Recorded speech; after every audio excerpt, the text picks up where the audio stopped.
Live chat. Oh wait, stop recording because I don't record these streams because I'm not going to edit this into a video, so yeah. My channel. Copy link address, see if it's the correct link, cool.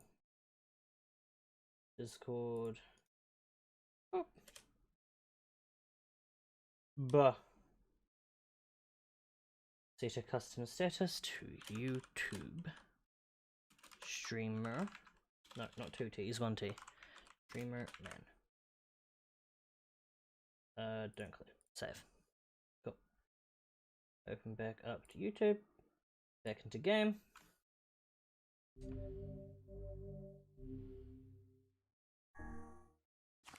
Right, Route B.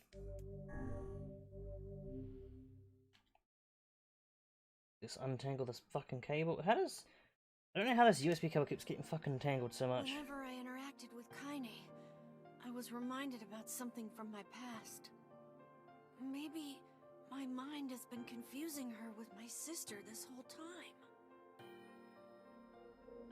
Anyway...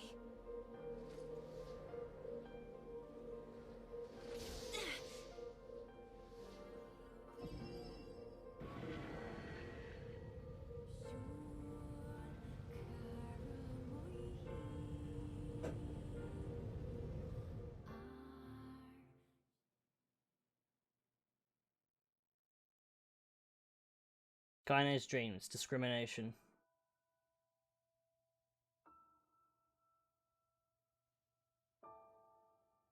The sound of rain filled the village.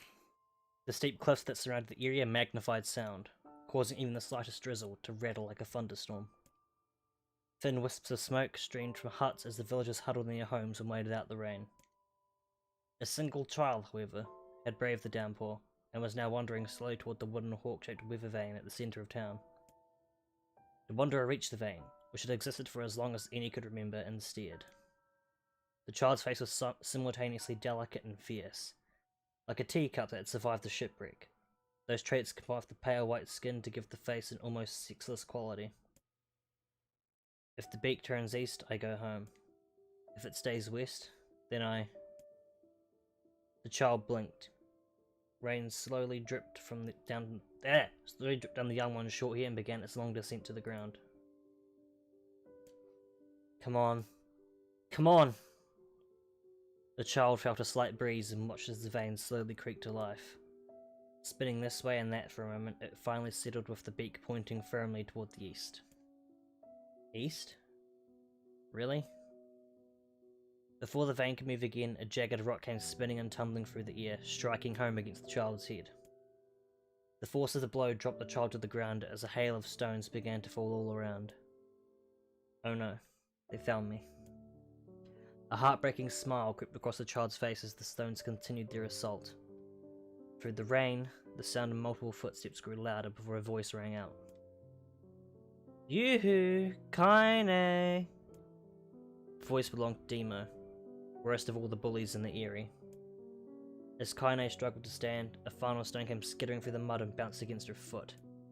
Blood oozed from a cut above her eye and blurred her vision, but she could make out the shapes of Demo and his usual gang of idiots.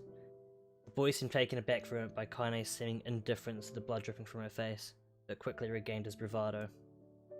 What's up, freak? You like the rain? You like getting all wet?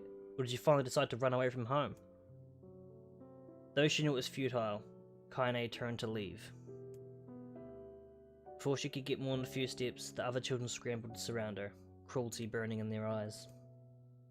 Kaine knew those were not the only eyes on her. The tormentor's parents watched from the safety of their homes. She was attuned to this sensation. It was one she had experienced many times before. While some villagers simply turned a blind eye to the actions of the children, many encouraged it openly. In a society ruled by superstition and fear, Kaine was something to be hated, and if possible, destroyed. I didn't say you could leave, freak. Demo's words chewed at her like a worm through an apple. You can't hurt me, she lied to herself. Be strong, be brave. He can't hurt me. He can't hurt me. He can't hurt... Oh look, the little freak's gonna cry. What's wrong? Are you sad that everyone hates you and wants you dead? Kaine prayed for the flood to drown. Kaine prayed for the rain to flood down and carry her away from a world that seemed to have no place for her. But if there were gods, they had chosen to ignore her. As Demo crept ever closer, the clouds began to thin and the rain slowed. Even the weather hates me. I'm useless. A failure. I wish Demo's rock had taken my head off. Kaine couldn't meet Demo's leering gaze. She lowered her eyes and stared at the muddy ground below. The bully moved forward until he was inches away. She could smell the scent of old meat on his breath. The boy grabbed Kaine's face with thick fingers and yanked it upward. She tried to turn away, but he forced her gaze back and jammed his thumb against her eyelid to pry it open. Show me. No. Did you just say no? Demo grinned evilly. You don't say no to me. No one says no to me. Not even taking his attention from Kaine, he called to his cohorts. Come on guys, let's give the freak what she deserves. As soon as Demo finished, kicks and blows began to rain down upon Kaine. Demo paused, still grinning, as Kaine curled into a ball and tried to make the pain stop. I don't get you, freak. What you acting like a girl for, huh? Everyone knows what you really are. Kaine ignored the question, choosing instead to stare at the weather vane. It continued to point east, as if supremely confident about the future it had chosen for her. Her home? Yeah, that's a funny joke with some of dead parents and no home to go to. Freak, chanted the children. Freak, freak, freak. Kaine closed her eyes and listened to the rain, waiting for the pain to start again. As the clutching hands of the village children closed around her, she bent her mind to the sound of the rain, letting it become her world entire. The rain fell, but the pain never came. Only when the laughter of her tormentors turned to terrified cries did she dare open a single blood-caked eye. Kaine was shocked to see Demo sprawled on the ground, holding his head and screaming in pain. She could see blood dribling from the spaces between his fat, twisted fingers. Oh my god, he's crying. He's actually crying. Deprived of their leader, the other children glanced back and forth between themselves, as if waiting for someone to step forward and take charge. When no saviour emerged, they began an uneasy shuffle away from Kaine. But the young girl was the least of their concerns. Instead, their attention was wrapped on the ancient woman standing a few feet away. After struggling for breath for a moment, she finally spoke in a voice thick with rage. Hurts like a bitch, don't it? Now I suggest you scatter before I throw another one. And if any of you little bastards ever touch my Kaine again, I'll do far worse than throw a rock. You can count on it. The old woman crouched down and gently touched the hand Demo was using to cover the wound. Before he could think to protest, she ground her palm into the wound and twisted back and forth. Ow! He screamed, leaping to his feet. Stop it! What are you doing? Quit whining. Ain't no one ever died from a scratch. You hit me with a rock, you stupid bitch. A big one. That thing could have killed me. The old woman shrugged. Death is the best cure for stupid. Demo's face twisted with rage at her words. Locking his eyes on Kaine, he took a step backward and spat on the ground. Get out. Leave this village. No one wants you here, either of you. Seeing the old woman grab another stone, Demo and his companions turned tail and ran. As they fled, the old woman grabbed her side and barked out a single laugh. Huh, look at the fat boy go. Guess he's healthy enough to run from a fight. Oh, hang on. YouTube's being weird. Oh. The woman's smile faded as she turned her attention to Kaine. Kneeling down, she removed her shawl and placed it around the young girl's shoulders, then produced a cloth from the folds of her dress and began blotting the blood on her forehead. Oh, Kaine, she said. Why didn't you fight back? You're stronger than that lot. The words of her grandmother stung Kaine, and she turned away. Don't be nice to me, she said. I don't deserve it. Nothing. Nothing matters anymore. Her tears, held in check for so long, finally began to fall on the muddy ground below. Everyone hates me. They think I cause bad things to happen. They think I'm a freak. I wish I was dead. As Kaine's tears turned to sobs, she felt her grandmother's hands on her shoulders. Despite her advanced age and diminutive size, she was a woman of surprising strength, and Kaine found herself unable to turn away. Don't talk like that, girl. It's a river wide and deep that flows between the realms of this world and the next, and it grants no mercy to any that attempt the crossing. You got a duty to fight until your last breath, understand?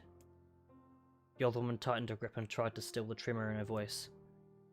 You know the pain of losing someone close to you, Kaine. You know because you've survived it. As the words hit home, Kaine was struck by the force of her love for the old woman. As a young child, she didn't even know of her grandmother, but when her parents died, the woman quickly accepted her as her own. Grandma, as Kaine called her, was cunning, vulgar, and quick to violence, and their first few years together had not been easy. But with each year that passed, Kaine and her grandmother had grown closer.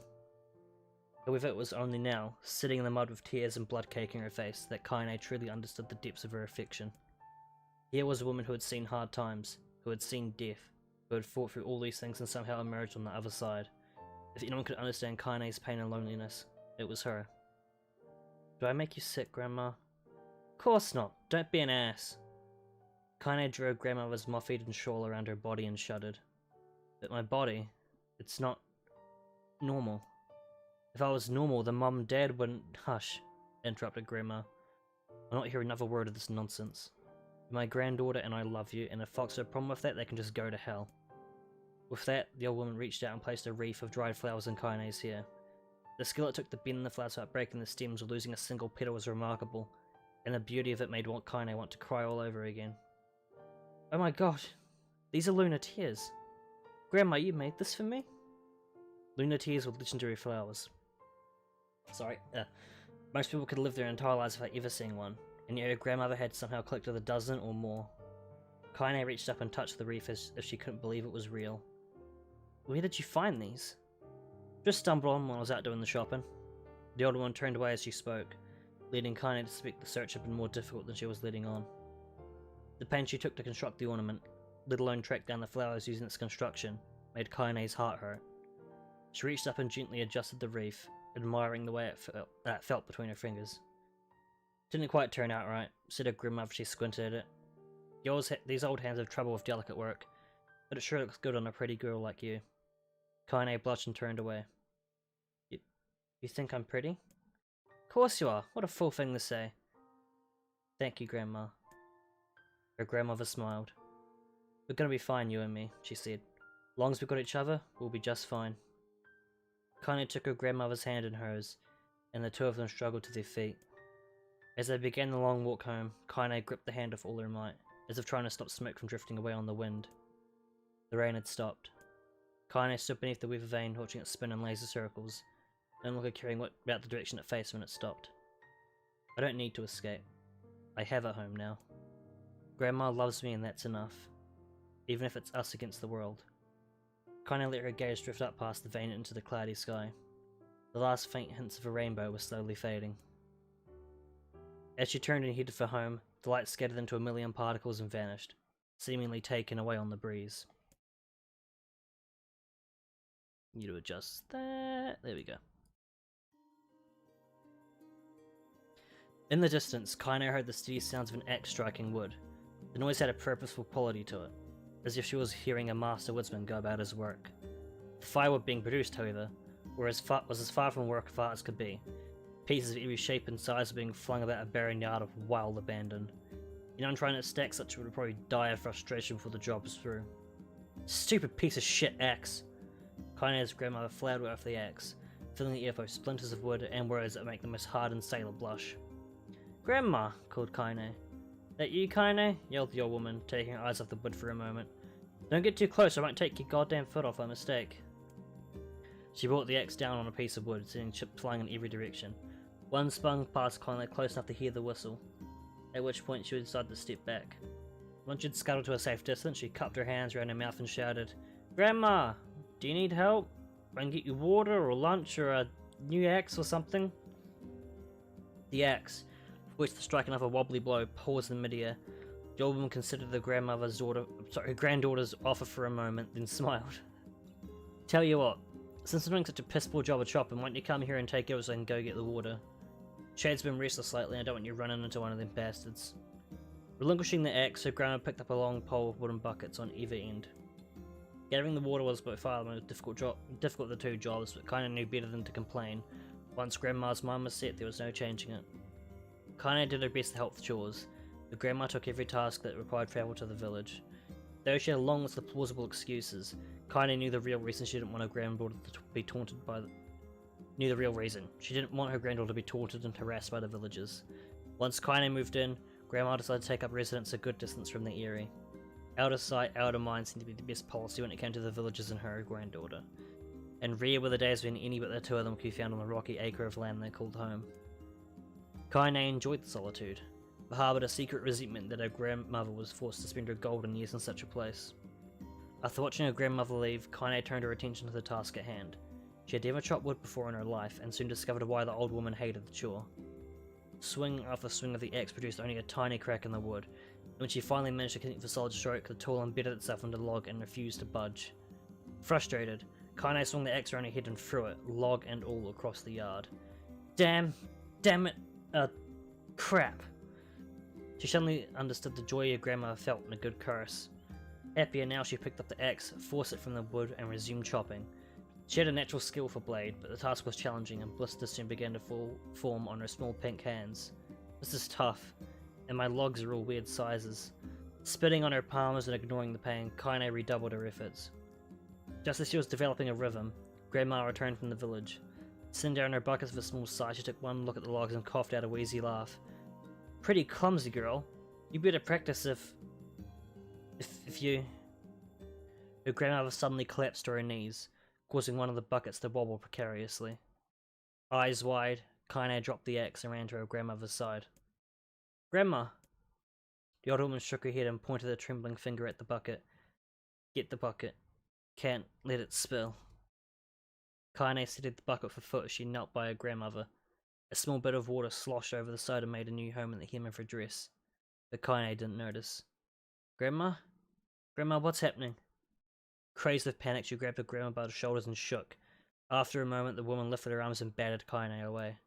Stop that! Just stop, she cried, breathing heavily. It ain't like I'm dying. Just tired from the trip is all. Kaine desperately wanted to believe her, but one look at the old woman's shaking hands and worn face told her more than words ever could. Her grandmother had lived a long, hard life, and it seemed the bill was finally coming due. The time when her grandmother watched over Kaine was ending, sooner than either of them had feared. The positions would be reversed. The next morning, Kaine came to the side of her grandmother's bed and took her wrinkled hand. Grandma, you're sick and you need medicine. I'm going to the village. The old woman shook her head and tried to rise, but Kaine gently pushed her down. It's alright, she said. I'll be fine. Her grandmother fixed her with a gaze that could melt steel. After what seemed an eternity, she finally lowered her eyes and sighed. Well, I don't like it, goddammit. But I guess I should quit being so stubborn and let you grow up. The old woman watched as Kaine strapped on her boots and made her way down the road to the village. Hours later, as an unseen sun made its way across a dark and rainy sky, she was still watching. Kaine moved at a brisk pace, checking her pockets every few minutes to make sure the money her grandmother gave her was still there. Every noise caused her to spin on her heels, making sure she wasn't being stalked by a shade, or worse, Demo and his gang. But she encountered neither tormentors nor shades, and Kaine finally found herself at the entrance to the village. The few adults she could see glanced sideways at her, then muttered to each other behind raised hands before slinking away into the shadows. Her heart racing, Kaine took a series of rapid shallow breaths and tried to calm herself. I have to prove myself. I have to help Grandma. I have to be strong. She chanted these words to herself over and over as she slowly made her way.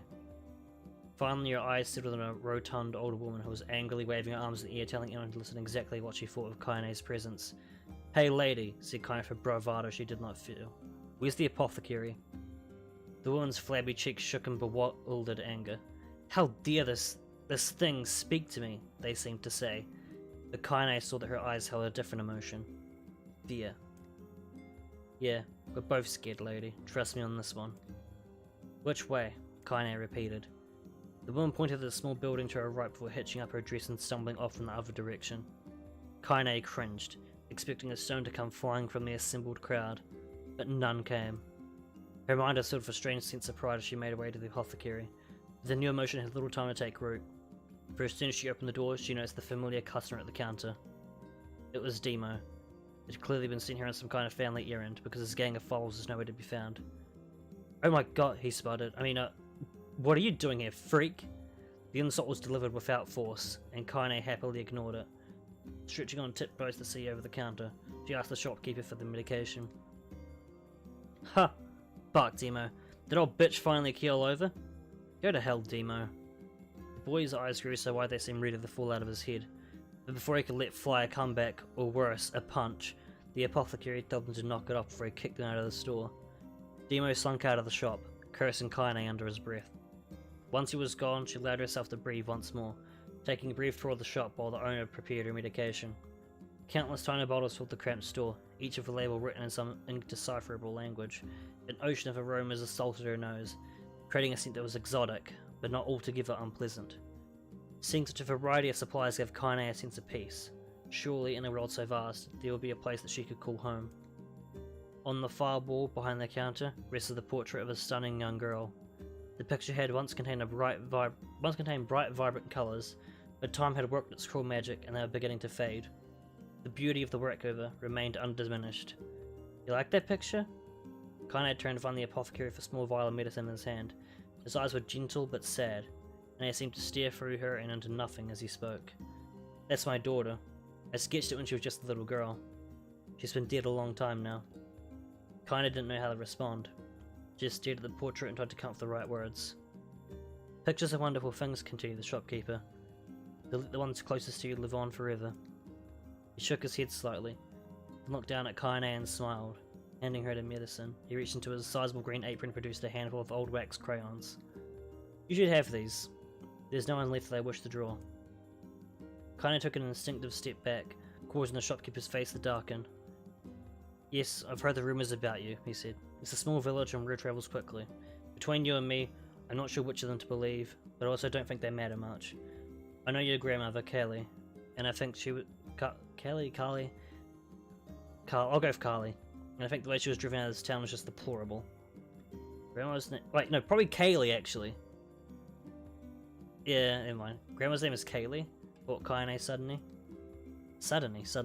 She was still mulling this new fact over in her mind as she reached out and gently took the crowns from the apothecary's hands. Your grandmother is an old friend of mine, he said as Kaine scooted away yet again, and I owe her much. I wager she would like it if you drew a picture of her. Yeah, I think she would like that very much. Kaine murmured a quiet agreement, but inside her heart was bursting. Never before had a villager treated her for anything but complete contempt. It was a tiny, almost imperceptible step, but it was a step nonetheless.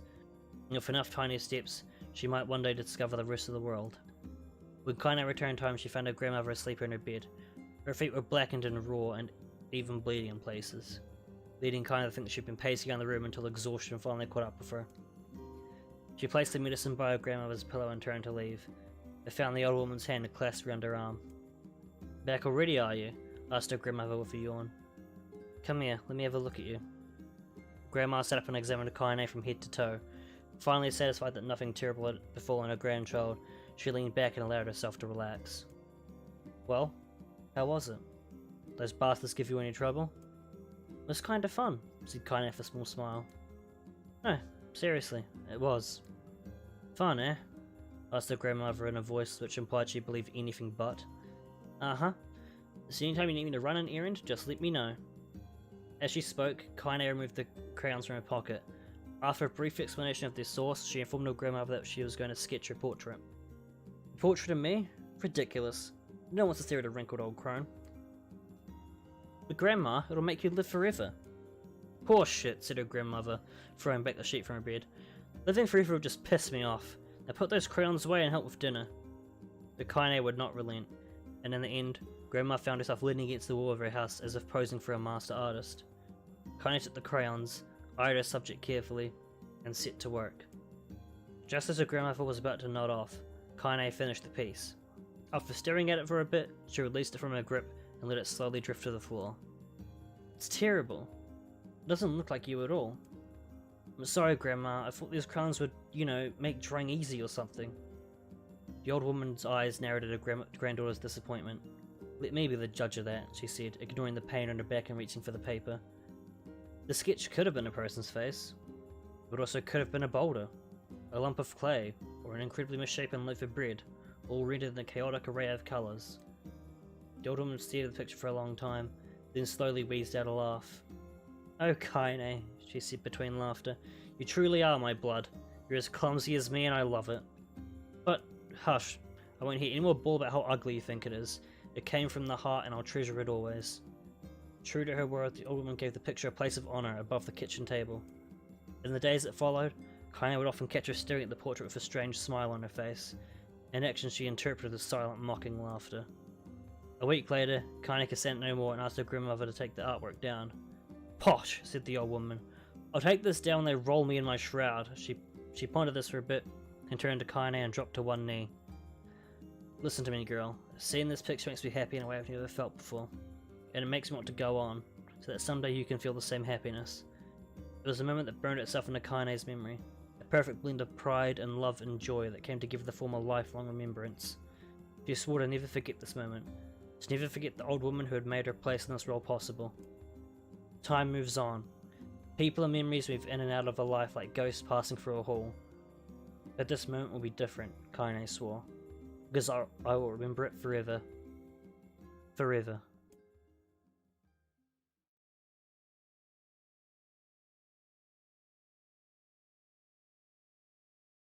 Kaine listened to the sound of crackling firewood and stared at the black object on her plate. She'd been pushing it around the wooden disc for a good 10 minutes, ignoring the bemused stare of her grandmother. Finally, she summoned her courage and gave the object a brief sniff. A sharp, bitter scent flew up her nostrils and made its home there, causing her face to twist with disgust.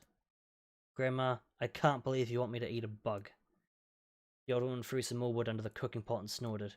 "It's no bug, you fool girl. It's a berry." "Why the hell would I be feeding you bugs?" "Yeah, but it sure looks like a bug," said Kaine, "and I think it's burnt or something because it smells terrible." With that, Kaine held her nose and threw the berry in her mouth, chewing as little as possible. "Oh, yeah, that's terrible, alright." "Why, you little brat," laughed the old woman. "Look at the sass on you. You've been spending too much time with me, and that's a fact." 5 years have passed since the moment when Kaine's grandmother saved her from the bullies. As is often the way of two stubborn people, their relationship had grown in fits and starts, but moved forward all the same. Meals that used to be somber affairs were now filled with laughter and hurled abuse in equal measure. Kaine could not remember a time when she had been happier. As the years went by, Kaine started to shoulder more and more of the daily responsibilities. Her grandmother's legs grew weaker by the day, and she could no longer do many of the chores she used to take for granted. And so this morning found Kaine lacing up her work boots with a breakfast of burned berry rolling through her belly. "Where are you going today?" asked Grandma suddenly. Kaine looked up, surprised. The old woman rarely asked for specifics anymore. "I'm just going to check out the kelma trees and see if they're ripe. If we can make some jam or something. Oh, and I'm going to pick up some flagstones, so I need to take the wheelbarrow." "Flagstones? What in the hell for?" Kaine stared at her grandmother, then held out an arm and swooped it around the home, constructed mostly of cloth, rope, and rubble. The old place sagged like a boxer in the final round. "Grandma, a dying cat could chew through this house. I'm going to build a stone wall so we have some protection." The old woman laughed, exposing a toothless grin to the world.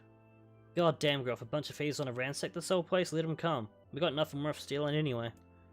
"I'm not worried about the thieves, I'm worried about shades. People saw them west of the village yesterday." The old woman tilted her head and stared at her granddaughter. "Well, shoot. I don't know why you have to do it today. We can worry about it some other. Grandma, no. If I don't go to the Calmadries, we won't eat tonight. You know that." A confused expression passed across the old woman's face, and for a moment she was a small child lost to the carnival. "Yes," she said after a bit. "Yes, of course, you're right. I'm sorry, Kaine. Lately it seems my mind is..." She didn't finish the thought. Instead of walking over to her nightstand, gently taking the wreath of lumières from the drawer, the flower's petals had instead... I read that previous part wrong, oh well. The flower's petals had aged to a brilliant whiteness, and Kaine thought it was more beautiful now than the day she first received it. "You're gonna be a true woman soon," Grandma said as she placed the flowers in the girl's hair. "So that means less chatter about shades and building defensive walls, and more talk about how beautiful you've become."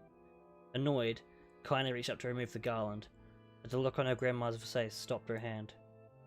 "You're a beautiful thing," said the old woman, "and there ain't another like you in all the world. I'm very proud of you." "Okay, Grandma, it's enough goddamn compliments for one day." "Such a mouth on you. Where'd that come from?" "Gee, I wonder." "I'll teach you to sass me, girl," yelled Grandma. Suddenly she lurched forward and grabbed Kaine by the ears, pulling her around the room with a crazed grin on her face. "Grandma!" yelled Kaine in a quaky voice. "Grandma, stop it! What the hell?" The old woman stared at her and blinked, then slowly held her wrinkled hands out as if it was the first time she'd ever seen them. I don't know what happened there. I'm sorry, girl. Sometimes my mind just... Kaine thought the look on her grandmother's face was the most heartbreaking thing she had ever seen. Listen, she began. Maybe I should stay home after all. No, I won't have you stay here to keep an eye on an old codger like me. You go get your fruit and your wool and your whatnot, I'll be fine.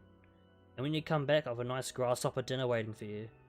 Kaine rolled her eyes, then kissed her grandmother over the forehead and made ready to depart, trying desperately to ignore the worry that was gnawing at the walls of her heart. Kaine could feel the old eyes watching her as she moved down the path. Don't turn around. Don't turn around, she told herself. But in the end, the temptation was too great. She spun on the heel for one final look, and saw a small, bent woman standing in front of a ramshackle hut with a sad expression on her face. God, she looked so old now. It's like the wind could reach down and just carry her away. Kaine worried about her grandmother all day, causing her work to suffer. What little fruit she could collect was tossed carelessly into the wheelbarrow, and she only found a couple of stones before losing interest in the project. Finally, as dusk approached, she decided to call it a day. Cursing herself for the lack of focus, Kaine pushed the nearly empty wheelbarrow back down the path. As she crested on the final hill, she suddenly froze in place. The wheelbarrow fell from her fingers and collapsed on its side, sending a few pieces of wrinkled brown fruit back downhill.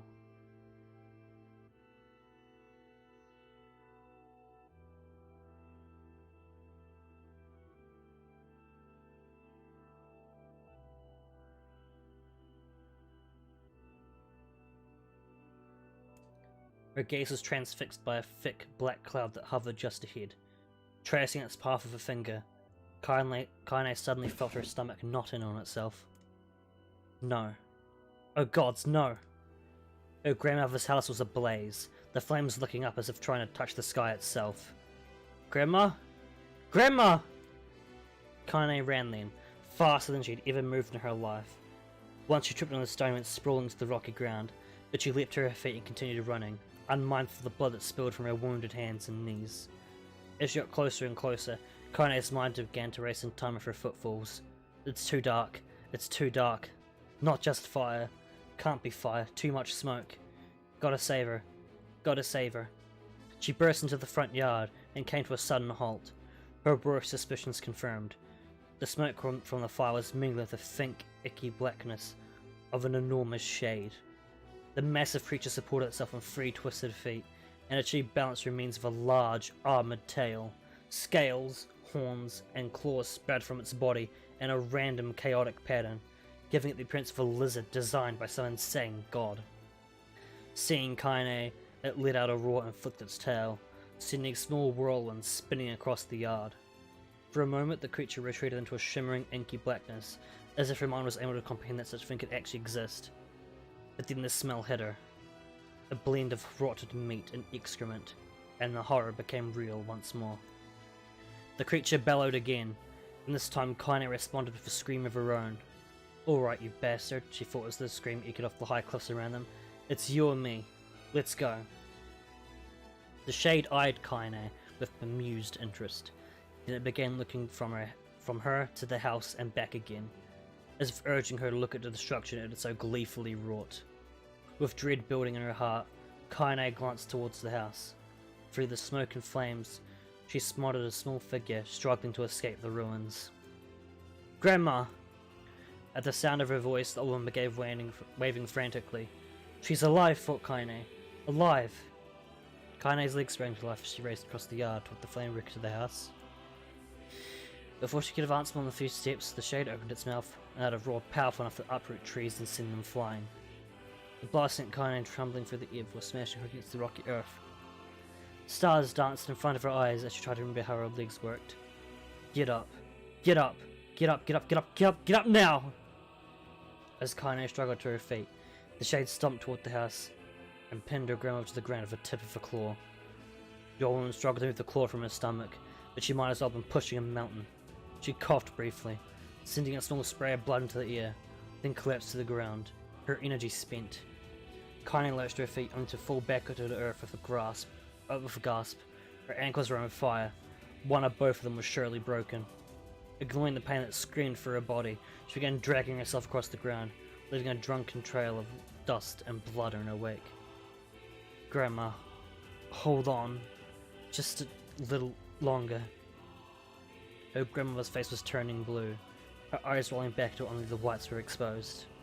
Kaine pulled herself across the ground with maddening slowness, the distance seeming to increase with every second that passed. The shade glanced between the two women and flicked out its tongue, its giant mouth turning up at the corners. Short, panting breaths belched from somewhere deep inside its core. Bastard. Laughing at us. She had no idea how such a mindless creature would experience emotion, but there could be no doubt the shade was taking joy in their suffering. Yeah, I see your plan. The shade moved its claws slightly, allowing Grandma to breathe again. It was clearly keeping her alive, only to snuff out her life when Kaine was close enough to touch her. I'm gonna kill this bastard. Summoning all her strength, Kaine rose to her feet.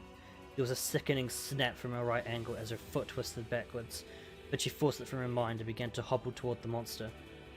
Pulling a small knife from the pouch at her waist, she slipped on the foot that pinned her grandmother and plunged the weapon deep. Give her back, she screamed. Give her back to me! It was like stabbing a rock. After a few swipes, the knife broke at the hilt with a dull snap. The shade panted laughter again, then raised its tail and sent it rushing for the air toward the young girl that was latched to its foot. Kaine never had a chance. The tail struck her square in the chest and sent her crashing into the burning wreckage of the home. As she lay on the ground, blood pouring from multiple wounds, a small, weak voice spoke up. Kaine? Kaine's vision blurred, but she forced herself to focus on the sound. Finally, her eyes cleared enough for her to make out her grandma's hands reaching out to her through the smoke. Grandma? Kaine, gotta run. Can't miss this one. Kaine grabbed the hands and held on with all her strength. Grandma, come on. We have to go. The old woman coughed loudly. One of her hands, slick with blood, slipped from Kaine's grasp and thumped to the ground below. Grandma, no. No! I said run, goddammit. You have to live. You have to get through. The thought would stay forever unfinished. Before she could say another word, the shade's clawed foot descended, smashing through the remains of the roof and down upon the shaded figure of the old woman. Blood oozed from gaps in the creature's toes, as the terrible, putrid smell assaulted Kaine's nose once again. She stared at the foot, dumbfounded, convinced that what she was seeing could not possibly be real. When the creature finally lifted its appendage, all that remained underneath was a twisted, unrecognizable mess of rubble and red. Her grandmother was gone. Kaine blinked, trying to feel the hands that had been in hers just a moment before. For a fleeting instant, she could remember the warmth of that embrace, the trembling of the fingers, but then the sensation drifted away on a breeze, and was gone. Memories flashed through Kaine's mind, one after the other, faster and faster until they became a meaningless jangle of noise. Kaine screamed, then a thunderous sound echoed off the cliffs and seemed to roll away forever. The shade eased forward, black ichor pouring from its mouth, and dissolving into smoke on the ground below. The earth shook with every step, as it crept towards its prey. Kaine's body slowly rose, as if controlled by a mad puppet master. Her arms and legs were bent at impossible angles, her head lolled dangerously to the side, yet somehow she managed to stand. Staring at the shade, her eyes began to glow with a deep red fire. The creature, so confident just moments before, took a slow, hesitant step back, trying to discern if this broken human could possibly pose a threat. Kaine seized the moment, laughing like a madwoman, slipped into the air and plunged the shattered hilt of her knife deep into the leg of the shade. The shade shook Kaine off like a fly, sending her crashing to the earth once again. Her chest rose and fell slowly, as if a great weight were resting on it. Moist sounds of pain echoed through her mind. Something warm and thick oozed from her ears. Is that blood? Think it is. Think I'm bleeding to death. No. Can't die. Grandma told me to live. Deep inside Kaine's mind, Something finally broke. The sound, the pain, the smoke and flames, all of it faded away until all that remained was a single incantation repeated over and over again. Kill it! Kill it! Kill it! Kill it! Kill it! Kill it! Kill it! Kill it! Kill it! Kill it! Kill it now! As the spark that was Kaine's slowly began to flicker and die, she felt her desire to kill and her desire to live blend into one. The distance between heartbeats grew longer, and longer, and longer.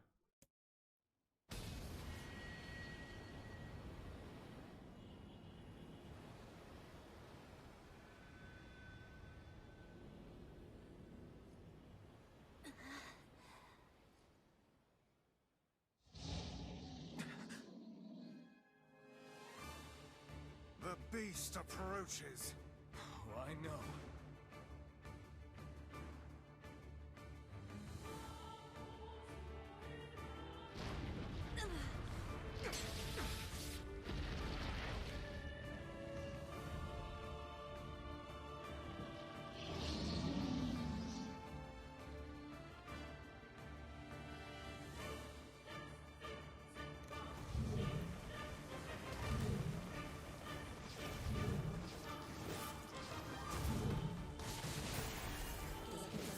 What anger this creature must have. How did it even survive these past 5 years? I'm not gonna let this happen again. It dies today. My sword is lighter. It's not the blade, but the skill of the user. Strike it down.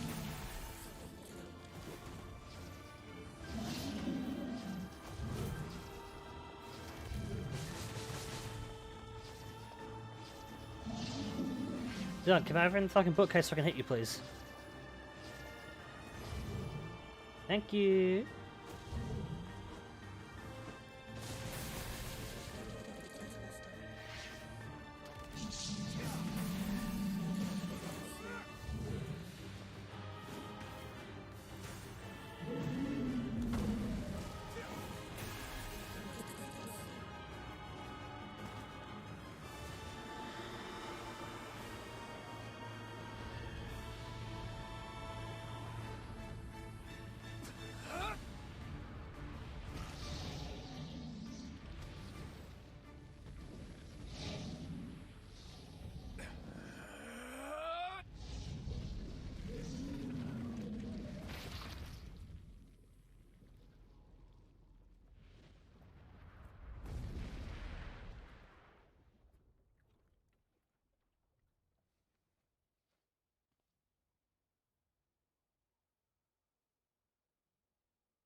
Okay. More reading. Gently. Weakly. Softly. The shade, sure that its tormentor was dead, turned and stomped off toward the horizon, stopping along the way to bellow one final roar. Couldn't kill it. Shamed beyond imagining, Kaine tried to turn her head to the side, but only succeeding in coughing up a huge gout of blood. It was getting difficult to see, and only after a moment of fierce concentration did she realize that her left eye was gone. Laughing to herself, she turned her remaining eye to the ruins of her home, and noticed the ragged stump of an arm resting a few feet away. Yeah, that's mine, she thought with a mad giggle. This is gonna make clapping a real bitch. Ha! Cried a voice from the depths of her mind. Finally gonna die, are ya? Well, you had it coming. Go to hell, Demo, she thought at the unseen assailant. Go to hell before I pluck out your eyes and feed them to a dog. The voice of her childhood terror evaporated in the smoke, only to be replaced by another, more recent voice. Hold still, said the apothecary, materializing from the ruins like a ghost. I want to draw you. That way you can live forever. No. Stop. Don't want to live forever. Want to die right here. I see, he said quietly. Well, if that's what you want. The spectral shopkeeper flooded in and out of existence for a moment, then produced a piece of paper and sketched quickly. After a few seconds, he turned the page to Kaine and smiled. Since you rejected my offer, I decided to draw someone else. It was a picture of her grandmother, real as life. Kaine opened her mouth to thank the man, but stopped as the picture began to blacken in the middle. Before she could say anything, dozens of multi-legged insects began to swarm across the image, tearing at it with sharpened pincers. Stop! No! Don't hurt that picture! Kaine reached out for her remaining arm, and waved futilely at the air. To her surprise, the insects fell off the picture into the ground below, where they vanished into tiny black tendrils of smoke. Relieved, Kaine turned her good eye back to the picture, only to open her mouth in a silent scream. The sketch now showed her grandmother as she truly was. A smashed, unrecognizable lump of nothing. The apothecary smiled and then broke into a jolly dance. See that? He cried as he danced his jig. It's perfect now. She looks just like you. Ha-cha-cha-cha. I look like that? Oh god. Oh god, I'm gonna die. I'm gonna die. Drowning in despair, Kaine laid her head back in the mud and smoke of a ruined house, and waited for the end to come. But just before she let everything go, an unfamiliar voice began whispering in her ear. Ain't you got a wish, sunshine? The voice was vulgar and fierce at the same time, as if insanity had somehow found a way to take form. Kaine wanted to scream as the voice crawled under her skin, but her lungs refused to work. You know? A wish? Like a prayer or something? Why don't you get on your knees and start praying to heaven? Please, invisible man in the sky, save me! Save me! Kaine finally resorted to shouting at the voice of her mind. I don't make wishes. They don't come true for me. I'm a curse. A freak. I should be left to die. The other voice boomed in her ears. Oh god, you are the best! Kaine glanced down and saw a black, shiny substance oozing from her legs. She tried to brush it away, but her remaining arm would no longer respond. The substance slowly crept around her feet, and then began moving up toward the rest of her body. Is this death? Is this what it's like? Or is my mind just losing itself? She could feel the slime oozing upward, feel the hot, searing pain it left in its wake. Whatever else might be happening, she was still alive, and this was real. Come on, said the voice. Let it go! Kaine tried to ignore the voice and concentrate on the pain, but the newcomer would have none of it. Don't ignore me, sunshine. You're ready to give up, ready to die. So why not let me have it? Have what? Your body! Come on, give it to me. Give it to me! I want to stand on the ground, feel the rain, taste the wind. The voice paused as if licking its lips. When it resumed, it was filled with mad, unabated joy. I don't want to take your hands, using to choke the goddamn life out of people. I want to tear out their throats and bathe in the blood, just like before. In response, Kaine shifted her head and vomited. The warmth of it crept down her throat and mingled with the pain of the encroaching black ooze. Are you a shade? Yeah, maybe. What of it? The slime reached her face, crept up past her nose, and slowly oozed into the socket of her missing eye. The moment it touched her brain, Kaine was struck by the most powerful sensation she'd ever felt in her life. It was ecstasy. She wanted to scream with delight, but all she could manage was a small, whispered moan. Feels good, don't it? Asked the voice with a chuckle. Yeah, what can I say? I know how to please the ladies. Now give me that body. Come on, give me the body and I'll give you more of the ceiling. It's a fair trade. The black lump began to protrude from Kaine's side. As she watched, it grew longer and thicker, eventually taking the form of her missing arm. I can see better, she thought. My eye must be growing back too. The slime reached up to envelop the rest of her face, but she managed to brush it away. Stop, she whispered, marveling at how she regained her voice. Stop. The black ooze hesitated, as if considering this request, and quickly shimmered down her body before disappearing in a cloud of smoke. Ah, what the hell, sunshine! Screamed the voice. We had a deal! I thought you wanted to die! Grandma said, Can't die yet. A brief image of her grandmother, bloodied and broken, flashed before her eyes. She saw the shade that had killed her and heard its mocking laughter, then closed her eyes and forced the image from her mind. Her whole body was quaking with rage. When she opened her eyes again, they burned bright red. That thing took my grandmother. I have to kill it before I die. Kaine glanced down and saw a mysterious pattern. The pattern of the shades burn itself into her left arm. Well, I'll be damned, said the voice cheerfully. Look at that, sunshine! I think you and me are going to be good friends now. Kaine stared intently at her arm. The more emotional she felt, the more the letters seemed to ready to puncture her skin and begin infecting the rest of her body. The arm clearly had a will of its own now. Stop. Gotta stop. Holding her left arm in her right, Kaine took a deep breath and tried to calm herself. Come on, don't fight it, pleaded the voice. Hate's my favourite dish, and I'm hungry. Let it go. Feel the anger. Burn with the fire of revenge. First the blood, then go out there and shut up. Shut up and get the hell out of my body. Your body? Oh, that's rich, sunshine. Real rich. Look, why don't you just up and die so I can have this body all to myself? What do you say? I bet those buddies of yours in the area would love to see you dead. Kaine grabbed a nearby shard of glass and tried to saw off the shade-infected portion of her side. Before she could, her darkened left arm grabbed her right wrist, crushing it. Kaine screamed and dropped the shard as the sound of bone crunching on bone filled the ear. Stupid idiot girl. You're possessed now, sunshine, and there ain't no going back. The voice laughed again, a loud, long wail that seemed to go on without end. Possessed? Whispered Kaine. Yeah, possessed. You and me, we got what you might call a, timeshare arrangement. Remember how folks used to think you're a freak? Well, wait till they get a load of you now. Kaine looked up, tears in her eyes.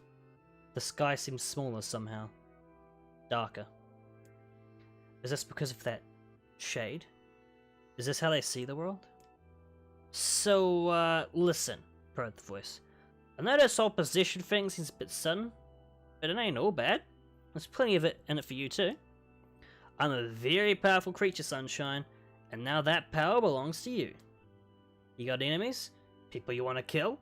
I can make it happen. The little fat kid who kept picking on you? That big old shade that squashed your granny? Or wrap them up in their own assholes. No more abuse for you, sunshine. No more pain. Wait, said Kaine. You're a shade. Why would he help me kill another shade? What, you think I'm some kind of racist?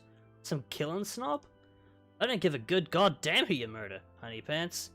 I just want to drink from the well. Kaine considered this as she struggled to her feet, the power of the shade coursing through her. The smoke from her house was drifting away with the wind, and she enjoyed the way the cool evening breeze felt on her new left arm. After a long pause, the voice spoke up again. So, how about it? You and me? We could have some good times together. Look, I'll even take care of the bloody part if you don't want— Fuck off, asshole, muttered Kaine. I'll handle the killing. Screamed the voice. Look at you go! Oh, sunshine, we're gonna have so much fun. So, listen, my name is Tyran, and if you ever need me, I'll just be hanging out in this piece of meat you call a heart. Now get to it. The more you kill, the more your heart turns rotten and sour. And I like rotten and sour. Kaine found herself nodding at the voice. Yeah, she said. Yeah, I think this can work. We're gonna find that shade and we're gonna strangle it for its own guts. And when I'm done, I'm gonna do the same to you, Tyran. Count on it. Laughed Tyran. I've shit bigger than you, so good luck with that. Oh, and hey, one more thing. Right now, you and me are sharing this body. If you ever run out of hate, if you ever, go soft, then I'm gonna take over everything. So keep on killing, sunshine, and watch your back. The voice grew fainter, and gradually faded away, fading to somewhere deep inside Kaine herself. Kaine waited until she was sure the voice was gone, then waved her new left arm around a few times. It feels perfectly normal, she thought. It feels like mine. Desperately, She began poking and prodding at the new limb, determined to find something wrong with it. She didn't want it to feel normal. That would mean the creature inside her had already won. I'm not a shade. I'm Kaine. Repeating this mantra in her mind, she began slowly digging through the rubble of her house, being careful to ignore a certain red-stained spot in the corner. Finally, after what seemed like an eternity of heartbreaking work, she found what she was looking for. It was the wreath of lunar tears. Though it had been through hell and back, the garland's petals were as bright as ever. Kaine started to place it in her hair, then slowly lowered the wreath and stared at it. I'm sorry, Grandma. I'm so sorry. But I don't deserve to wear this anymore. I'm possessed. Corrupted. A freak. And this time I don't think there's any going back. Holding the flowers to her heart, Kaine fell to the ground and sobbed. As night gradually lightened to dawn, and the people of the area rose to their daily lives, she remained in that position, as if tears could somehow wash away the horror that now infected her world. Alive. Stay alive. Stay alive. Grandma. Kaine, you gotta live. You gotta come back to us.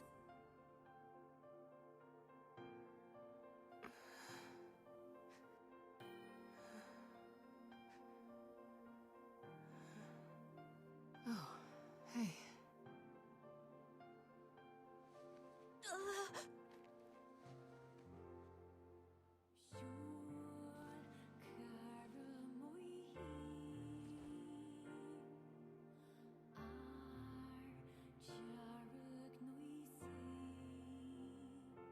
Emil, you were the one calling me, weren't you? You still recognize me? Of course. I knew you right away. Thank you, Kaine.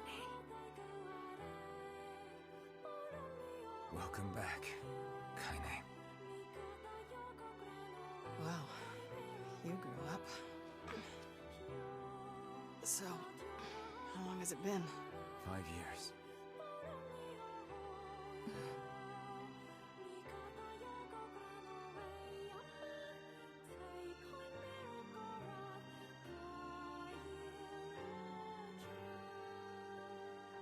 Shit. That's a long time. Any luck with Yona? We are still no closer to finding her. We need a way to locate the Shadow Lord. By the way, this is for you. Is that a lunar tear? It's not as good as your grandmother's, but I tried. No, it's great. Thank you.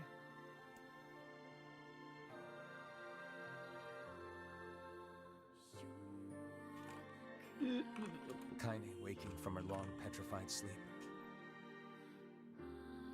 Emil's unflagging kindness. Our reunion was a happy one, and we let it wash over us like rain. That is, until Devila and Popola had to go and ruin it all.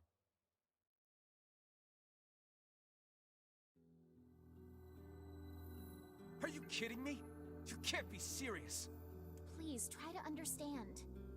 People are tired and scared, and I'm sorry. I'm sorry you have to bear the brunt of that. This is crap, and you know it! It's okay. We can sleep outside. No one's sleeping outside. You and Kaine saved this village, and now they want to run you out? People are afraid of us. And really, I understand. I mean, look at me. As long as you're still with us, I can deal with it. Right, Kaine? I'm used to sleeping outside. But... We'll see you later. Sorry about this.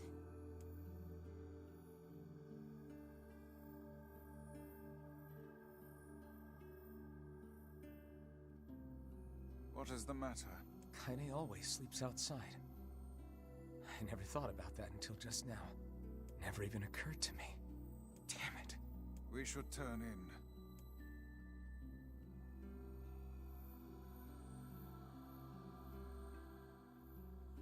I didn't get much sleep that night. Damn it. It's gonna... For the first time in my life, I hated Devila. For the first time in my life, I doubted Popola. But those feelings are pointless in the end. They said and did what they did for the sake of the village. To protect it from the horror of the Shades.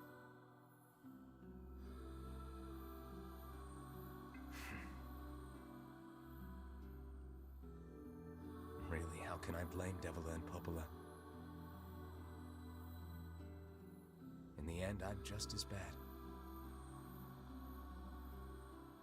Because I never once stopped to think about Kaine and Emil's situation myself.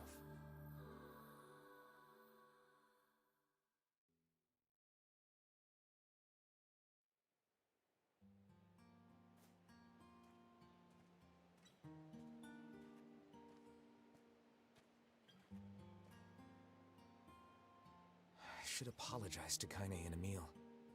But what good would that even do? I got a fire going, Kaine. Wait, is that? Campfires are weird. I don't remember this. Is this new? I'm so happy This to is get to new. talk to you again, This is new stuff. Kaine. Okay, cool. Awesome. I like new stuff. Tab back in. Yeah, me too. I tried everything I could think of to save you, you know. I polished you with a special cloth. I poured warm water over you. Wait, you poured water on me? Yeah, but it didn't really do much except make you all shiny. Hey, Emil. Thanks for saving me. I guess you noticed how I look different now. I'm sorry, Emil. I'm sorry for all of it. Well, I mean, this new form isn't all bad, you know? At least I can look at you when we talk, right? Hey, so why don't you tell me something about yourself? I'm not very interesting. Sorry. Come on, I just want to know you better. Please? Fine. This all happened when I was a kid. Before the whole shade possession thing. My body is different. And when the villagers found out about it, they started treating me like a freak. But one person, my grandmother, accepted me just as I was. No matter how bad things got, she gave me the strength to keep going. She's really special to you, huh? Yeah. Oh, hey! That gives me an idea. Since we cured your petrification, we should start looking for a way to cure your possession in my body. I know we can do it if we all work together. Heck, it'll probably be super easy. Let me guess. More warm water? Okay, can we just forget I told you about that? Okay, I like that new addition. That was a cool new addition.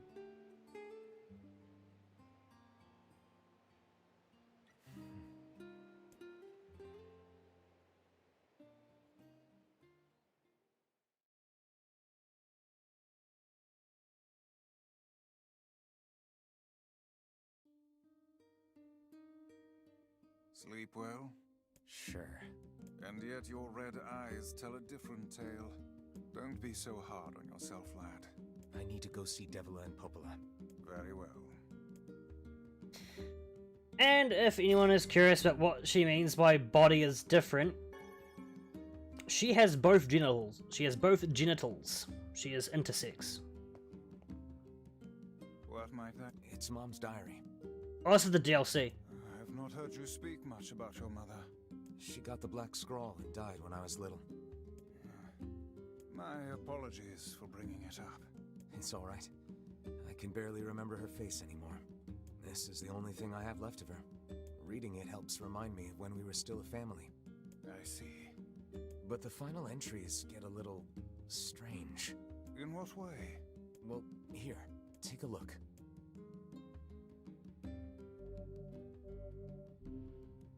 I did not mean to start the DLC stuff already, but oh well, guess we have. Say there, can you not hear me?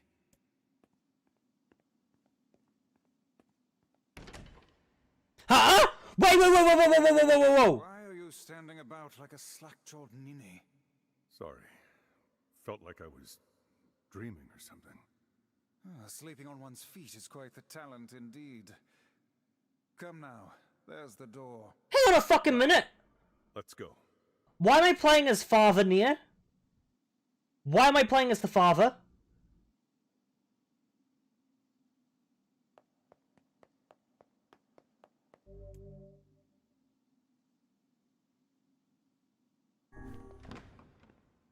What?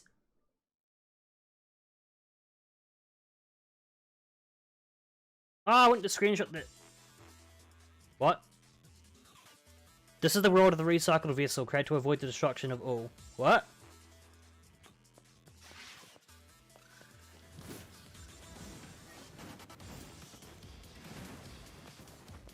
What is this music? Okay, fine, whatever.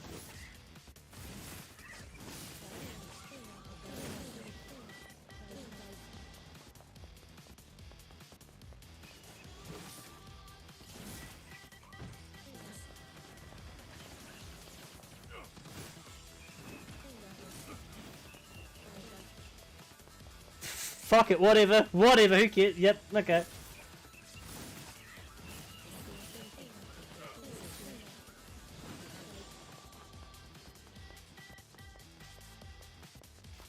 Oh, probably out, need to check something, sorry.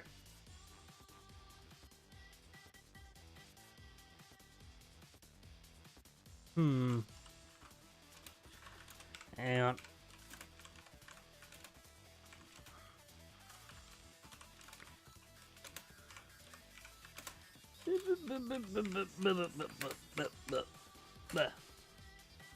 Back to YouTube, back to game, continue.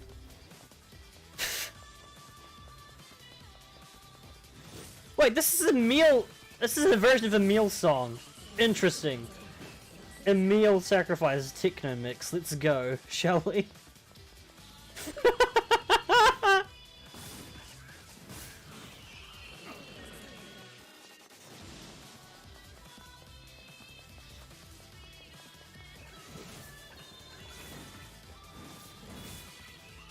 Yeah, I'm actually gonna equip execution for now. Seems that thing's going to be running to small guys a lot.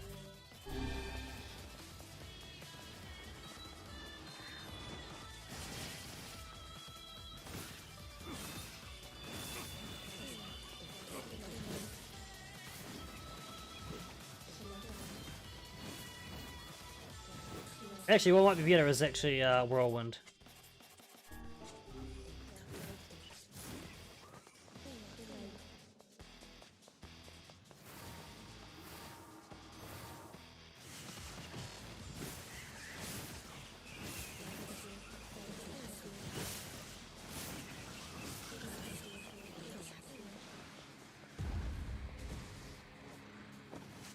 Okay, now we go Lance.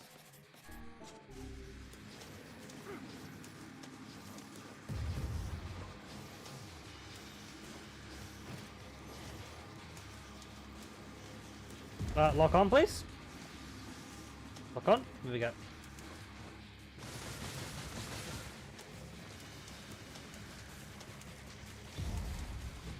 Nope, whoops.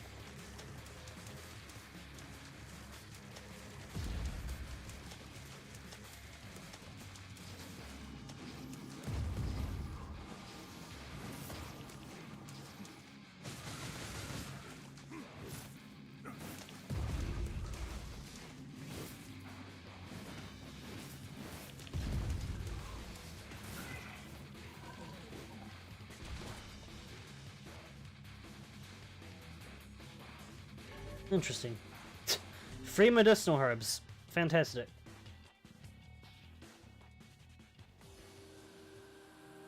The Black Scroll, a lost destiny, a white book, a false truth. Oh, we're outside the mansion, except it's yellow instead of foggy.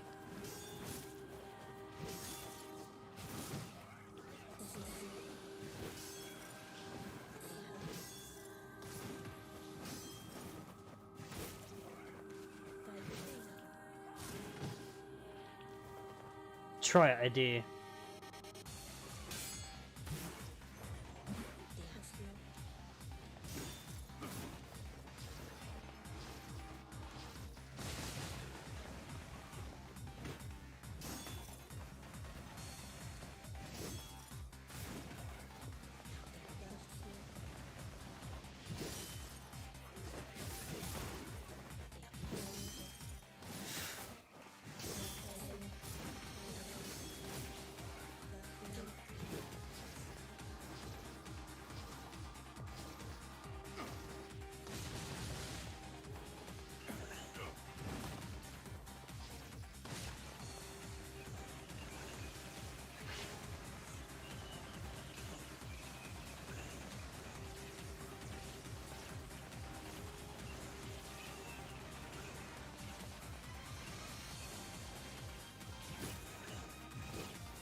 Battle mix of fucking Song of the Ancients, cool.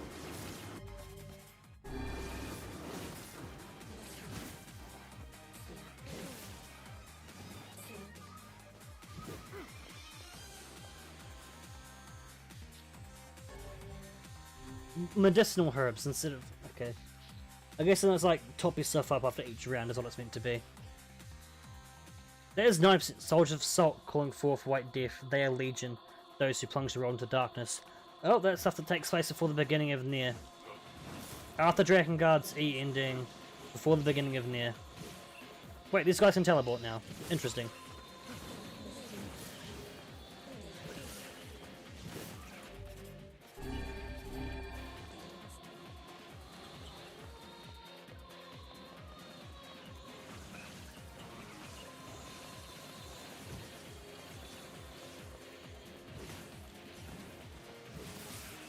Actually, wait, how powerful are the base forms of the Nier weapons? Not fucking the Automata weapons. 220 0.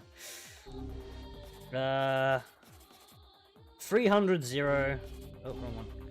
And there's two of them here, right? There's the... yeah. 150 0, 150 0. Okay.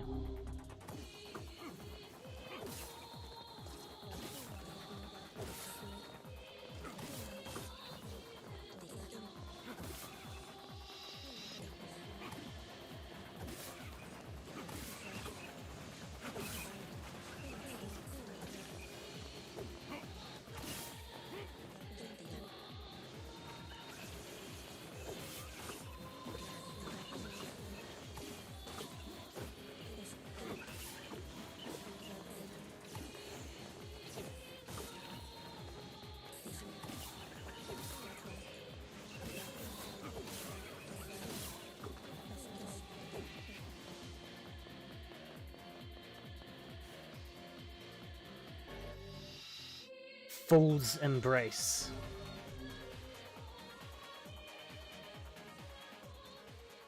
The dragon's corp brought death to the world, delivering unto it the power of magic. Referring to Angelus's death, yeah. Wait, Fool's Embrace. I want to see this, hang on. Oh, there we go. Wait, that's Angelus! That's Angelus's design, what the fuck? Interesting.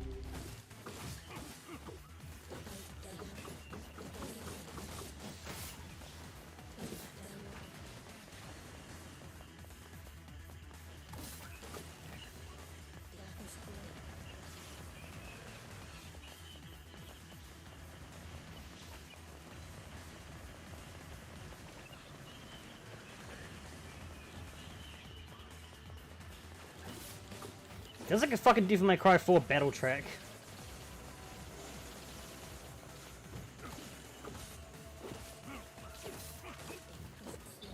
Whoa, hello!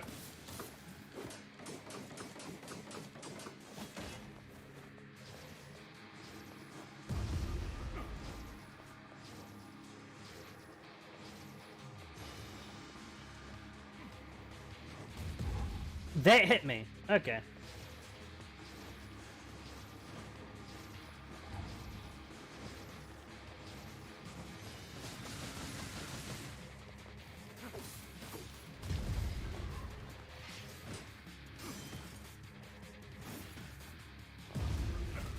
Fucking hell.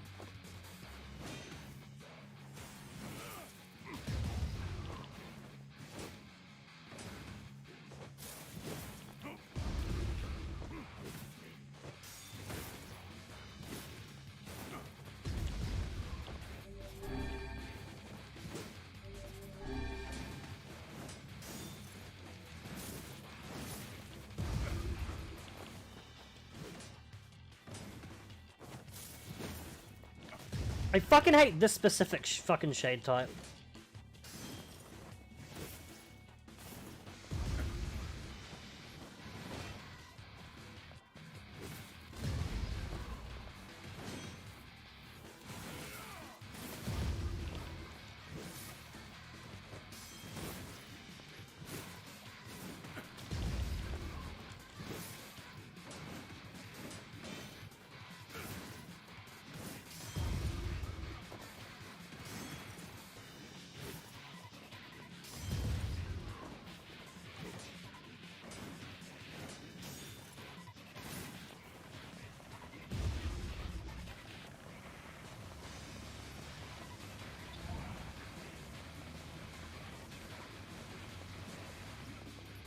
Just die. Fucking hell.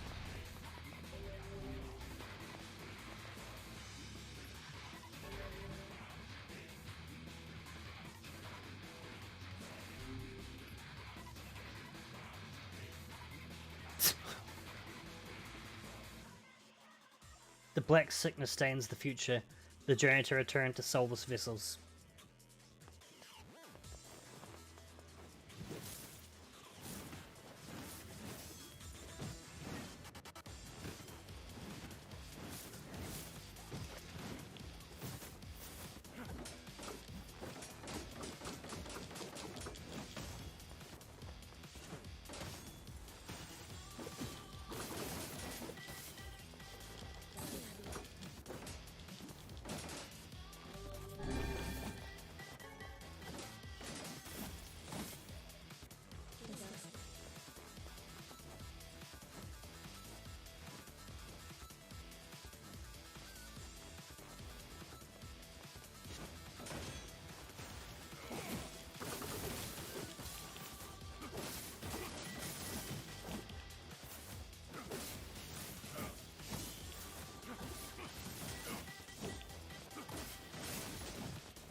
Oh my god, I'm pressing attack button. Do attack.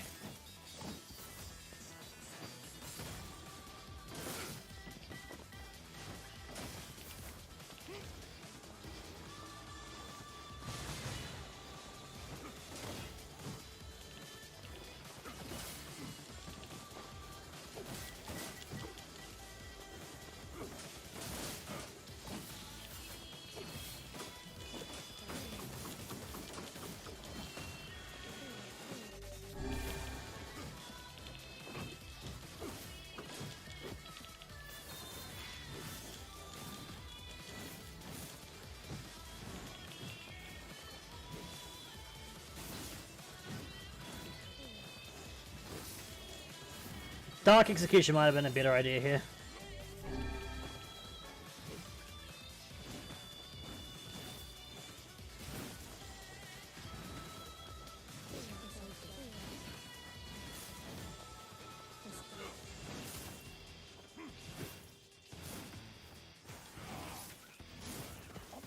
Really?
Bitch! Bitch!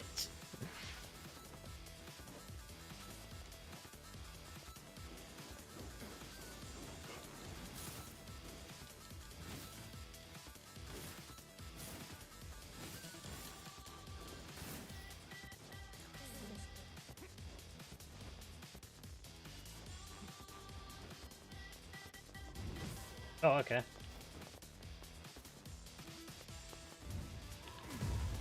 I didn't press the roll button, but okay.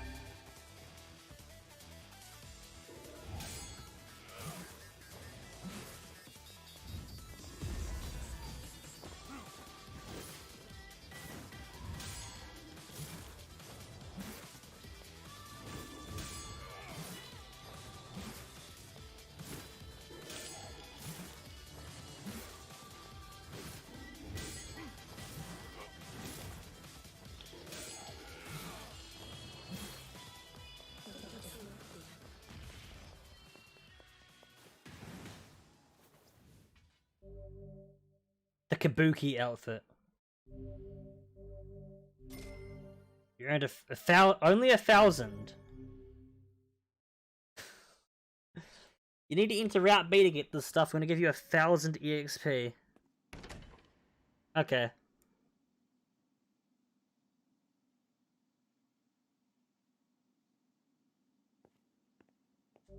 Now, before we do that,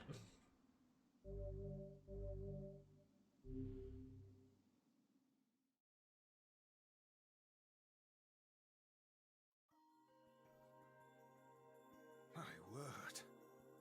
Something wrong? I feel as if I've just awoken from a most unpleasant dream. I know what you mean. That happens to me whenever I read it. I don't think you know what a vice means. Oh my god, the flowers!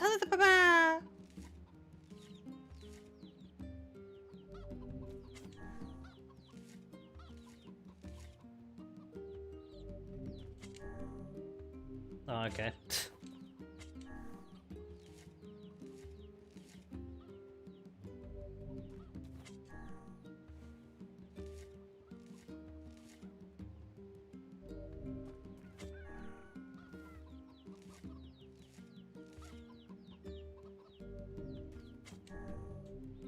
Okay.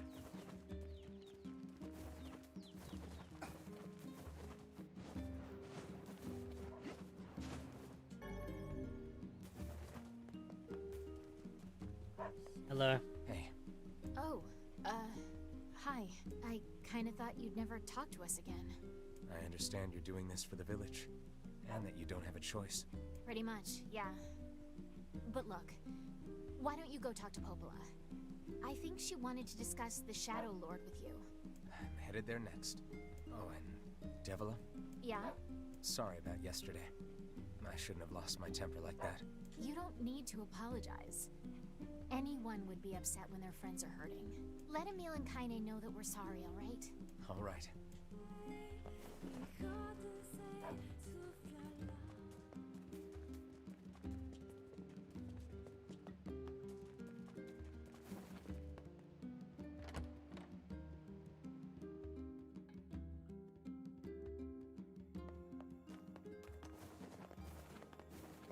But first, let's look in the trophy room. What is the purpose of this place? Beats me. Maybe it's Popola's hobby corner. This is from the junk heap. For a decoration, it's certainly in poor taste.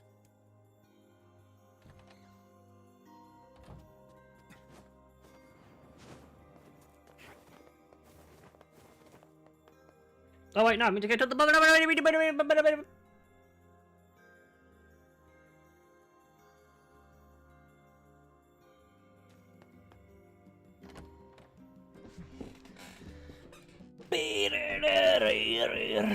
Now after I'm done talking to her, I'm gonna go visit the junk heap, upgrade weapons.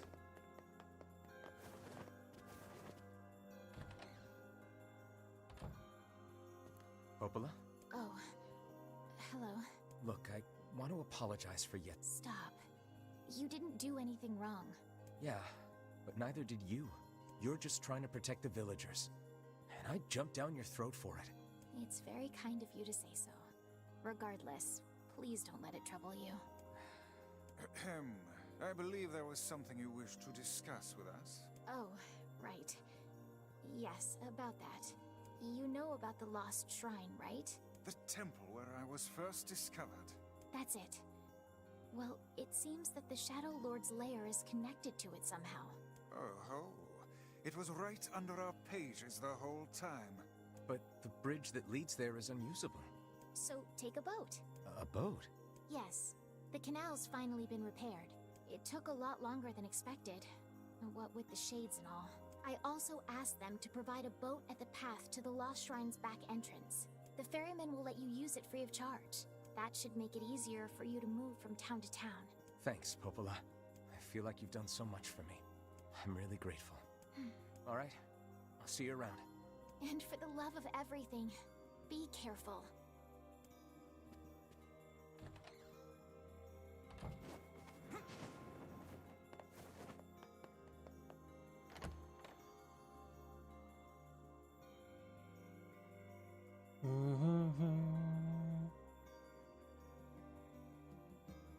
path above the entrance to the shopping district should lead to the boat landing. I don't want to go there yet, though. How excellent to know the canal is finished. Hopefully this puts our days of running all over behind us. The faster we can move, the faster we can save Yona. Let's use it as often as we need.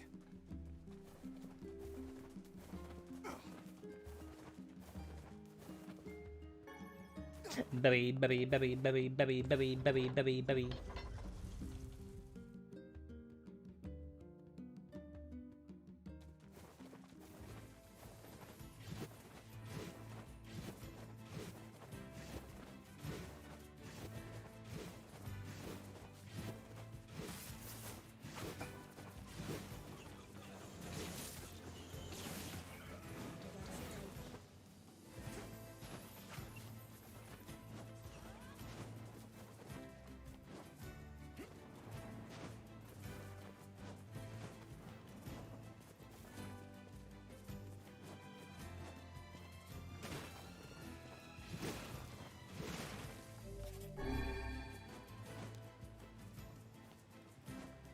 How to X before 9k XP? Okay.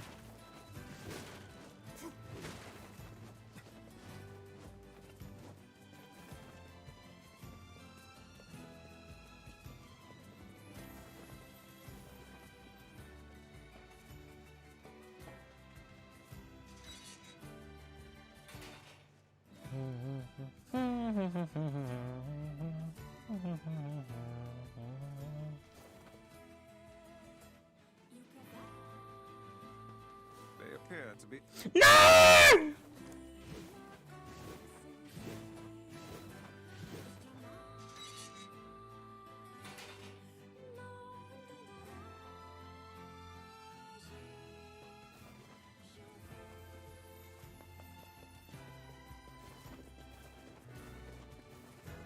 Do we get the red bagman back? Please tell me to get the bagman back. I want the bagman back.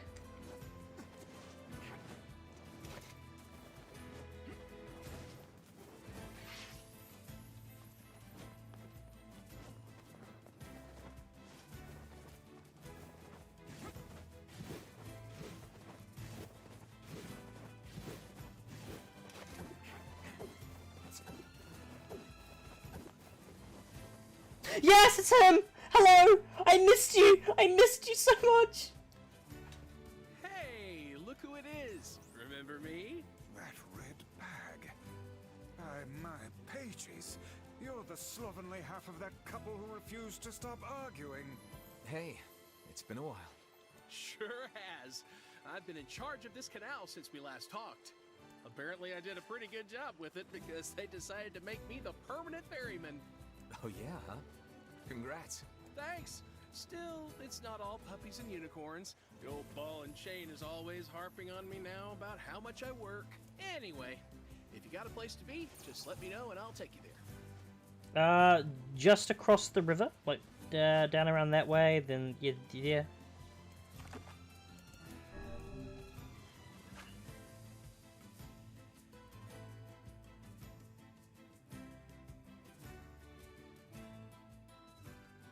The Lost Shrine's up ahead, just past this cave. As well as the Shadow Lord's castle. Let us make haste. Meow.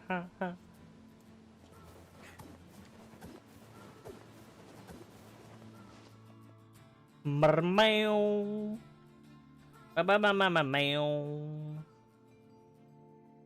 And here's the first of many different things.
Brr-bow. Ma.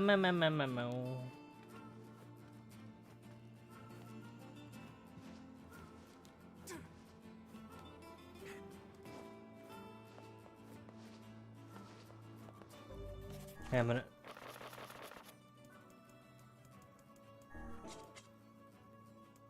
Okay, never mind.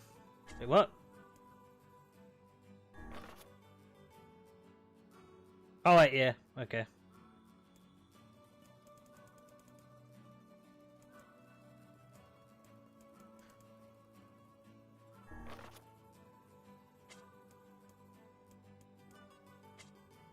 Wait, so we lost a lot of plot relevant stuff then in the documents, cool.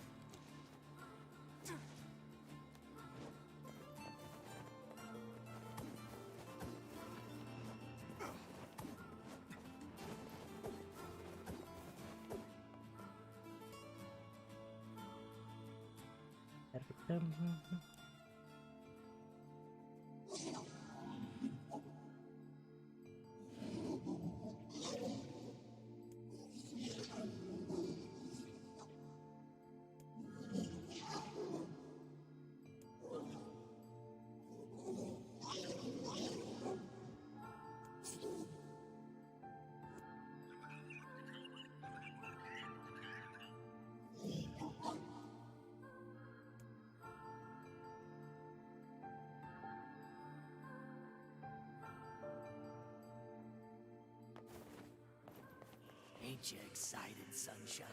We finally get to bathe in blood. Don't talk to me. I want to kill so bad I can barely stand it.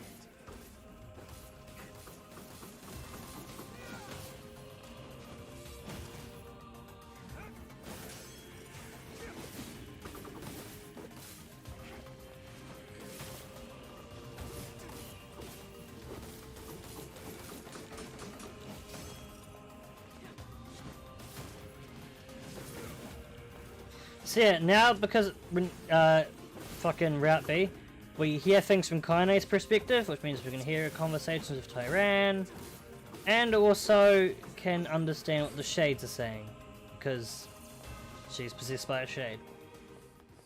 So now we know the big twist that Shades are humans. We can now see, oh, how much of a fucking monster were we in our first playthrough?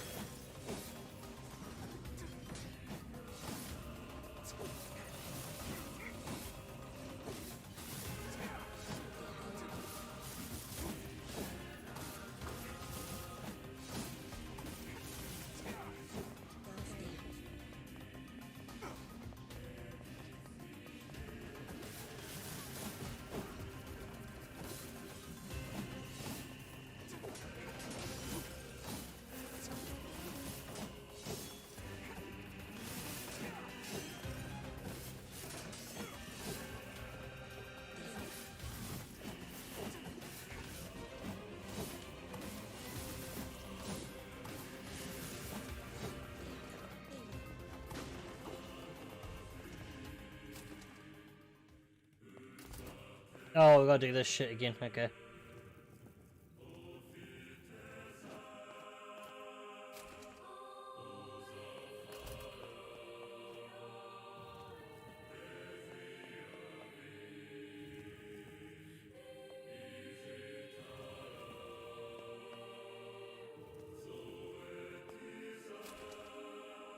This is all too easy.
Oh, wait a minute, hang on. Oops.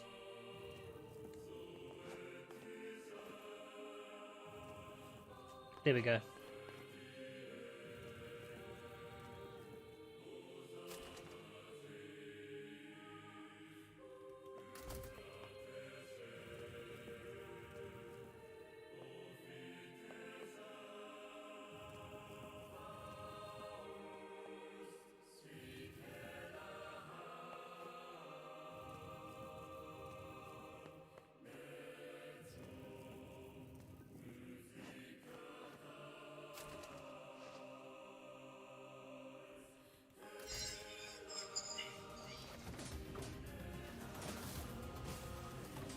What's with these guys?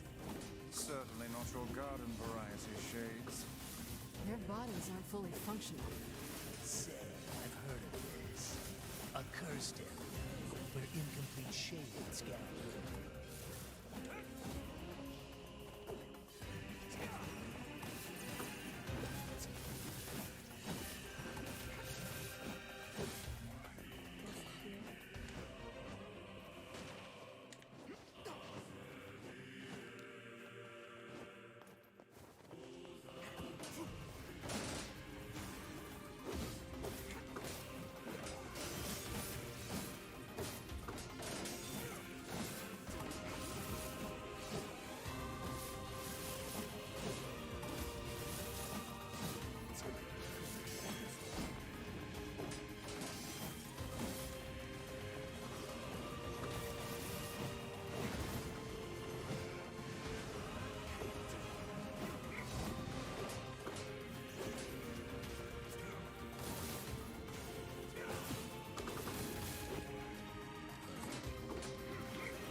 Yo, come on.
Oh my god.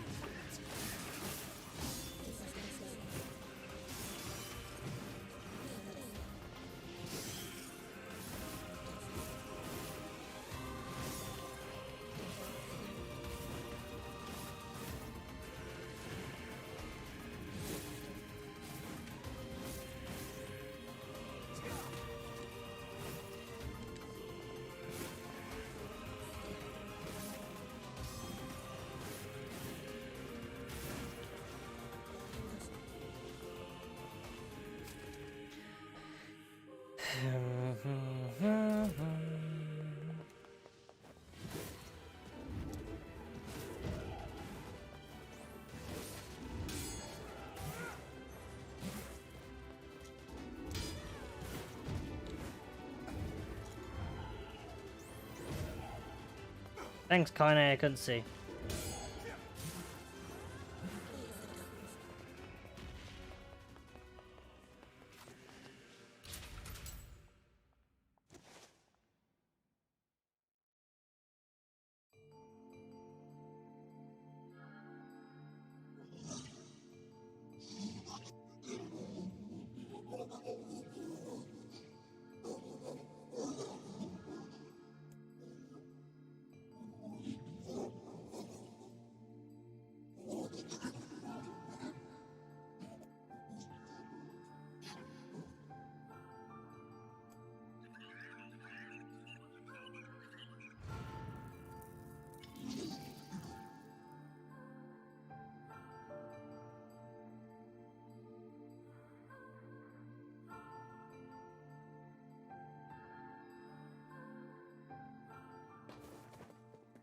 Kaine, Emil, look, from now on, I'm going to sleep outside with you. Why? I can't accept that you aren't allowed in the village. It's stupid. So you're staging a protest? Fun. Don't waste your time. But it just feels wrong. Well, that's really nice of you, but you still don't have to stay out here with us. Emil. You got a super important mission. You can't sleep out in the rain. What if you catch a cold? Besides, I like camping with Kaine. Sometimes we sit around the fire and tell stories, or roast... Emil, that's enough. I got a fucking image to maintain. We seem to be surrounded by a mob of helpless puppies. Just kick them aside.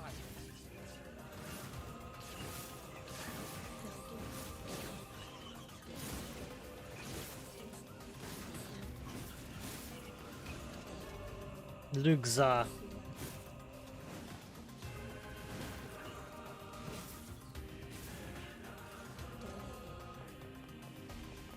Actually, what is the... I can't remember what the level cap is in near. Also, is AJ still playing fucking free you? No, he's not. Okay. Level 99 is the max cap. Okay. Interesting. Interesting. Already nearly halfway there, and not even... and only, like, just finished the fucking first playthrough. Interesting. Interesting. Interesting. Interesting.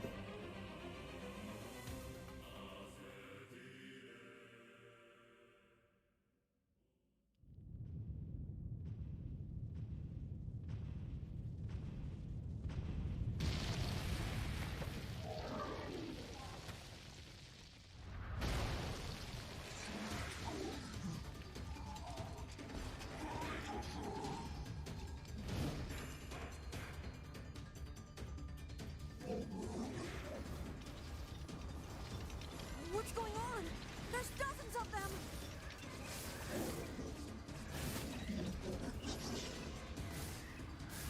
These are creatures of the darkness. Lure them to the light.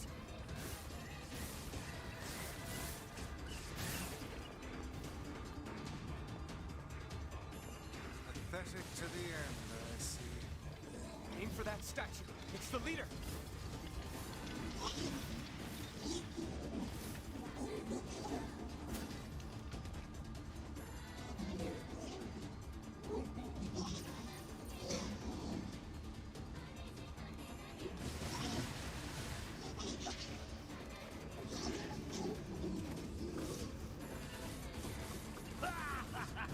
Oh, you're funny. I'm gonna start crying.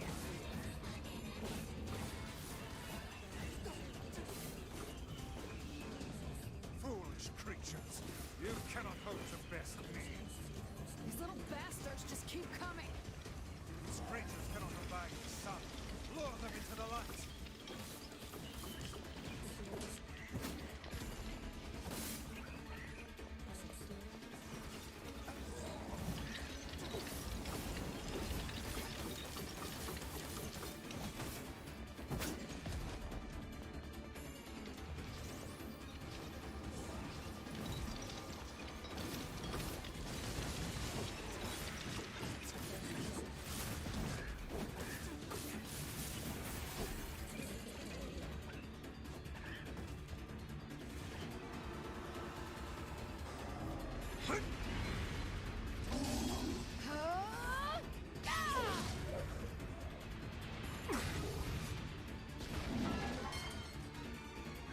felled the beast.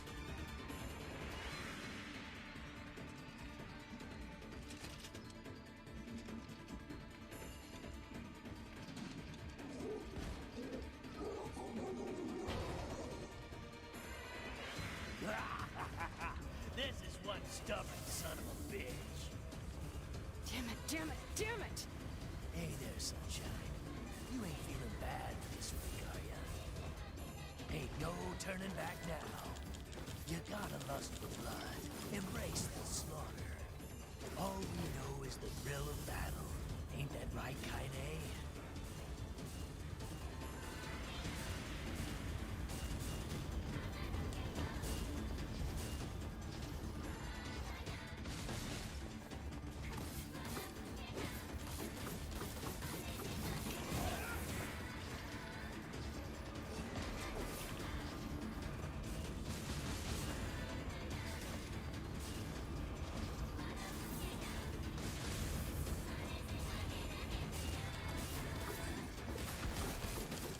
And whoop!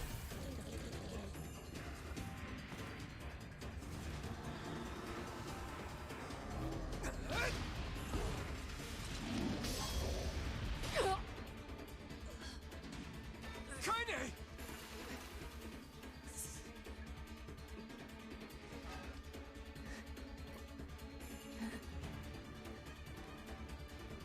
Oh, you're kidding me!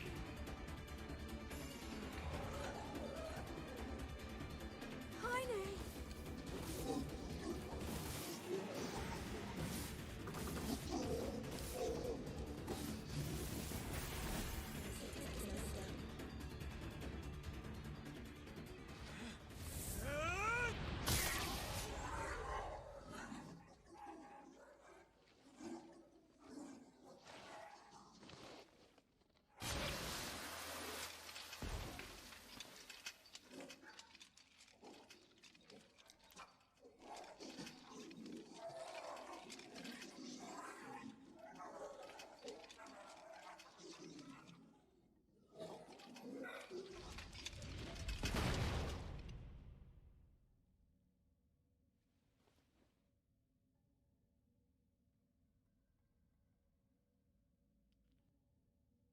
Kaine! Are you alright? Kaine! I fear there is little we can do for her. No! Kaine!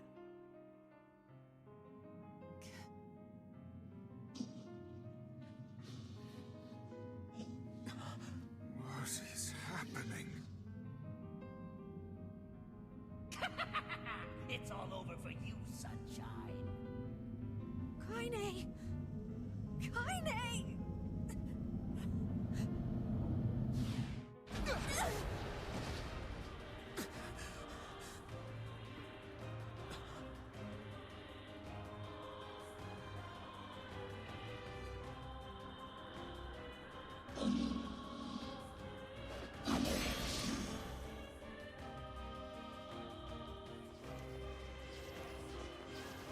It's Kaine's shade! With no other choice, we must strike it down. Kaine! Come back!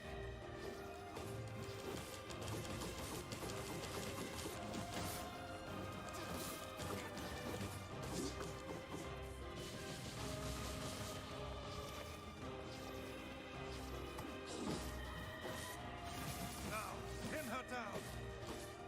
Kaine, please! Come back to us! Oh dear.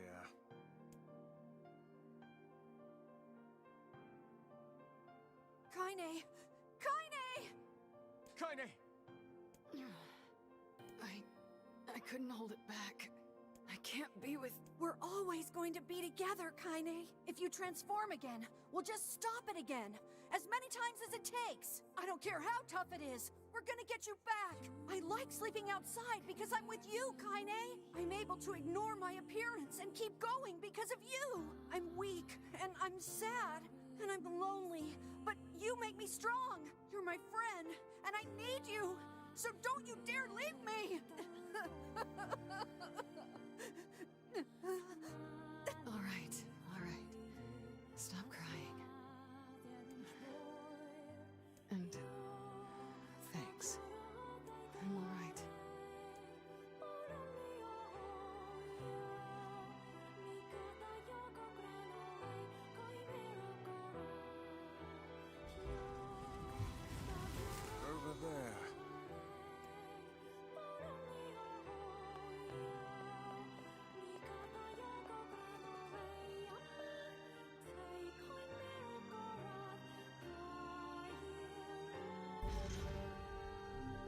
What is this, hmm? Beats me.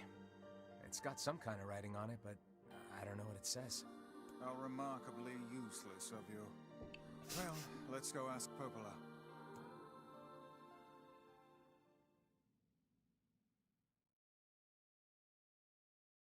It's a cipher of some kind. Can you determine its meaning? I think this is the key to unlocking the Shadow Lord's castle. Here, take a look at this. I wrote down all the words I can understand. This fragment is called the Stone Guardian. Given that you found it in the Lost Shrine, the words must mean something.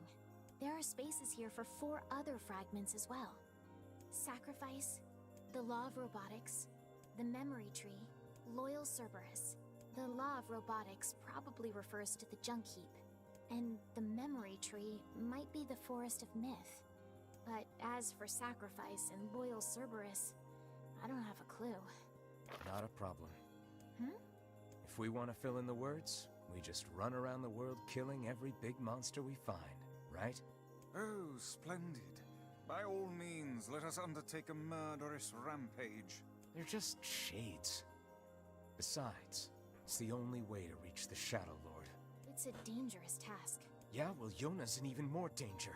But how can you even be sure that she's... Because she is! Right? The Junk Heap and the Forest of Myth, yeah? I'm on my way. Please be careful. Oh, and listen. About Kaine and Emil. The villagers know how much they've sacrificed, and they're thankful. It's just... they're scared, you know? People can't change overnight. I'll hurry them along the best I can. But can you please give them a little more time? I'll try.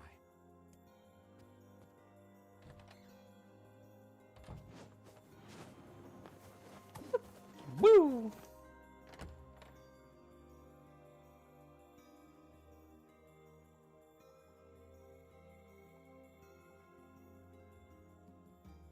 Junk Heap.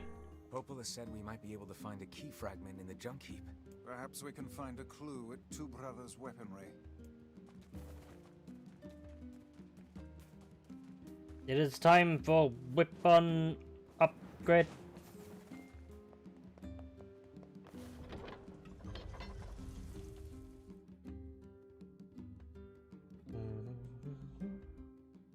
Looks like I mark off the quest list now, actually, because I've already completed all the quests in the game. If I go to quests, yeah, see, 100% quest completion.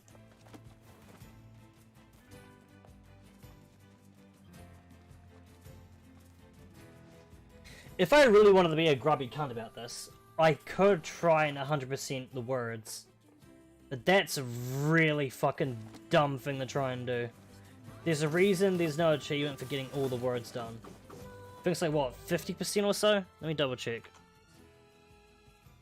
Words. Just control F word.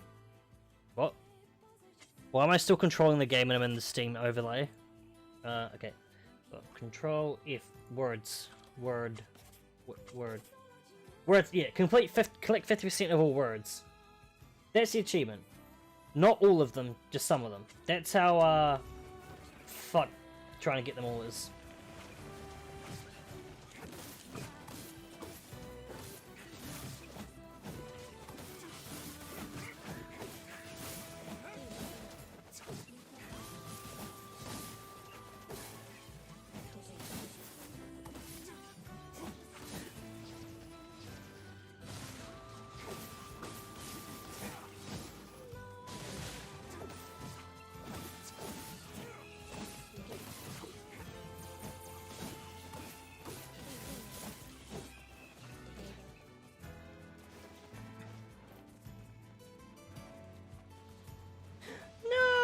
Don't shoot your balls at me!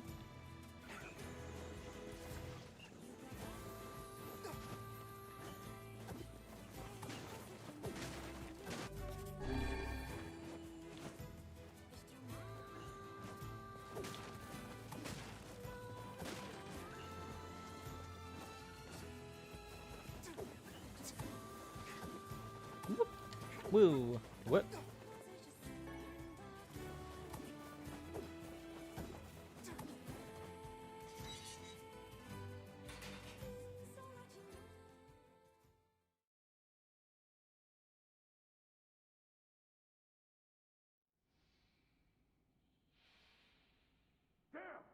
Where'd they go?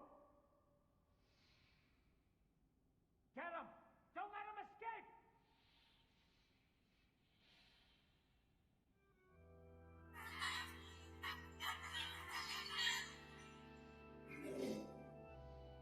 I see something over there!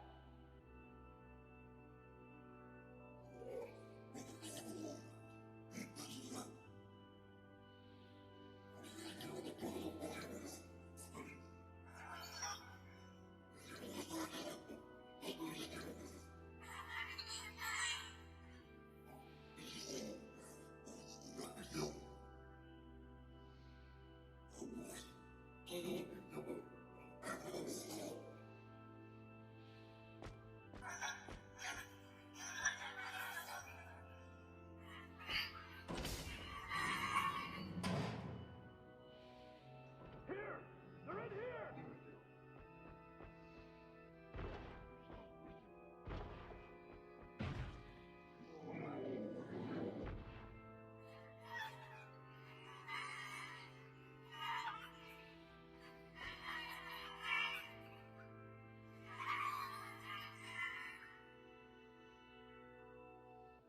I don't remember that being a full cutscene before. Maybe I'm just insane.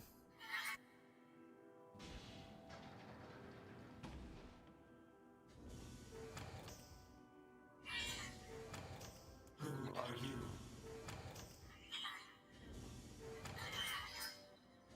Military defense robot, P-33. You are an intruder.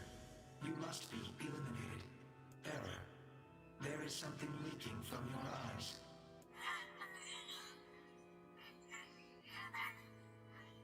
What is crying?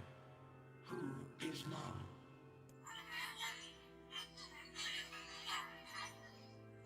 My creator is also dead. He perished hundreds of years ago. 874 years, 10 months, 14 days, 4 hours, and 43 minutes. 44 minutes. I am incapable of being lonely, or missing others, or crying. You will die.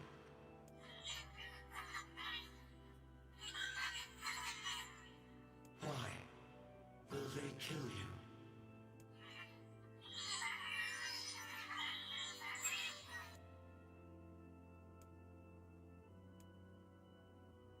I will not permit the humans to kill Khalil.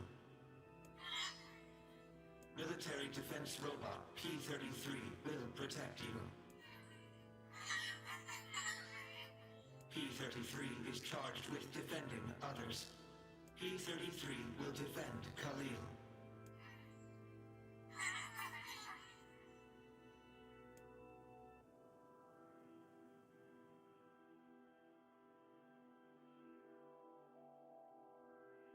No words, only tears.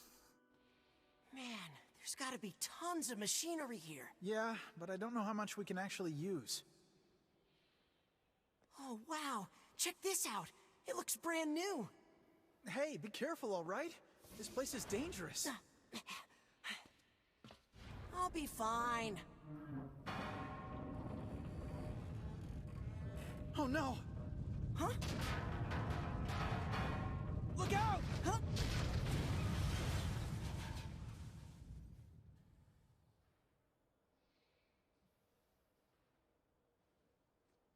Huh? Huh?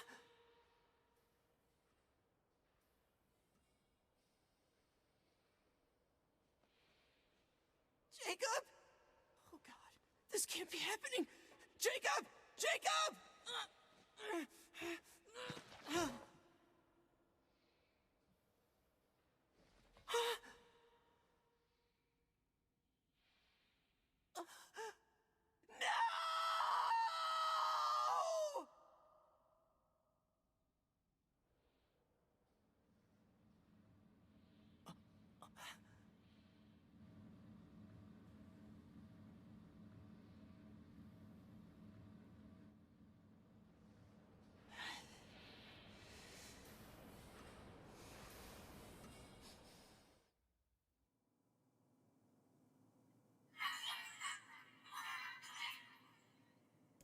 noise of the intruders caused the structure to fail. They should have proceeded with more caution. One intruder has perished.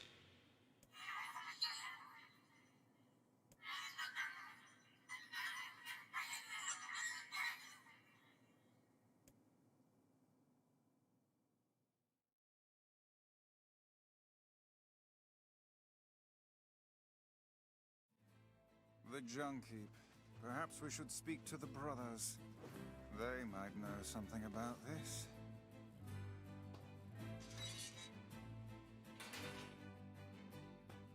Oh, hey there.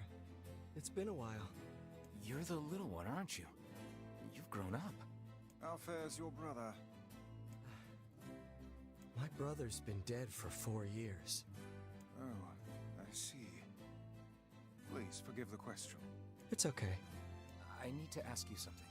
What is it? You heard any rumors about shades around here? Not the little ones.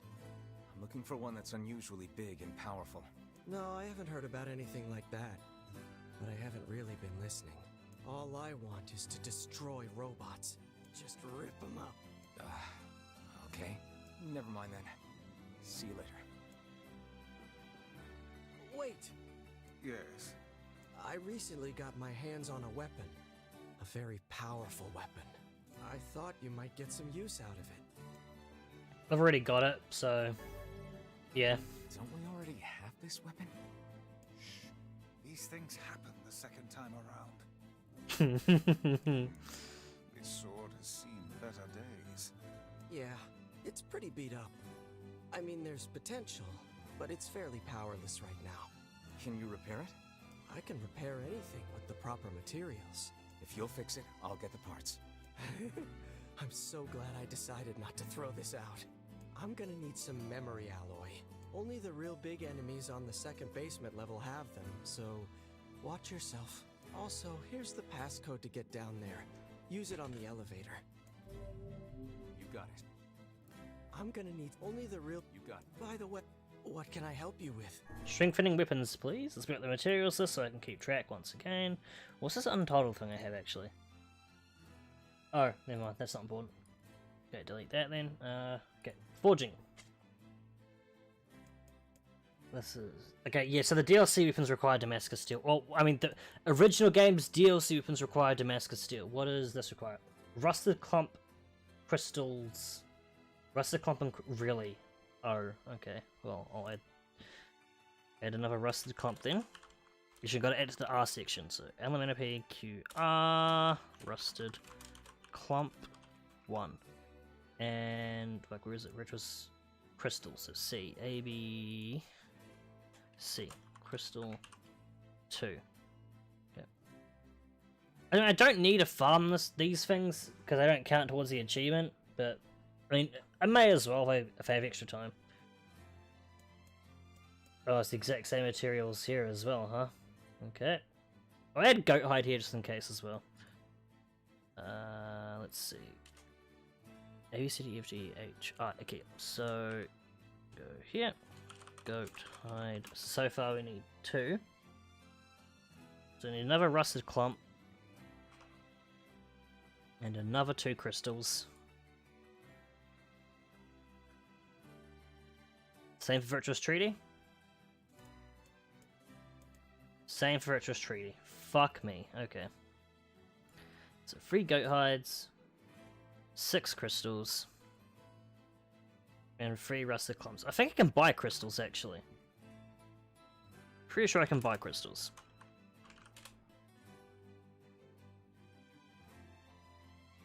Yeah, I can buy them at the material shop for 2,400 gold. Cool. So, yep. And Virtuous Dignity, Rusted Clump, Goat Hide, Crystal. It was the exact same material for each of them. Cool. Fantastic. Rusted Clumps, I think fishing with sardines at the Sandsea is the best option, if I remember correctly. 4 Rusted Clumps, 4 Goat Hides, and 8 Crystals. Alright, save.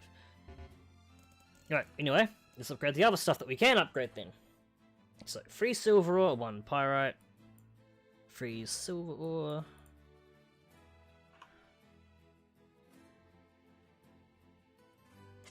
I hope the Dragoon Lance is comparable to the Phoenix Spear in damage, because I really like the Dragoon Lance.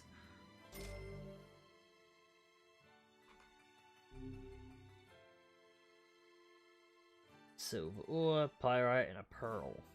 Free pyrite, Jesus. And a pearl. Pearl. Okay, it's all the pearls done. Well, unless the DLC stuff needs it, then yeah. Pearl, free pyrite, and 4 silver ore. Okay. Save. Ooh! I prefer the more simple design, but oh well. 5 silver ore, so that's all the silver ore done. Cool. 3 meteorite, which is all the meteorite done. And 1 simple machine, which is all the simple machines done.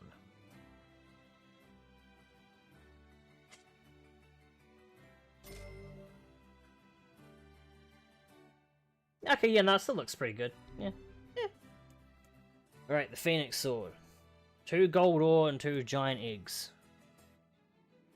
Wait, fucking, okay, giant eggs. So it's all the giant eggs done.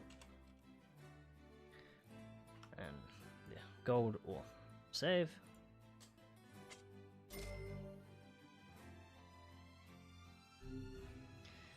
Free gold ore, 2 eagle eggs, and a complex machine. So that's all the eagle eggs done. Thank fuck. 1 complex machine. Complex machine. I'd already marked that off apparently. Oops. Oh, we've got stuff we need for it anyway. So complex machine and free gold ore. Cool.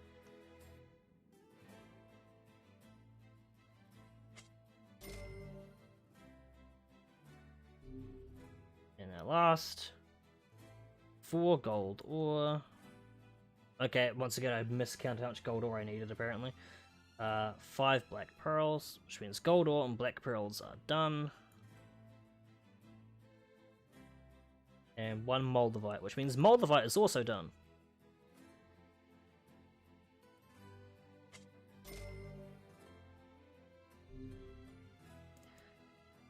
Lily leaf sword, which is not going to get much of a damage boost because it's a shit weapon.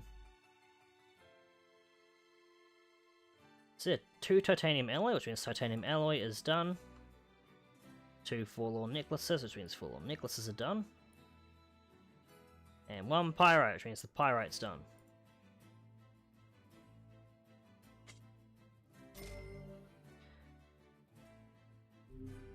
So this just uses Damascus steel, so take away 1 Damascus steel.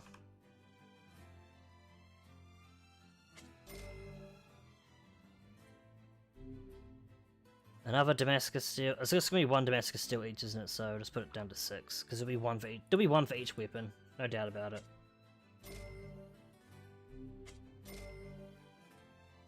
Okay.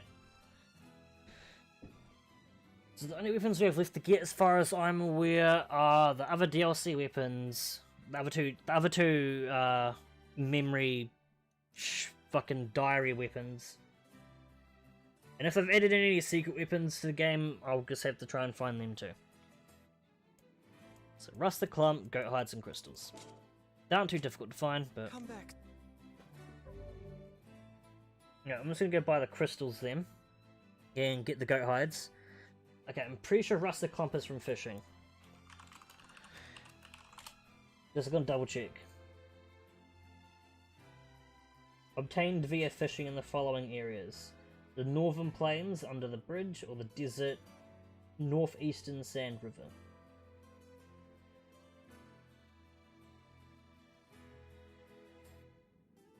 Not telling us exactly how to what to use to fish for them.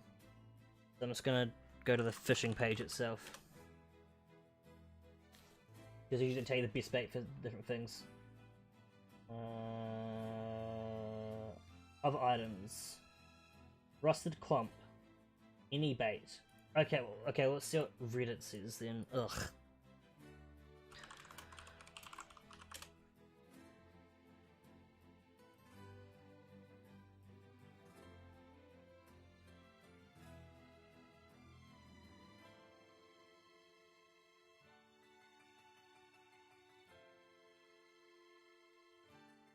Lure and carp. Okay, just use the regular lure then. Cool. There's fish in the desert with the lure, or fish in the northern plains with the lure. Cool. Got ya. I'll just go get the stuff now then. And I may as well fish at the desert then because, well, I need to go to Facade to grab the crystals anyway. How strong? Wait, I didn't see how strong Fool's Embrace was. How strong is Fool's Embrace? 400. I'm pretty sure that makes it the strongest light weapon we have right now, right? And 80% magic power. Okay, it's stronger than the Phoenix Dagger, which was previously the strongest. So, yep, okay. Fool's Embrace it is. I'm grabbing Angelus by the neck. I say, how strong is Drake? That is such a fucking damage. What the fuck? You buy this at a random ass store in Facade, and you find this at the end of the game, but this is 300 points weaker. Why?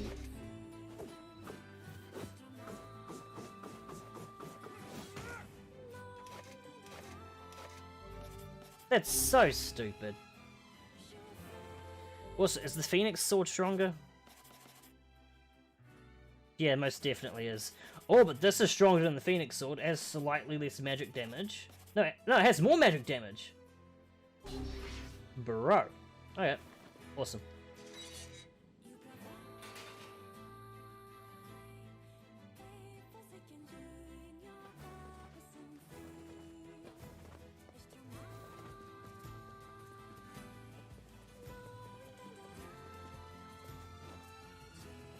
Wait, so they want you to fish here. Can you even fish here? Oh, you can fish here. Interesting. Well then, let's fish.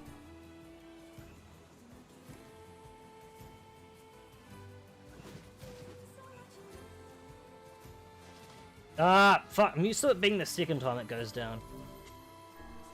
That's on me.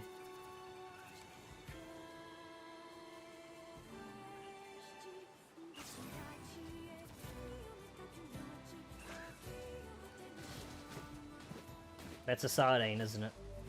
Rainbow trout, okay. Well.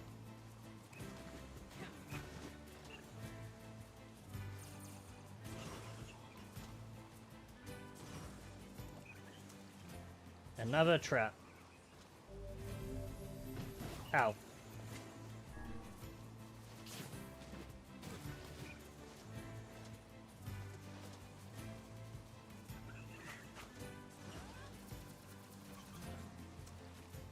I'm just probably gonna stick to the desert if this keeps doing that. We'll try a fish over here.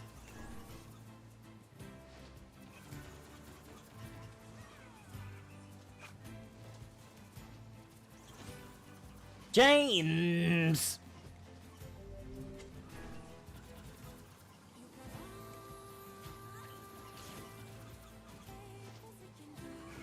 James, there's something wrong with you.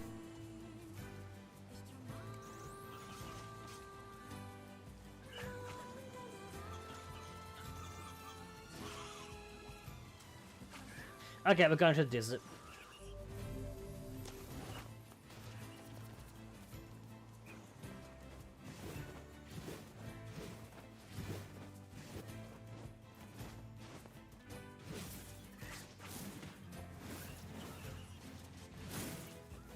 Owned.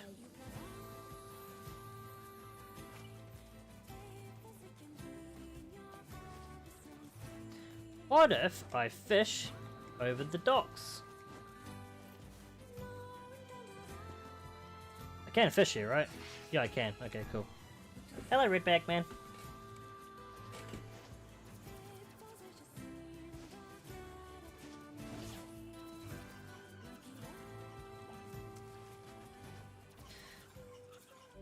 Awesome! Hello. Wife and I, anyway.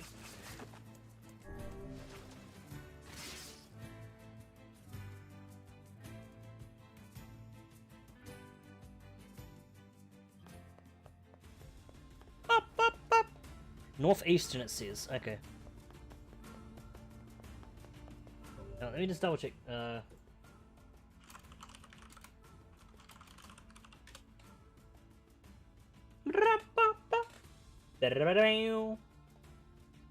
Ba ba ba ba ba bam. Ba ba ba ba ba bam. Alright, gotta mute this video in case he talks.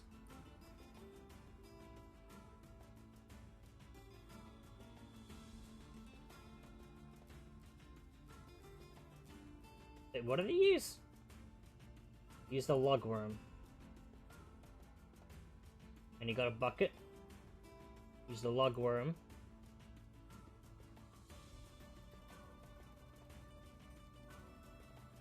And got a clump. Okay, lugworm, Northern Plains. By the bridge. Got you. Oh well. Let's go to seafront, buy some lugworms then. Even when... Anyway.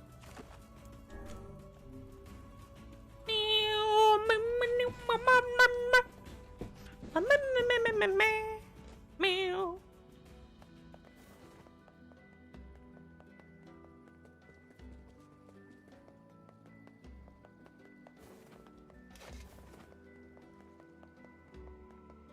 I require... Where's fish store? Fish, fish, fish, fish.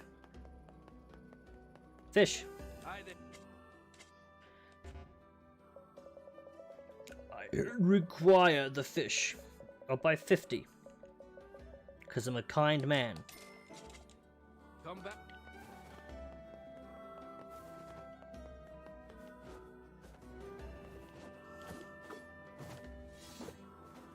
Hello. Anyway.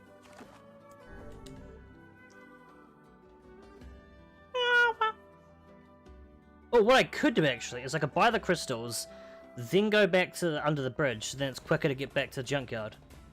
Easy. Easy. Right, I can take these things here now. Say, can you eat scorpions? Indeed you can.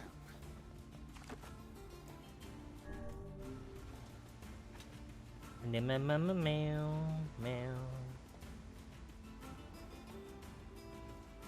I accidentally skipped an entire conversation. Oops.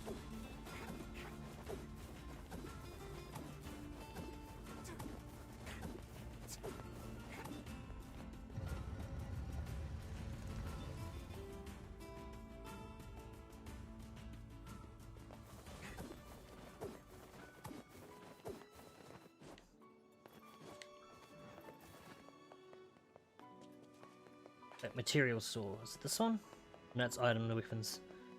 Yeah, why am I always second guessing myself? I know for a fact the fucking material saw is that one there. And then my brain's just like, wait, no, but maybe.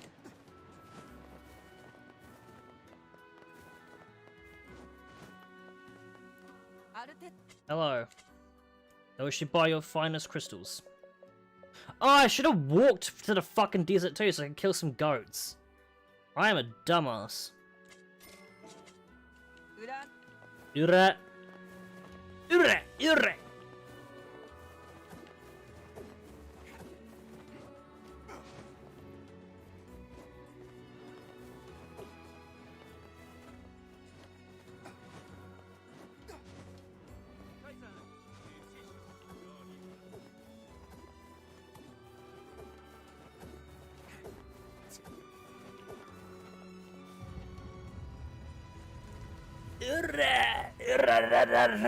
Oh, microphone, sorry.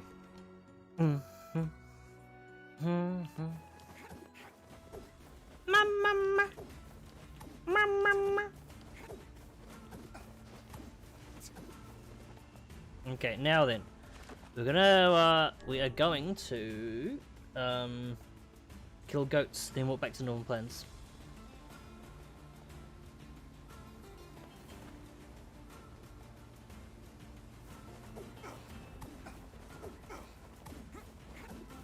So what, I need 4 goat hide. I typed it as ghost hide. Hang on, I need to correct that. Goat hide. Why do I write ghost hide? What the fuck is wrong with me? Goat hide. And I've got 2, so I just need 2 more. Okay, does the frame rate drop still happen here when you're running past this way? Let's see.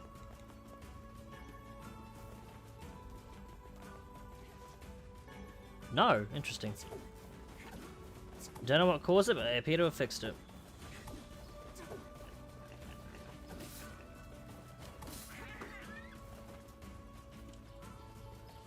Hide? Yay, one more. Come on, one more. Hey, okay, we got the goat hide. But mark them off on the list, hang on. Okay, you put the cross next to them. Yeah, I've got the goat hide and I've got the crystals. So you see the rest of the clumps now. Oh, they're off.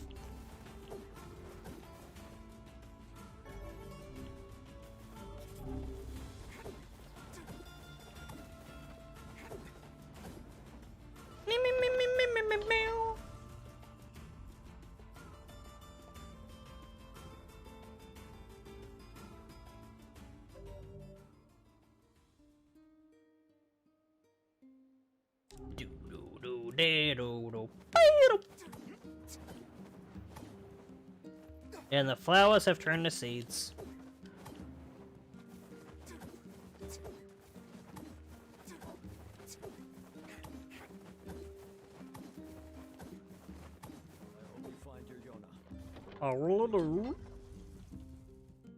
Well, please, what do we really want? So tell me what you want, what you really want. I wanna talk, I wanna talk, I wanna talk, I wanna talk. All I really wanna do is sing a song.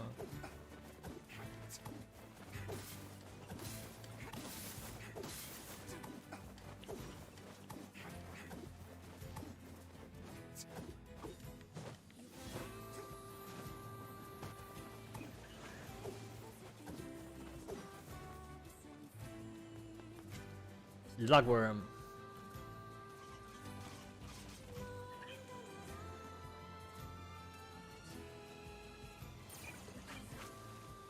Bucket. Oh.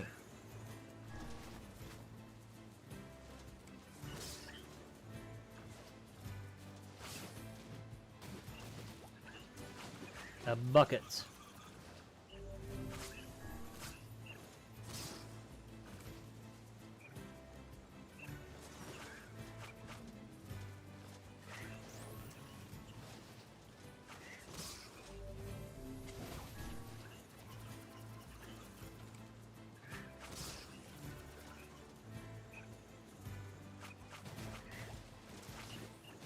A tin can.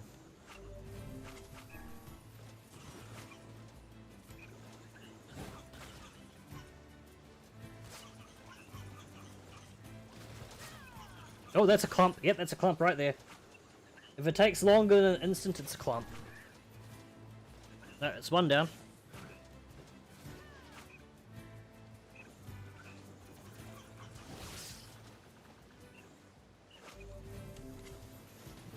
No, not the lure!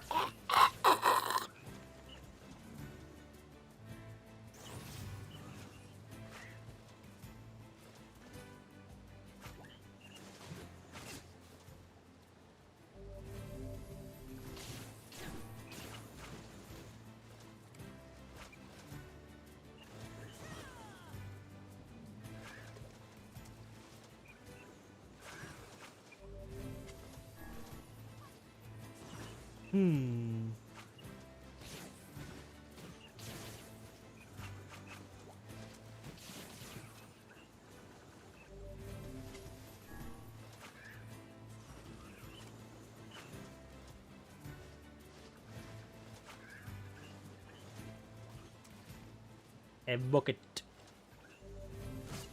Ow. Yeah, so far for 9, I have found 1.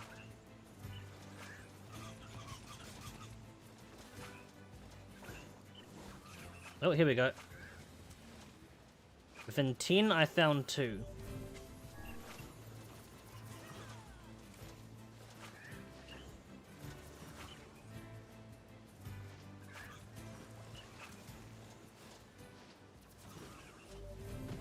Wow. I think it's something like a 25% chance for it to be a rusted clump.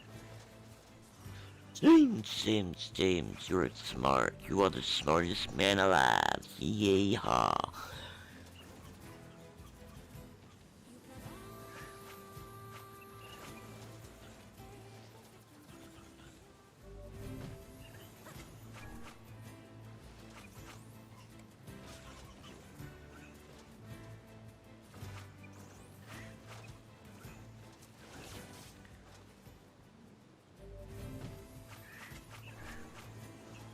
I'm surprised Kai and Emil haven't killed these guys yet.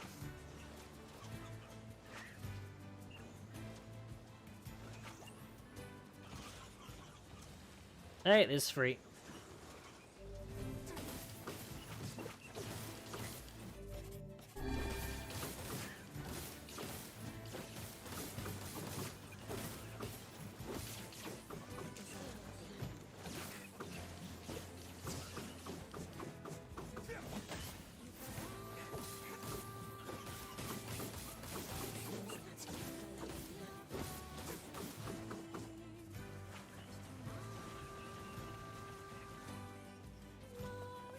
Now back to fish.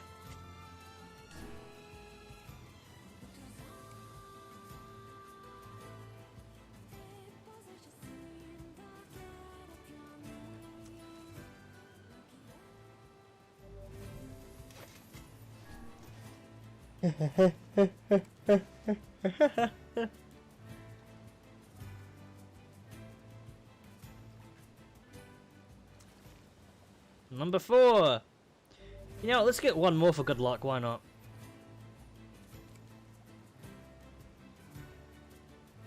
Also, just in case one of the DLC weapons still needs a rust clump. That way at least have at least one extra gun for us.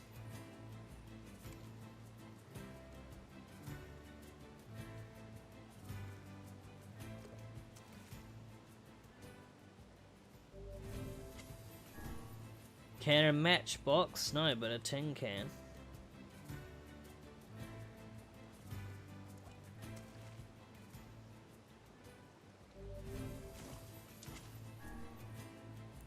Yeah, I scared away the fishes in the buckets. Now there is only rusted clumps. Fuck.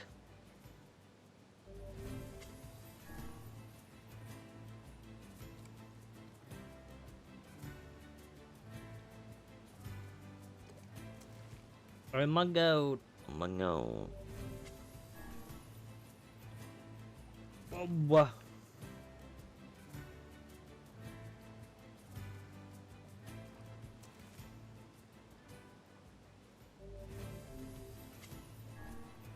Lug.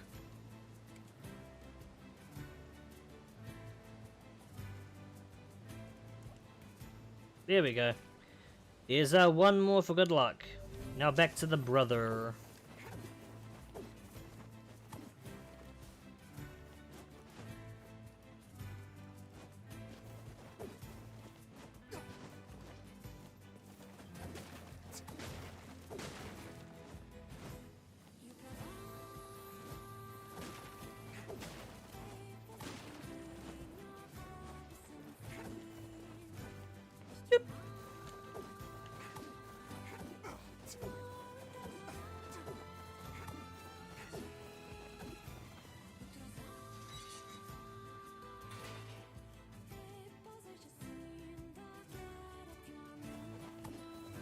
The brother, hello, the brother. Hello, brother man. I'm gonna only the you got. By the way, what can I help you with? Alright, so virtuous contract. Wait, we need to mark off that we got the items first, actually. Yeah, mark off that we got the rusted clumps. Boom, boom. Okay, virtuous contract. Mark off one rusted clump. Mark off one goat hide. And mark off 2 crystals. Boom. Okay, virtuous contract.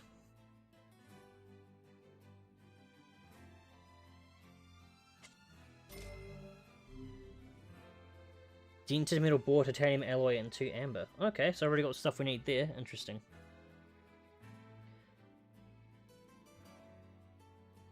But first, I'll go for the other ones too, just in case.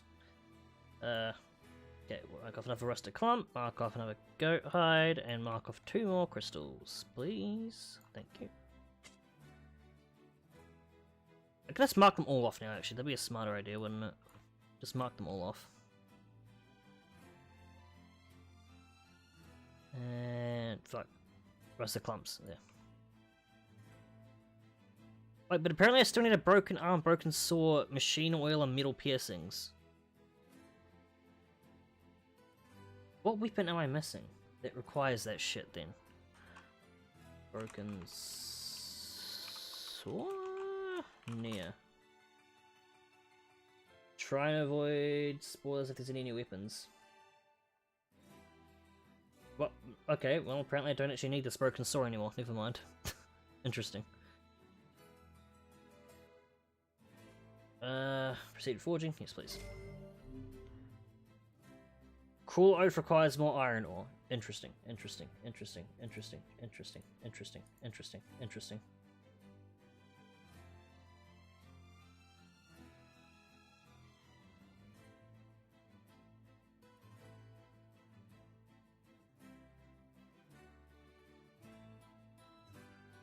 So, I miscalculated a lot of stuff that's on here then, apparently. Because I don't need any of this... Aside from the Damascus steel, I don't really need any of this other stuff then.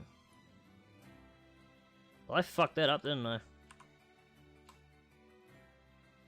I would sell it all the excess stuff, but I don't need the Man of Means achievement anymore. I'm good for money, so no point selling it either. I'll hang on to it, see if I can get a big stockpile by the end of this. Virtuous Treaty, Virtuous Dignity. So Cruel Life requires more iron ore. I'll buy fucking 99 iron ore. Why not? I can afford it. Who cares?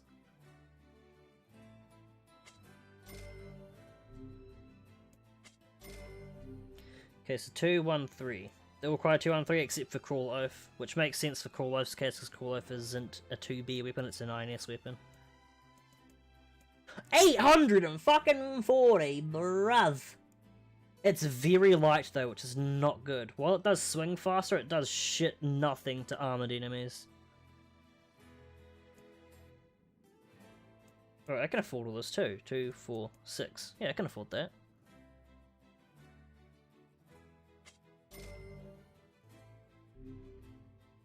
That's where problems come in. 2 memory alloy. I need 6 memory alloy. Okay, let's just get that written down then, shall we? Because, yeah, I don't need more Molivite, I don't need more severed cables, I do need the memory alloy though. So memory alloy 6. Let's buy the iron ore. I'm gonna need only the real big. You got it. By the, what can I help you with? Wish you buy in something, please? Wish you buy some iron ore, please? Okay, so the only weapons I need to get all the weapons in the game then is provided they haven't added any weapons in through the new content, is just the other 2 DLC weapons. I wonder if all of them are going to be Angelus, because Angelus does have different forms. So yeah, maybe they're all Angelus. That'd be cool. I'd like to use Angelus as a weapon. So yeah, 98 iron ore. How much is that? It's going to cost me 98k. Well, it's not like I need the money, so who fucking cares? Come. Only the you got it. By the way, what can I help you with? Come. Oh, I need more amber. Can I buy amber? Hang on. That's not what I wanted to search. Near. Amber. Amber. Near. Purchase from the material shop and facade. Motherfucker.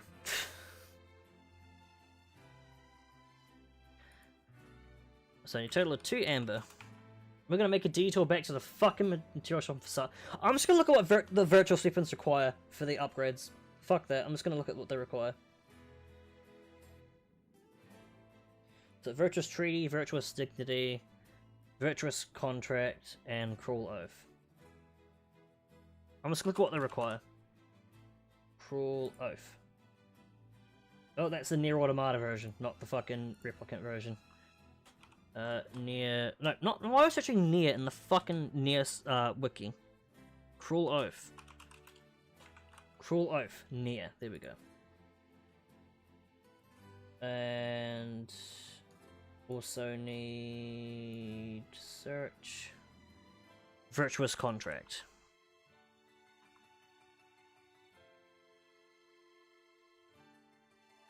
Yeah, okay, so Virtuous Contract, it's at level, what, 3 right now, so upgrade it to level 4, we need, oh, we've already got all that sorted out then, never mind. Okay, so it's only a Cruel Oath we need to care about here then. Awesome. Awesome. Cruel Oath, so it's at level 2 right now, so upgrade it to level 3, we need... Yep, well, you already know that. Okay, upgrade it to level 4, we need 3 gold ore, large gear, and moldavite. Oh, do I have any large gears? I don't think I do have any large gears. Oh shit. That's a problem. And gold, or 3. I'm pretty sure I already got the gold ore, but the large gear I don't have. The yellow-eyed ground robots. Okay, so I should be able to find some while I'm in here then. Great. So I said to go back, but farming memory alloy shouldn't take too long anyway. Come back. Like, memory alloy's not hard to farm, it's just very fucking tedious. So the large gear shouldn't be too annoying to find. We've already got the Damascus steel. Memory alloy is going to be tedious. Amber we can buy, and gold ore we already have. So I need to mark off gold ore as already having, actually. Should probably do that. Yeah, already got the gold ore. It's a shame about the older lad. He was but a child. Sounds like you went into a dangerous area for the sake of the business.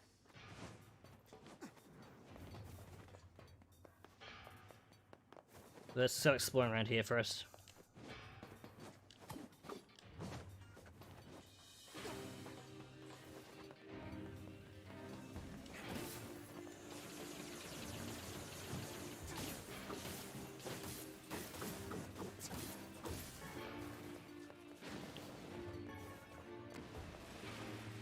So the yellow-eyed ground robots, which are just the standard ones, I'm pretty sure.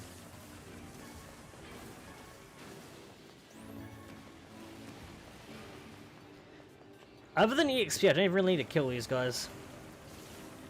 I don't even know if they give me decent EXP anyway.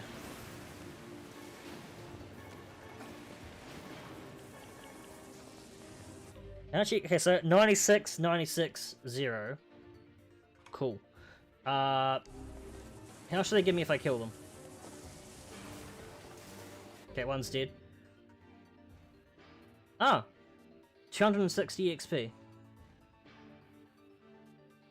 Okay, not bad. They go down easy, there's lots of them, and they give me a decent amount of XP. Okay, I'll kill them all, why not? Okay. I don't need their items, so I'm going to go for them.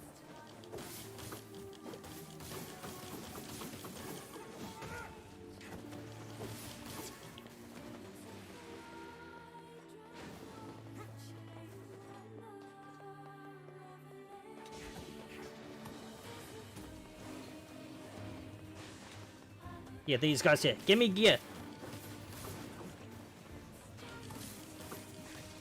Help!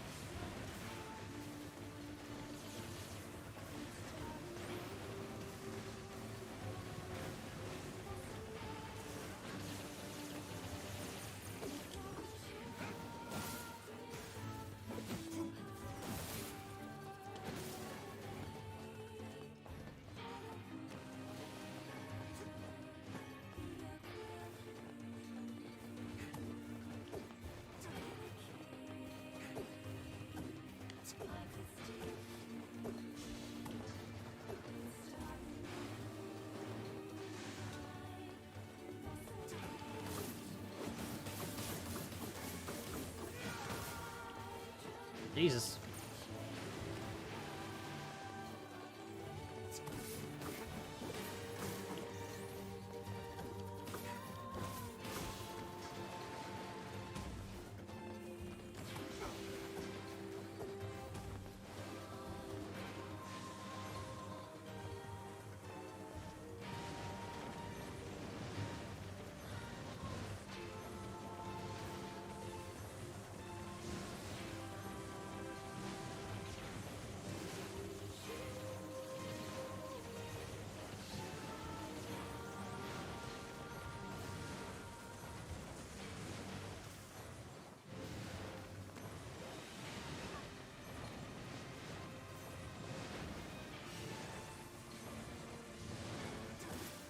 Hey, we got the gear. Okay, cool.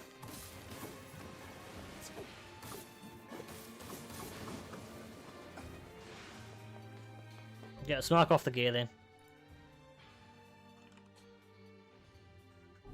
So just need to buy the amber and need to farm some memory alloy.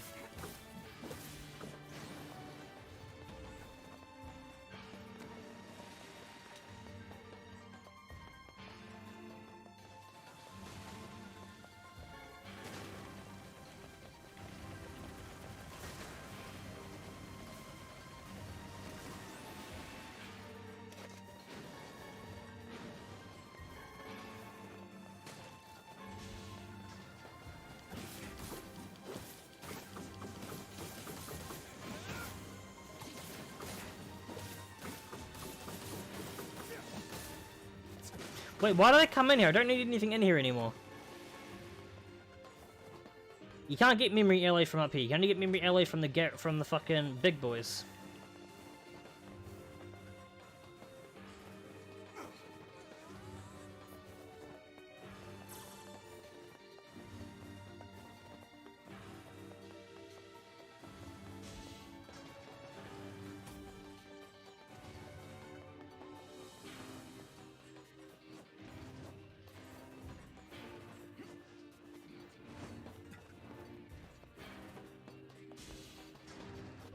Yeah, but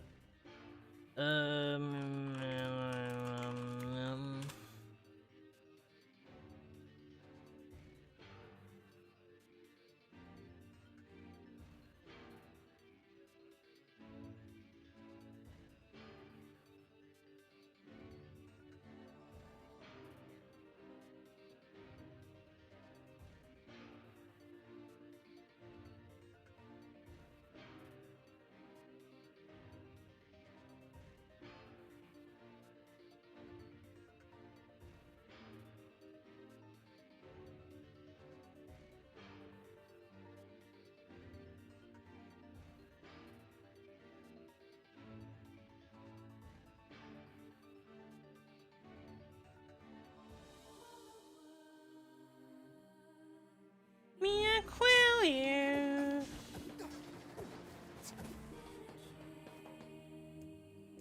I think it's B2 we're going to? Can't remember.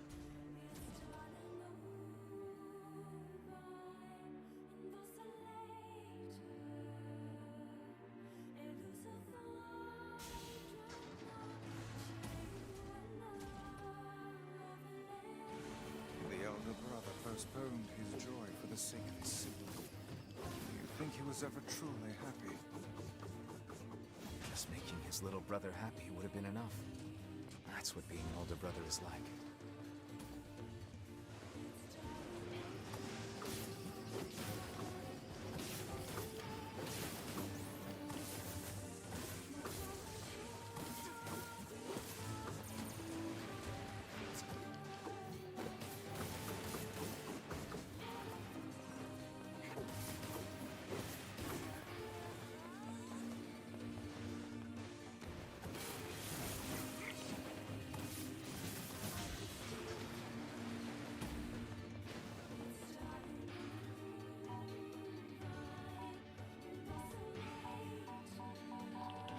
Oh!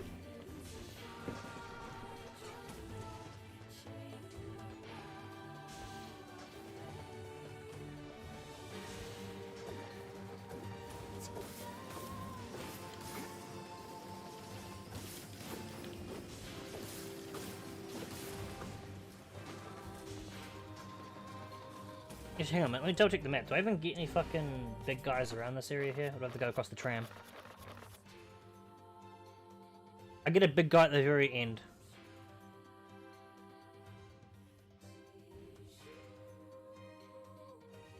Yes, I don't need to go through all this shit. Okay, let's go.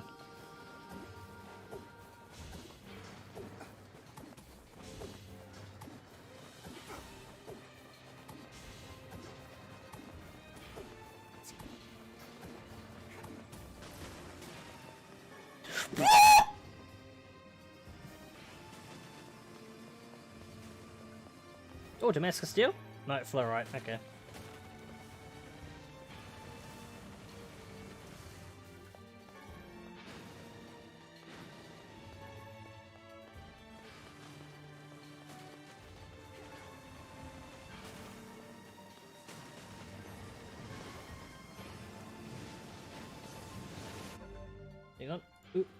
There we go. Fix that up.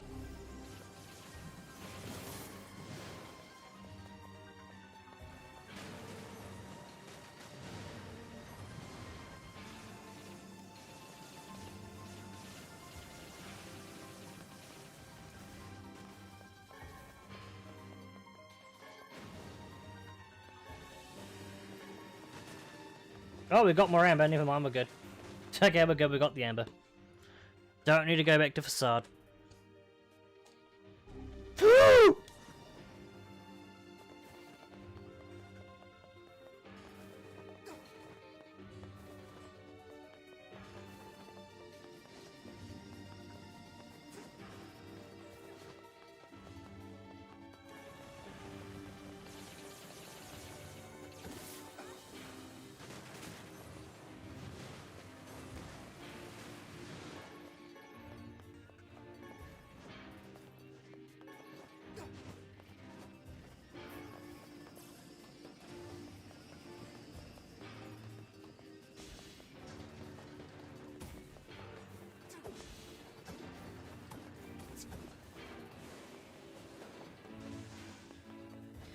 And I have to remember the first fucking, the first memory alloy we find doesn't count because it goes towards the quest.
Memory alloy, titanium alloy. Oh wait.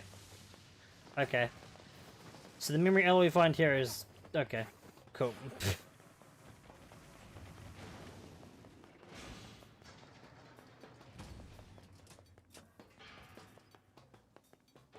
Gimme.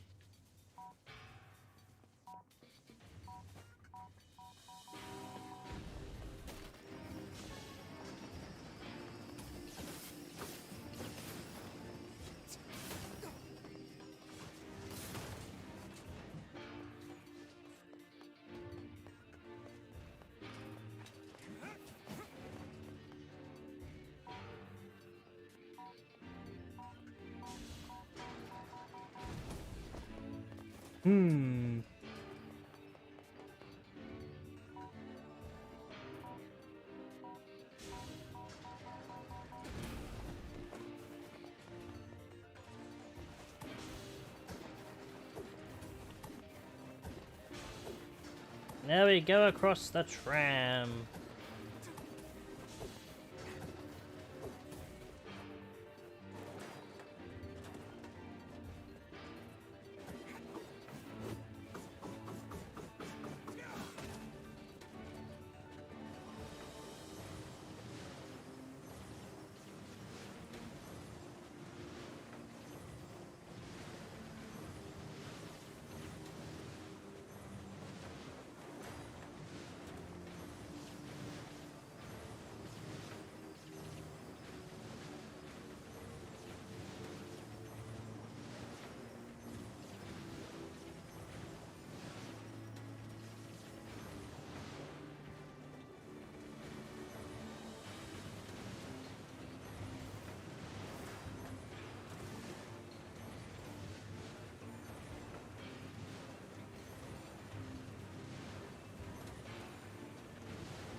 Hello, Kainu.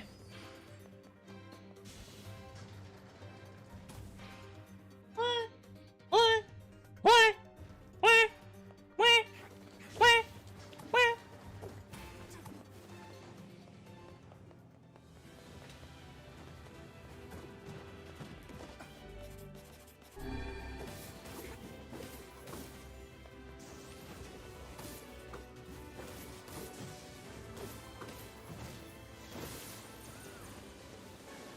That is one.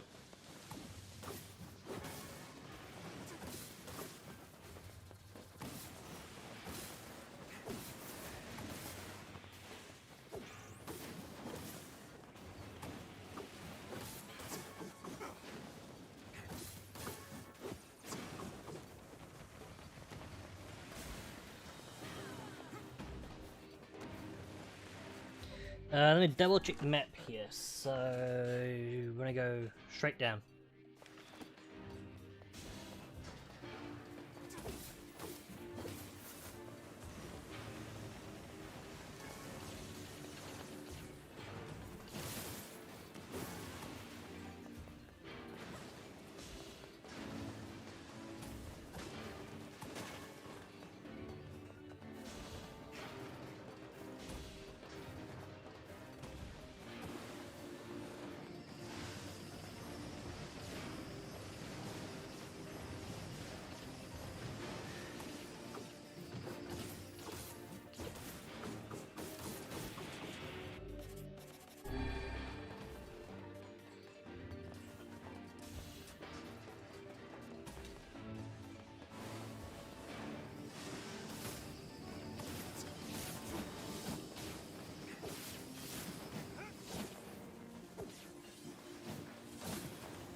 Memory alloy?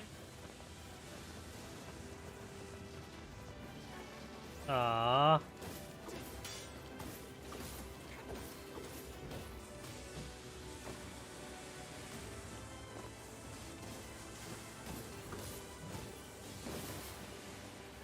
Ah.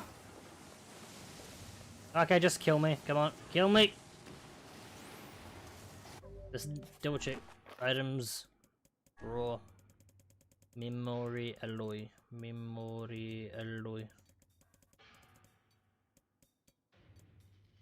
We got two. Oh yeah, but one goes to yeah.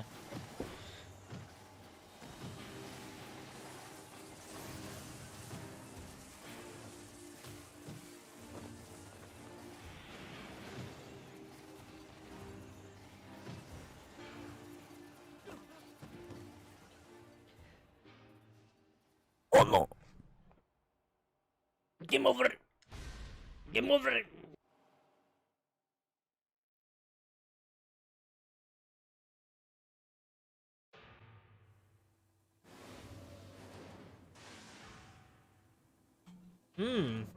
Okay. Device. Just double check. We still have two memory alloy, right? Memory. Yep, cool.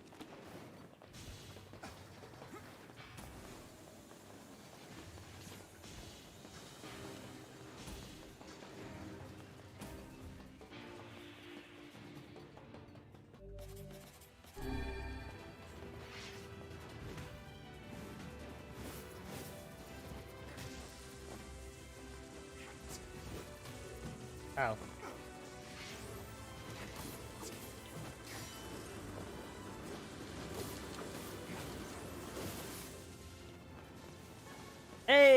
we got one.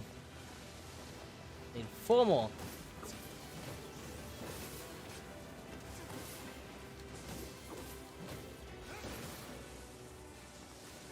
Three more! Fuck yeah!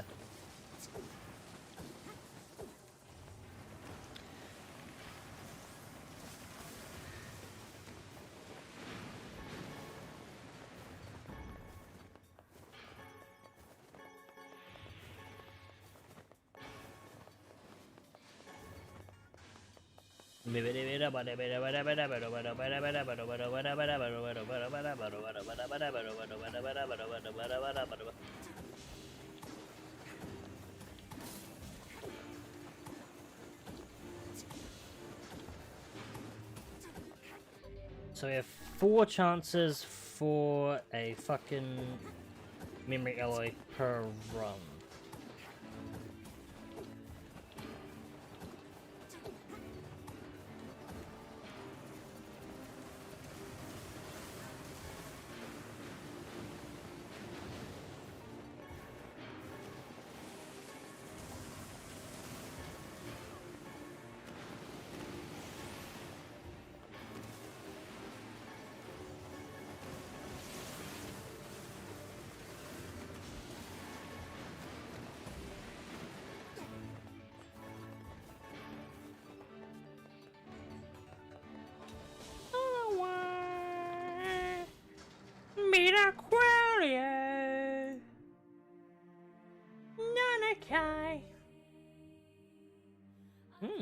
Godzilla sells you a car. Interesting.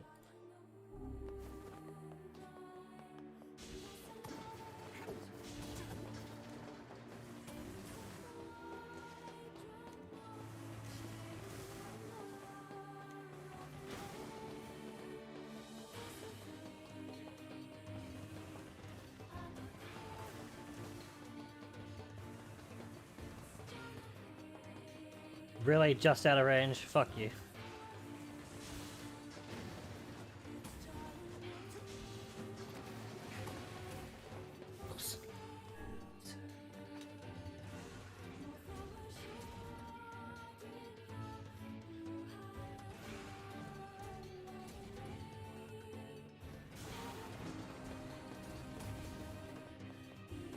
Ha! Wah! Wah!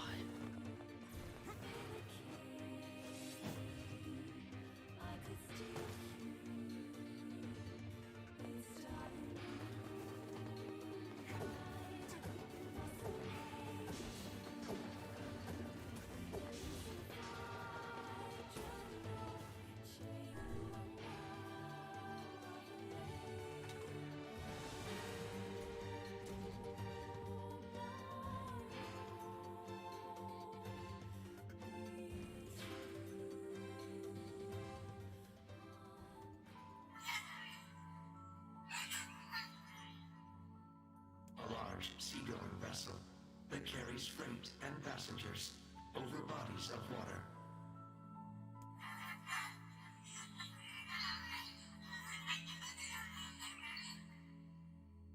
You have taught me much, Khalil. You have helped to expand my vocabulary. You have instructed me in the ways of the outside world.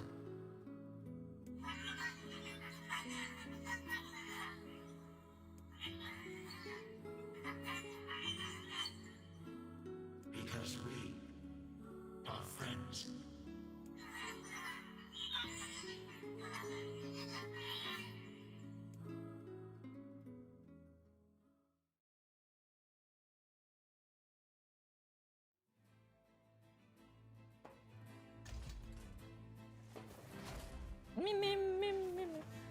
Just to double check, we have 3, we have 4, but we have 3 actually, because we lose 1.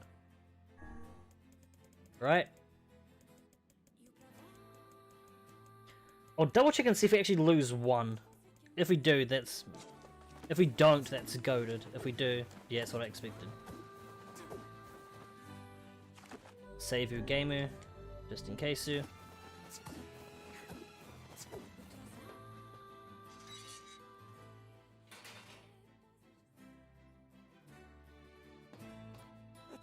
pretty impressive stuff you found. I'll start upgrading your weapon right away. And since you did me a favor, I won't even charge you for it. Well, actually, this is gonna take a little more time than I thought. No sense in you waiting around. I'll send you a letter once it's ready. That would be great. No sense in you. That would. What can I help you with? Oh, can I help you with? You can give me stuff, please. That'd be great. Yes, okay, so I got free memory alloy. Cool. $9.99. Oh yeah, but it's very light. That's the problem with it. It's very light. So against unarmored opponents, fucking grand. Against armored opponents, Also, no magic power, so that's a problem too.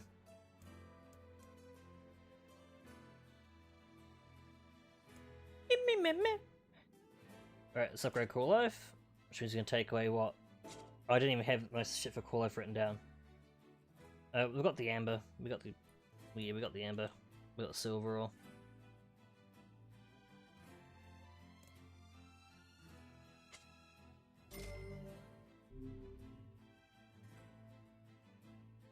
$475. 40%. I guess this is the only one that has magic power to it. It's still very light though. Alright, you take away the gold ore. Wait, it said it needed 3, didn't it? Okay, who cares? Well, give it large gear. Yep, okay, cool. Cool Life has been maxed out.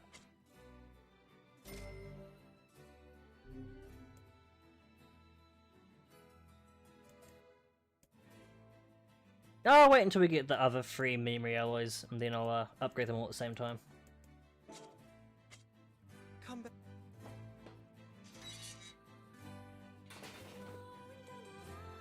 It appears we have some free time on our hands. Popola said we might be able to find something in the Forest of Myth.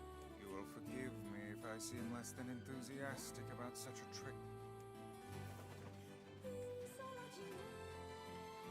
As far as I remember, nothing but the Forest of Myth changes. YouTube is not receiving enough video to maintain smooth streaming. Oh wait, I went the wrong way. Oops. Don't know why it's not receiving enough video when I'm fucking playing a game and there's shit going on the screen and I can see on the stream right now that shit is happening. So I don't know what you mean by not enough video.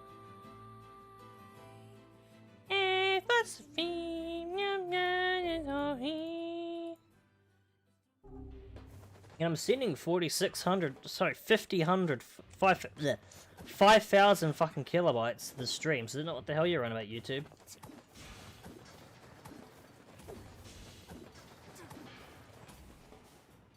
How'd you get to be duples?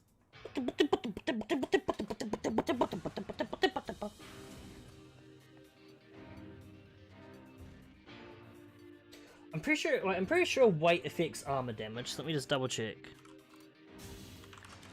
Let me just double check what weapon weight actually does.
Okay, so no one really seems to have any clear, concrete idea what weight actually does.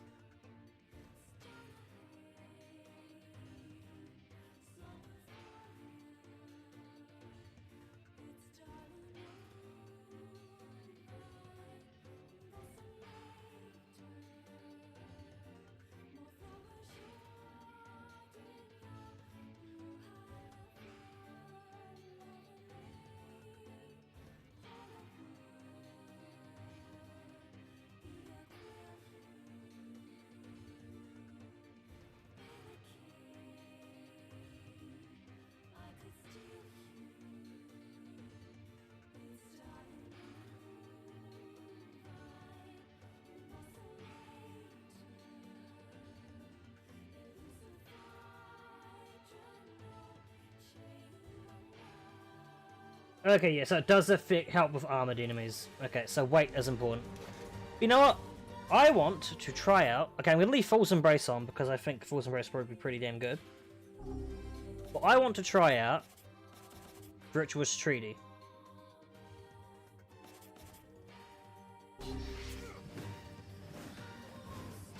Actually, no, I'll try it Virtuous Treaty once I get it fully upgraded. That would be a better idea. I'll try it. I'm going to try it Fool's Embrace.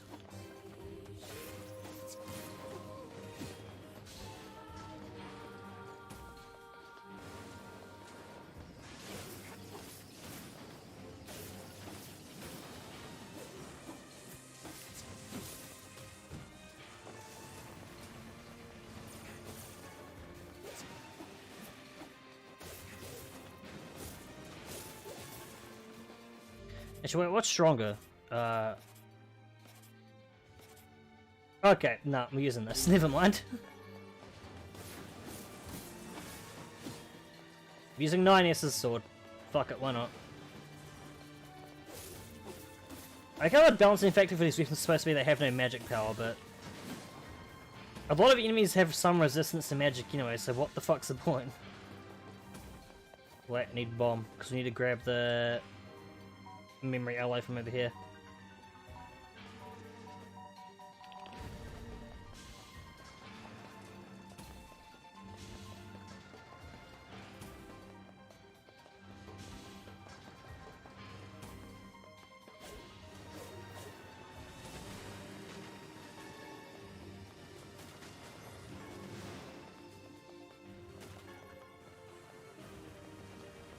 Okay, that is kind of noticeable, but still, even against enemies that do take a bit of fucking damage from magic, they still take enough to warrant, you know, not caring about the bit modifier.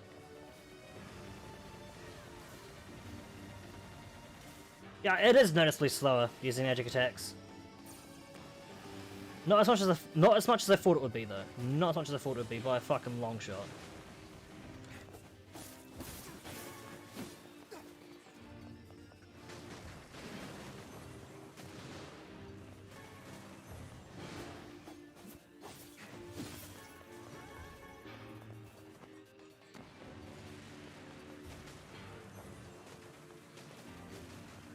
Look at all those yellows, holy shit! Ah, Damascus Steel, hell yeah.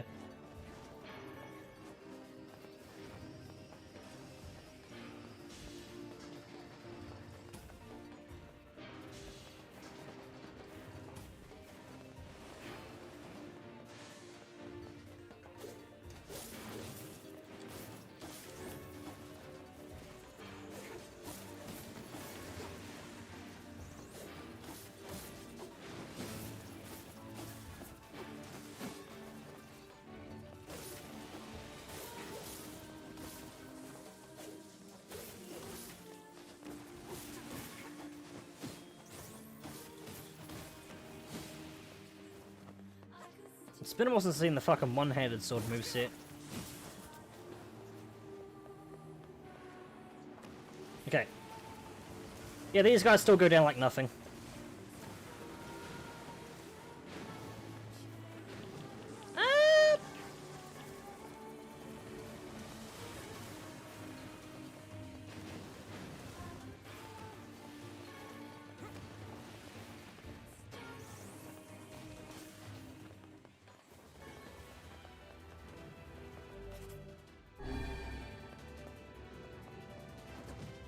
Oh, what? Really? Okay.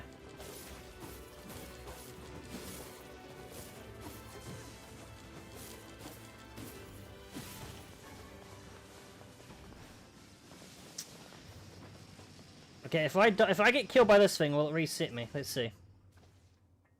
Do it. Do it. Emil, stop tanking shots.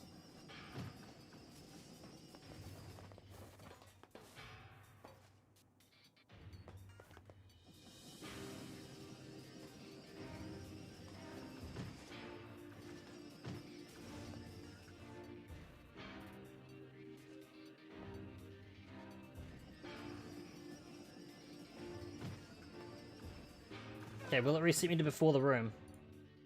Let us see. Game over.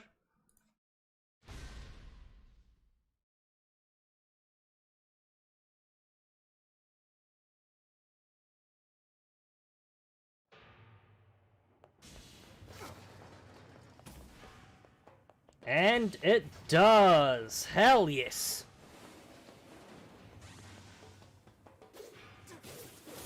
Because my old farming route was I'd run for the entire thing, and I'd just run for the entire thing. I wouldn't intentionally kill myself to like a fucking reset drops.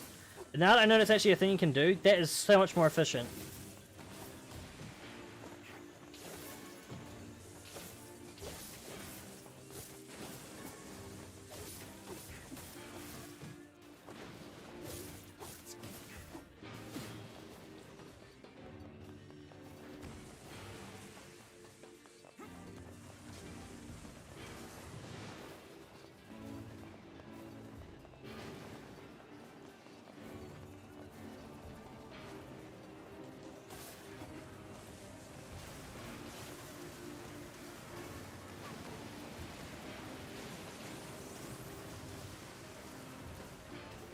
Wonder if I should stream Drakengard.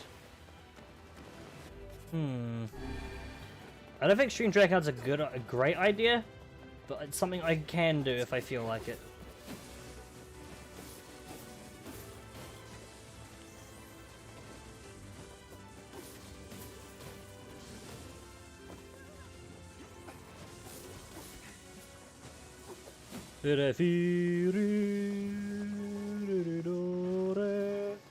Memory alloy is based.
Oh, so if I need to use magic power, I can just switch to a weapon that has high magic power, actually. I can just quick switch. Okay, I have found a pro strat then, apparently. I can use strong physical weapons against enemies that have, you know, physical weakness. And if I need to switch, I can switch to, like, the Phoenix weapons and get the magical bonus there.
Memory alloy?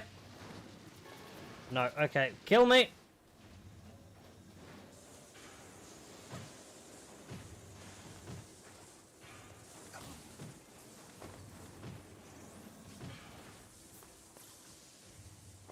I got a mule heals me, I just run into a fucking bullet that's away from me.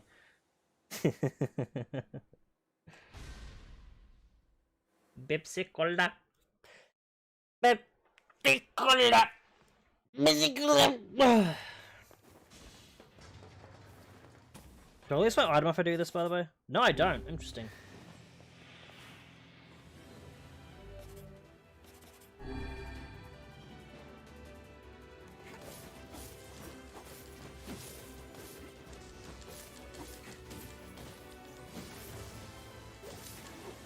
Hey, memory alloy, there we go.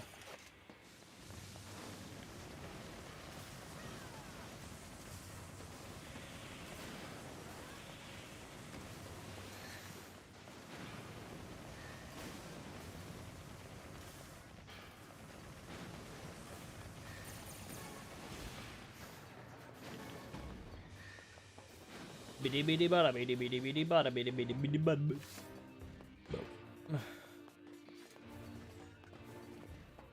Oh wait, wrong way. Southern end, James, not northern end.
Just double check one memory alloy, right? Just need one memory alloy. Just need one, a singular one.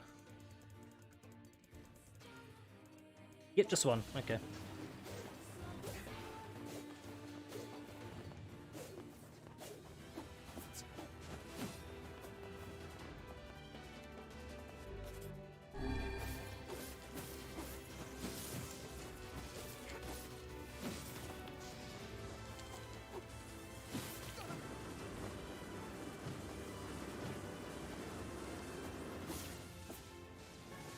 Alright, that's one chance, dude.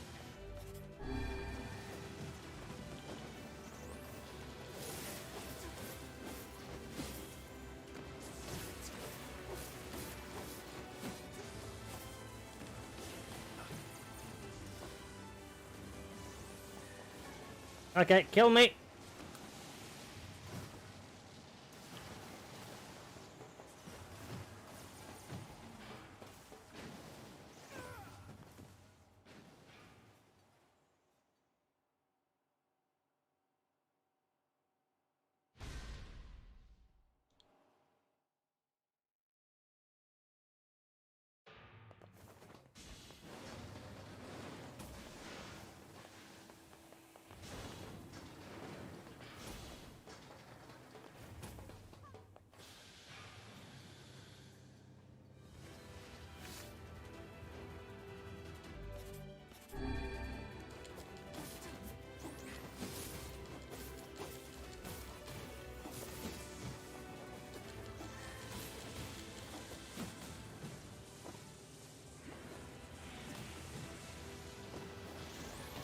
Okay, we got him. Cool.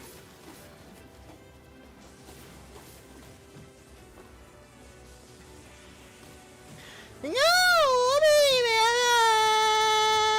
Oh my god, really? Can I fucking do anything, please? Grand, thank you.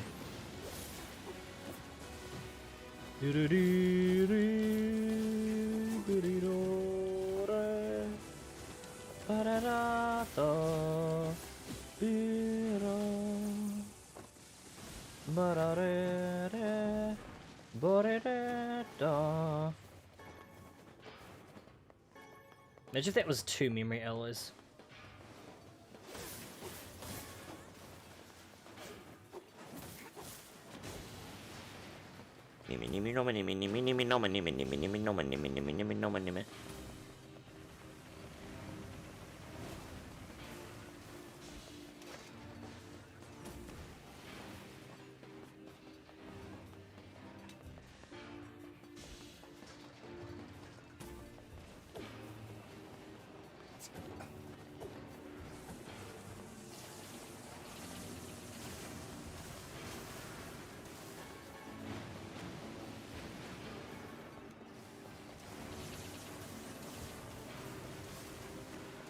Someone quickly search something.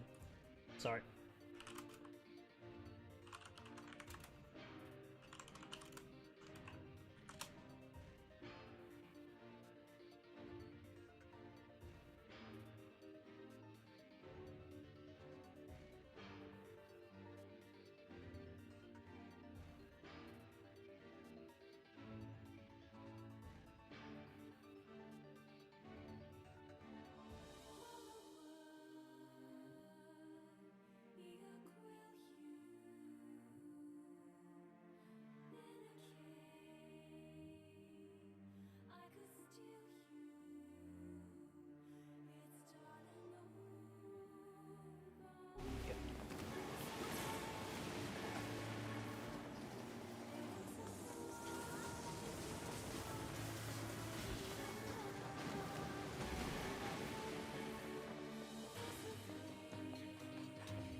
First 4, please.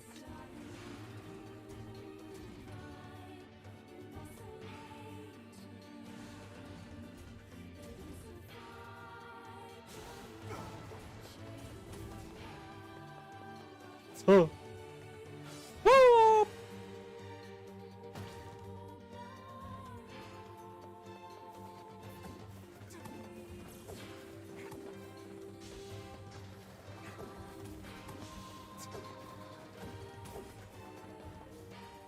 Surface, please.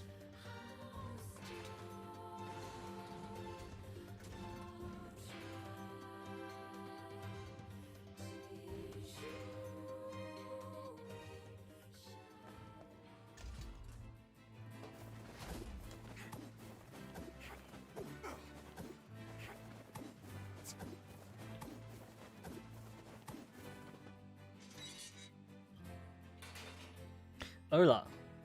No set that would. By the way, what can I help you with? I'd like to strengthen my near automata weapons, please. So, memory alloy, got all that, let's remove it from the list. Cool. No, not open, fuck off. Save. Good. Certain virtuous contract is now fully upgraded. Virtuous Forging Master, what the fuck is that for? Upgraded 33 weapons to their max level, okay.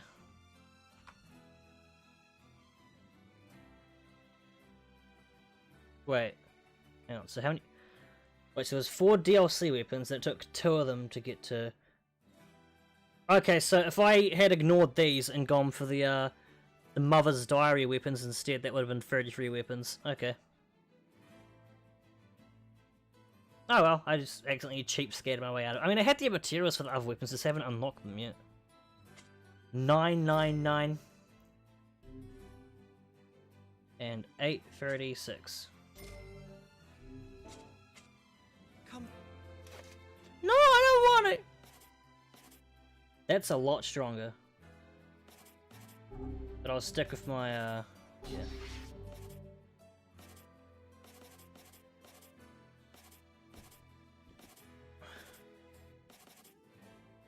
Okay, so I could have the short sword as my magic weapon, and then the other two as regular weapons, maybe?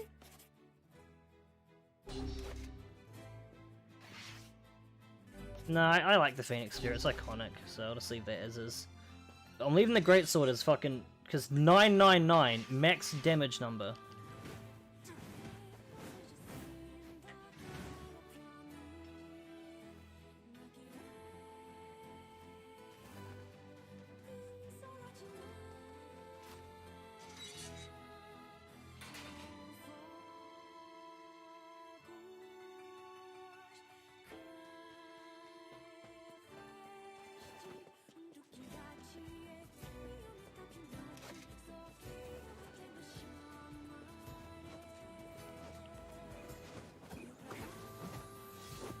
Did I make it? Hey!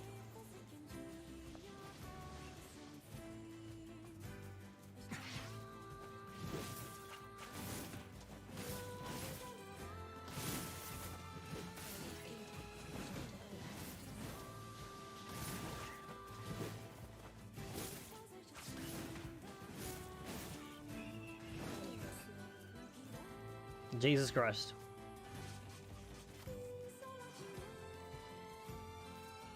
Okay, I'm not using these. These are way too fucking powerful. These are way too fucking powerful.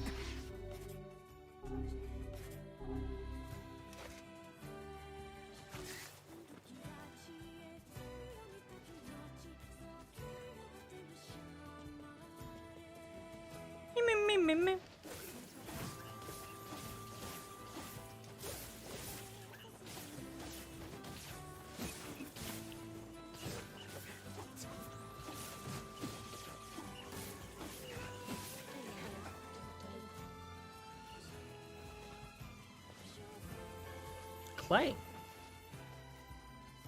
Actually, I'm gonna look at what how many speed killer achievements do I have left? Because for the ones that have speed kill, I'll switch them then, because they're strong. Let's see. Griddle within 3 minutes. Devlet and Popo within 3. Grimoire Noir within 1. Shadowlord within 4. Okay.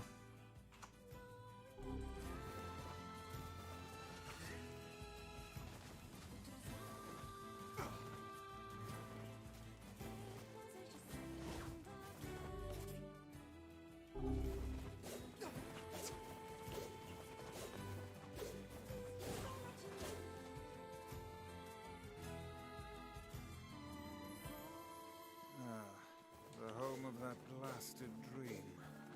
Yeah. Truly a nightmare I hope never to experience again. I hear you. Not too bad. Oh, hello. How are things? Hmm? You want to know if anything unusual is happening? Well, I have been feeling a rather strange presence whenever I visit the Divine Tree. The Divine Tree? It's a legendary tree that exists in the heart of our village. Did you investigate the cause of this presence? Not really, no. And why not? Well, we're not really supposed to go near the tree, except for prayer. And why is that? I don't know. It's just how things have always been. Weird.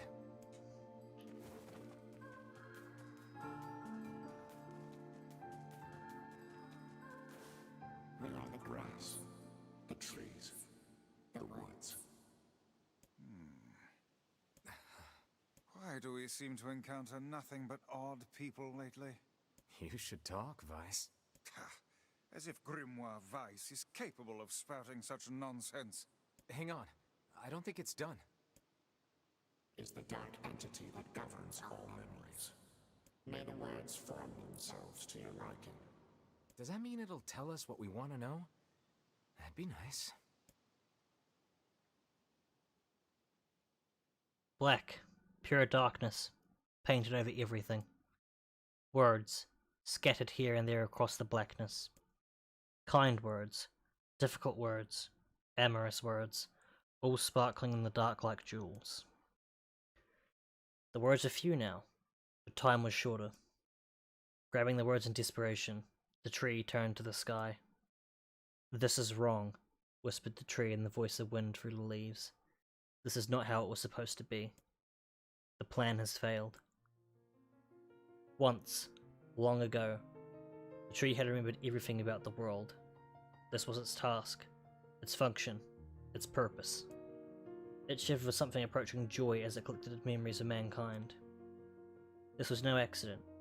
Emotions were as much a part of the tree as root and bark. Memories collected like dew on the thick green leaves of the tree. And once they had formed a web that spanned the entire world. Words collapsed into sunlight before passing through the leaves and into the pool of memory.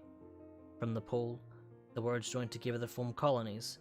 The colonies united into whirlpools of light, and the light coalesced into stars. Each star was like a child of the tree, and it loved them all. Look at my memory. The child is here, brought low by disease. He is far too young to have suffered so. Thin beyond words, the boy's skin is a shade paler than the bleached sheets upon which he lies. His parents no longer visit him, for they cannot bear to watch him suffer. The doctors have long since surrendered his fate to the gods. The boy, too, has abandoned hope. Strange emotions, weariness, hatred, swell within the dark recesses of his young heart. He tries to reject the black terror that germinates in his body, but no amount of effort or tears can drive the invader away. He has long ceased to resent his parents and doctors. Once he did, but now his pain is so great that there is little room in his heart to think of others. Only one person brings this boy comfort, a healthy young girl with tan skin and deep brown eyes. She is a beacon of brightness and light in the boy's world. Her very presence is a comfort to him, but he is unable to look upon her face. Whenever they meet, the boy is filled with loathing for his own state. Soon this loathing eats away at what joy he receives from the girl's visits. The girl will stop coming. He knows this. His every waking moment is spent in fear of this day. He thinks that if he could talk to her, if he could tell her of his feelings, this might not be so. But this conversation never happens. The girl disappears. The boy dies alone. The tree scoops up this memory and carefully stores it within itself. Etched upon it is a single word: envy. Look at my memory. There is a female warrior. Her greatest enemy is a beast of red eyes that she cannot fully comprehend. When she strikes it with her sword, it turns into a pillar of salt and dies. But when the white smoke clears, a new enemy rises. And another. And another. The warrior knows that her struggle is folly. The fighting the unending stream of enemies fills her with a sense of joy and purpose. Somewhere deep in the warrior's drug-addled mind lies a vague memory of a daughter. Perhaps this child exists only in her head, the dying remnant of a powerful dream. He does not know. Her friends and fellow warriors come and go. Some flee in terror, some are eaten. She began the fight with 33 companions, but most are gone now. The warrior's body shudders. She does not understand why at first. By the time she hears the fierce, low sound, the arena is already enclosed in darkness. Looking up, the warrior sees a beast so large that it blots out the sky. She is laughing. She has been doing so for as long as she can remember. Covered in blood and dirt, the warrior laughs. She laughs and laughs till the town that contains her daughter collapses into a pile of dust. This memory has been stored for a long time. It is etched with a single word: loss. Look at my memory. A red dragon falls from the heavens. Ah, that memory has been lost. A shame. It was a favourite of mine. After many centuries of existence, the tree saw that its carefully labelled memories were beginning to dwindle. Once seemingly infinite, the memories now seemed ready to disappear forever. The tree did not feel sadness at this. Grief was an emotion beyond its comprehension. It did, however, have the distinct feeling that something was missing. The mountain of memories that so carefully assembled had disappeared. The tree stretched its branches as far as it could, but new memories refused to flow. The pool of memories was a black, empty pit, a hollow place where life had once flourished. The tree had lost its purpose. There was nothing to be done but sift through the few remaining memories littering the ground under its branches. This is why the tree was pleased when young man and his companion entered the room. Well, this place is gloomy as hell. The room James had entered was almost completely empty. All he could see were a few crystals scattered haphazardly on the ground. Picking up one of the crystals and peering into it, James suddenly saw a familiar sight. It was the Forest of Myth, its villagers prisoners of their own dreams. I apologize, the tree thought. That is all that remains.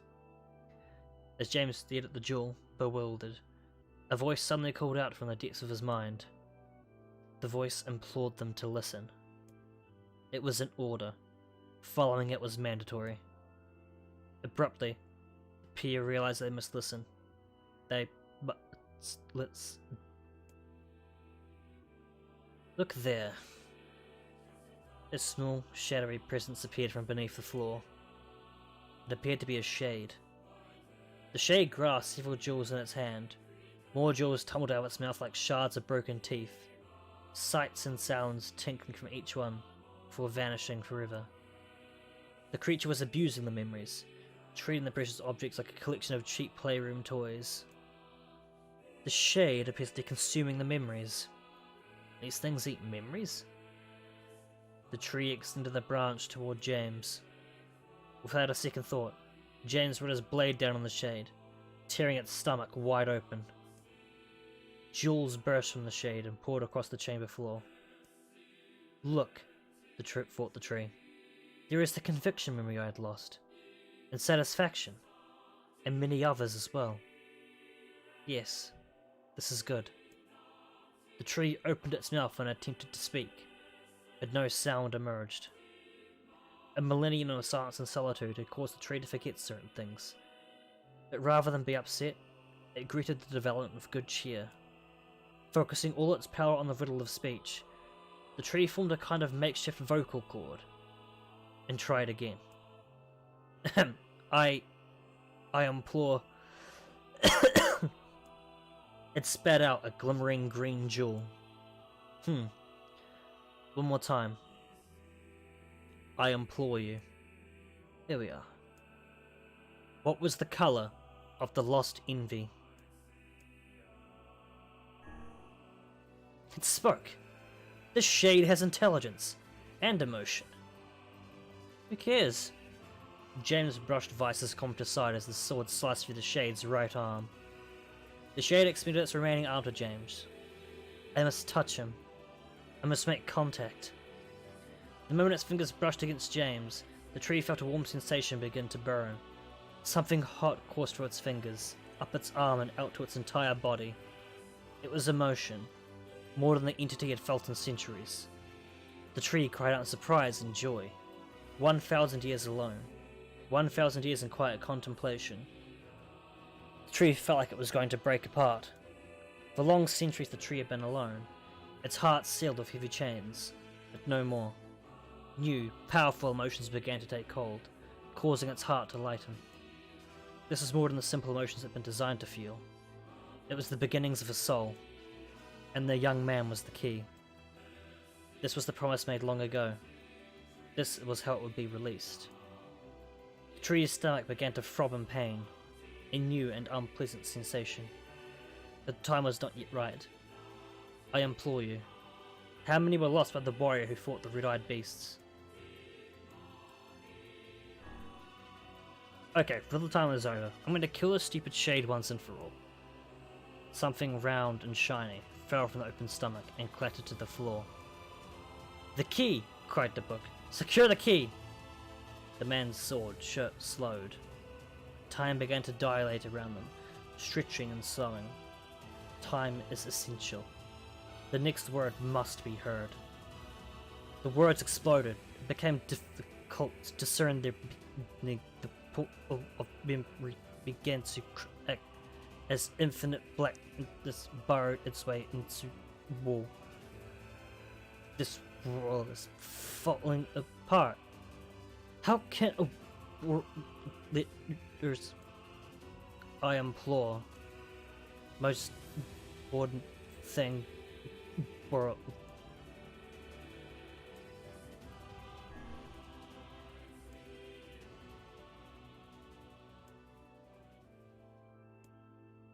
The light was complete. The memories disappeared. The tree's identity began to dissolve. As the letters slowly faded, James was drawn back to the real world, and the tree was satisfied.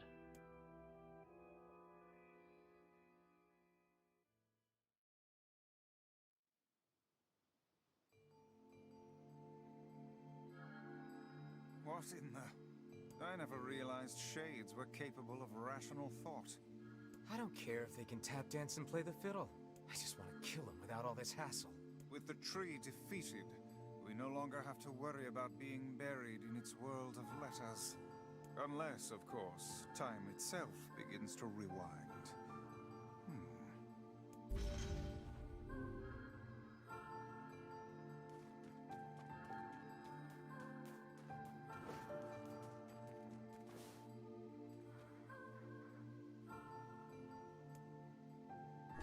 Let's see if the Junk Heap kid sent us a letter.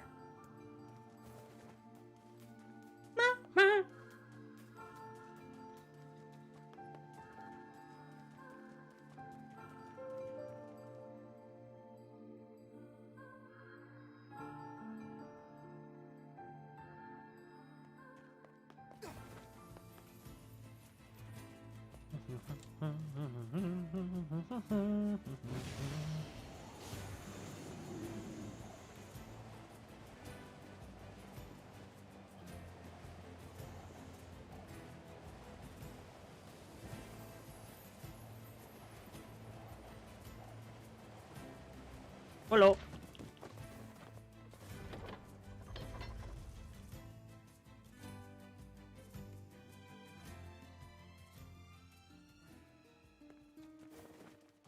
Whoa. Hello. I'm working on the site, so I have no idea what the fuck is happening. Fair enough.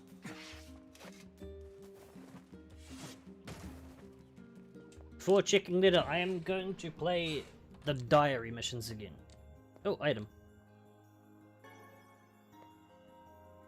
The diary again? Yeah. Lately, I haven't been able to stop thinking about it. The world of the recycled vessel.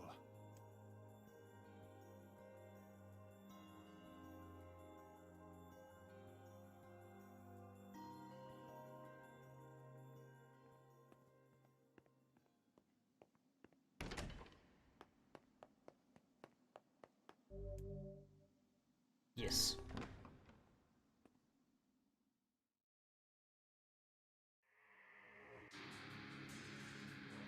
The apocalypse divided the world in two.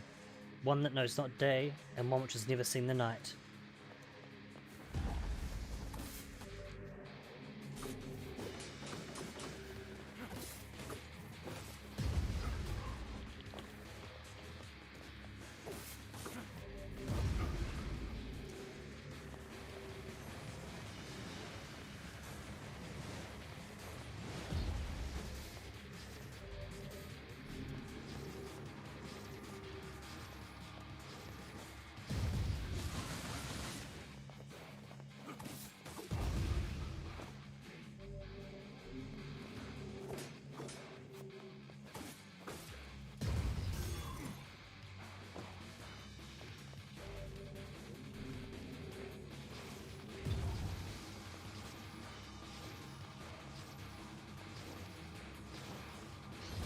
Oh, bitch.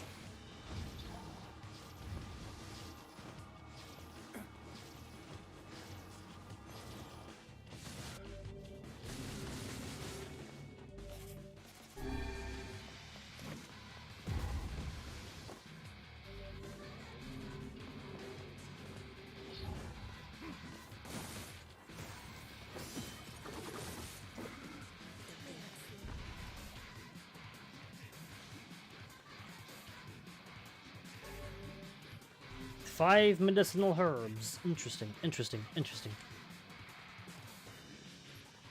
Black and white, 13 packs. The vessel's form was waver as they crossed time and space.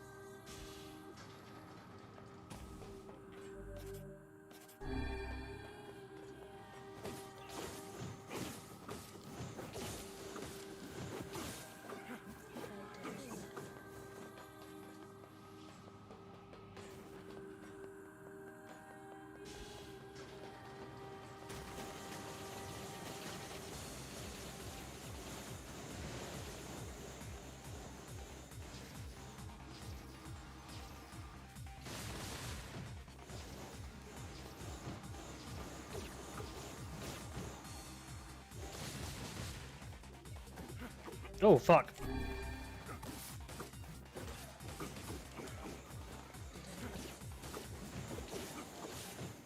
Now, you know he's smart in this room, actually, now that I think about it?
Oh my god! You fucked up!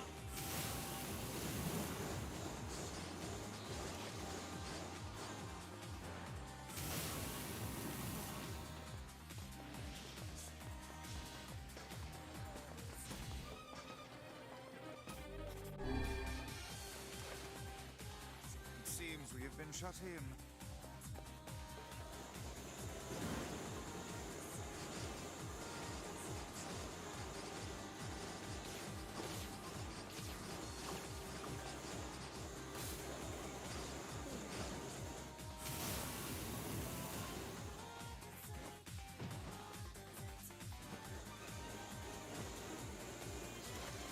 I'm waiting for my stuff to build up again so I can try and save it for the boss that's going to spawn inevitably.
Okay, now here's the boss. Please spawn fast. Oh, that was it? Oh, okay. Yeah, I was thinking there's gonna be a boss and it's about to fucking nuke it. Okay. The Song of Man has been drowned out and its place is screaming of something inhuman.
Yeah. If there's a boss, I'm about to fucking hurt this dude so bad.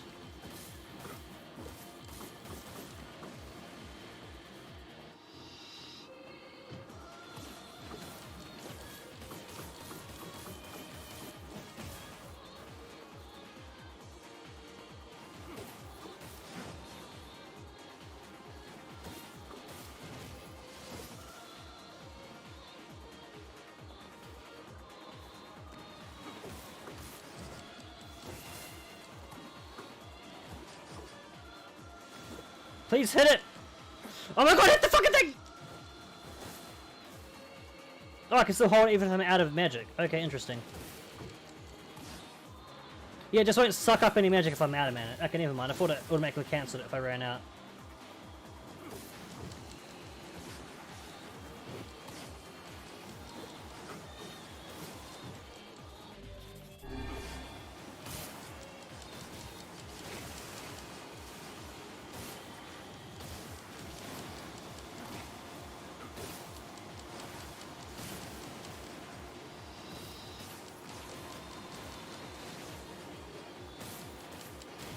I hope a boss spawns, otherwise this is all worthless.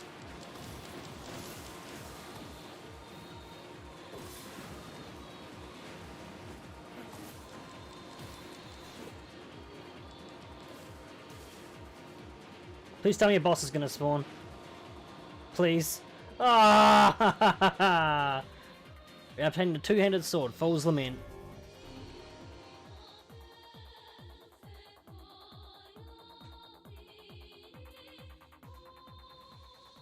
The sky falls with the dragon. The world ends this day. Oh, we're in the Shadow Lord's castle. Neat.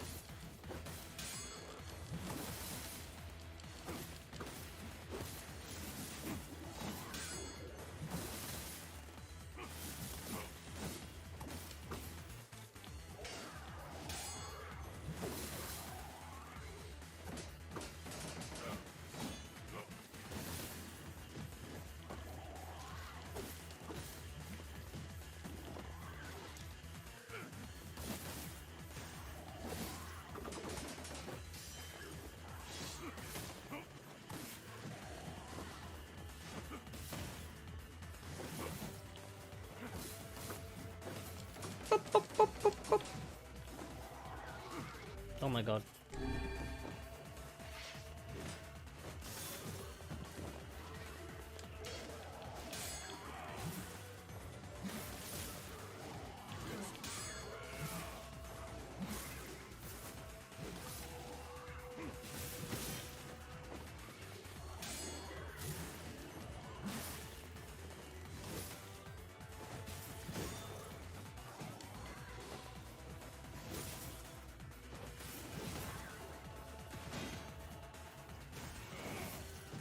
Oh my god, really?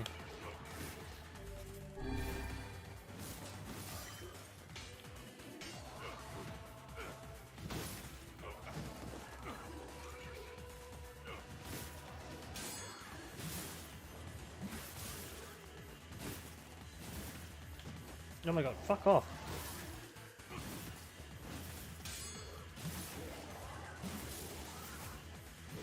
There's so much health, what the fuck?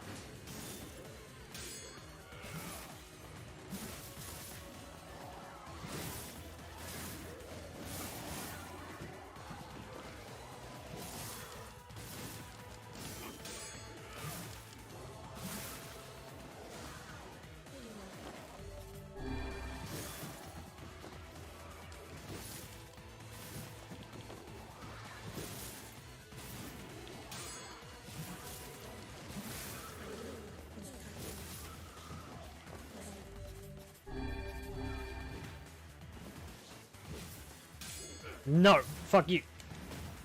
That missed?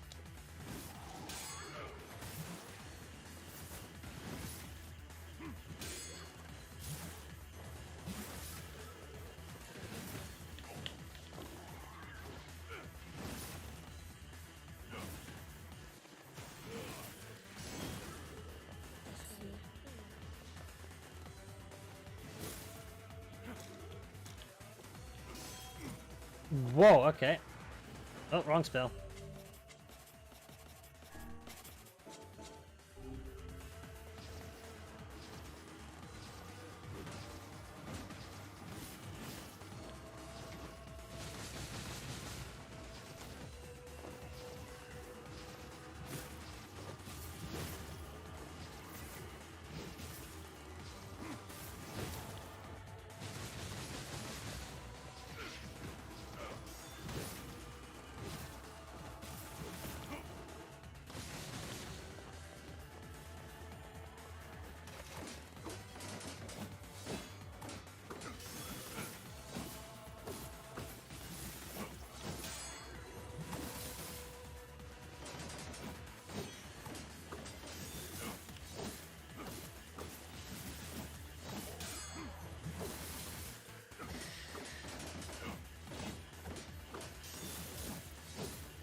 How much fucking... Oh my god.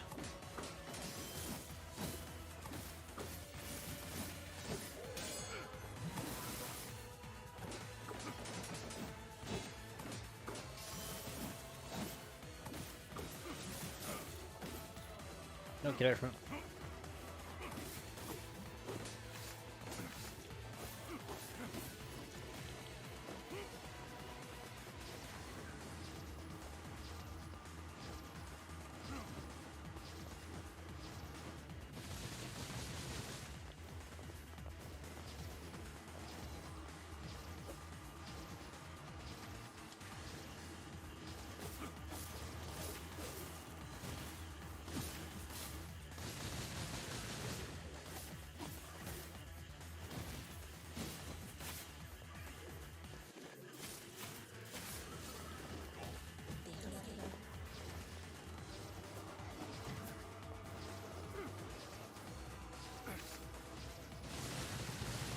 Okay, fuck this. I need to word edit. I need to word edit right now.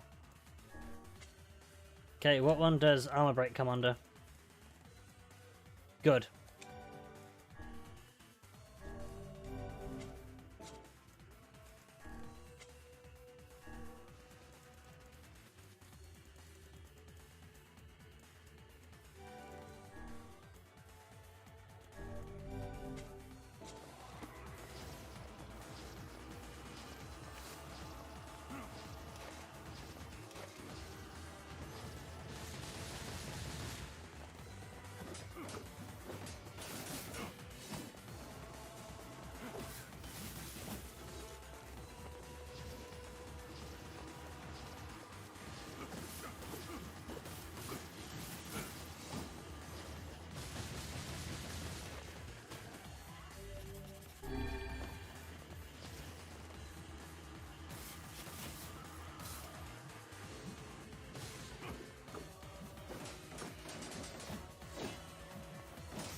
Okay, I need to step down the difficulty of the game a bit if I'm going to be doing this properly.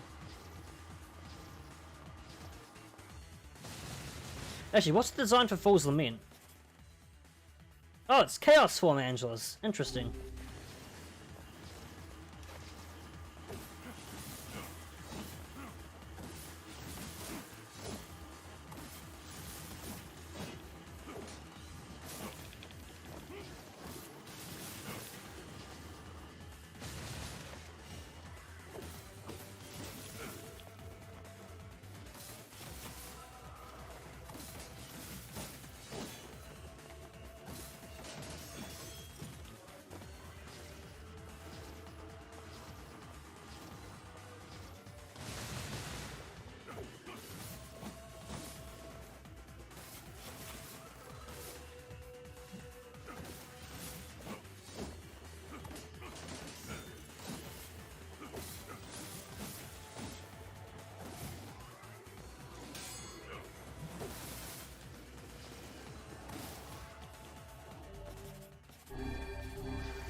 Ugh.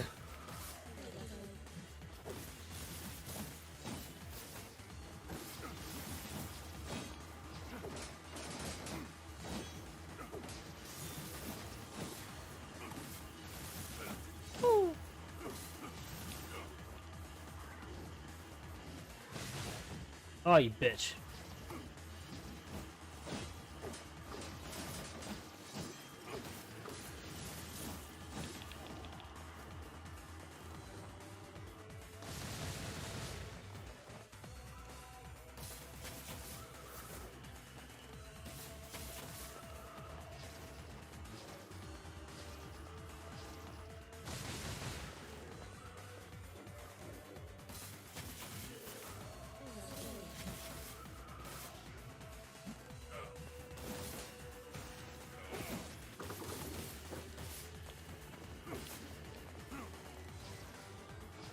And deed now, please. If you wouldn't mind.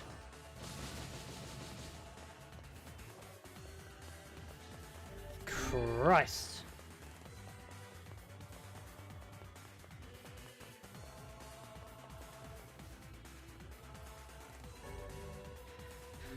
Oh. Nope, nearly knocked out my monitor cable. Interesting. The pop-up please creates the accursed prayers and polishes the vessel. Like, we're fighting in fucking Facade? Really? Interesting. Oh my god, it's a fucking railgun shooter now. Really?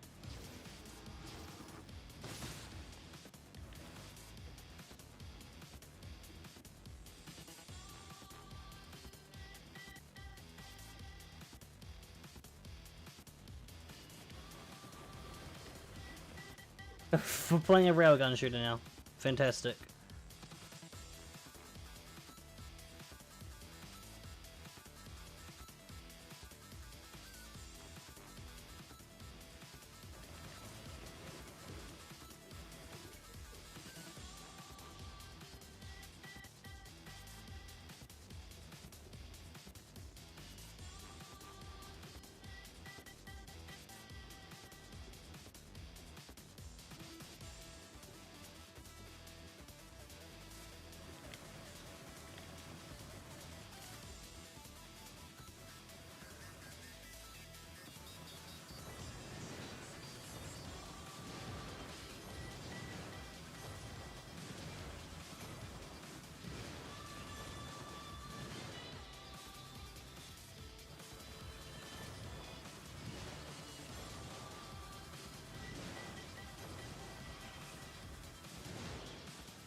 Come on, look, fucking aim at the...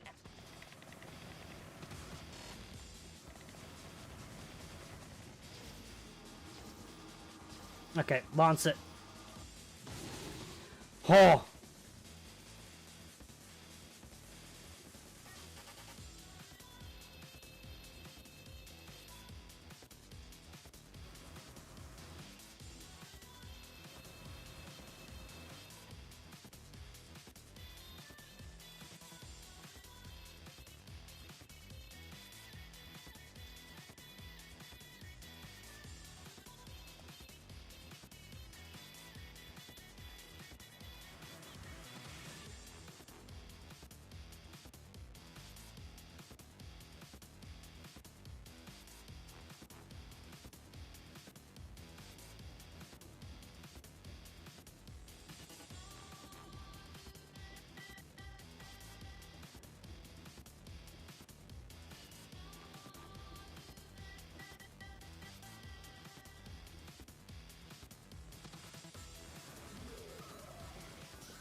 Alright, here we are.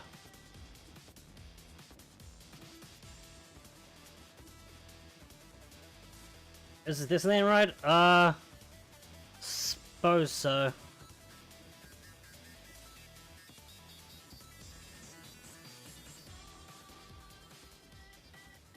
Taking its sweet fucking time to pull up into the stop. There we go. Obtain the samurai outfit. Interesting, interesting, interesting.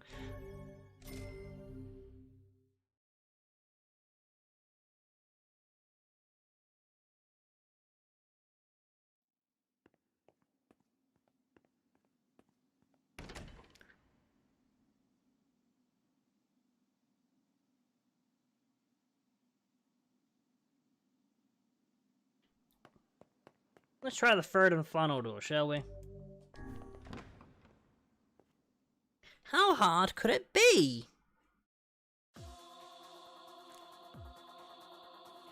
As long as memory exists, as long as mankind has hope, a bloody battle will be waged over the holy domain over the body. Oh, this is... new area, what the fuck? Oh, we're outside seafront.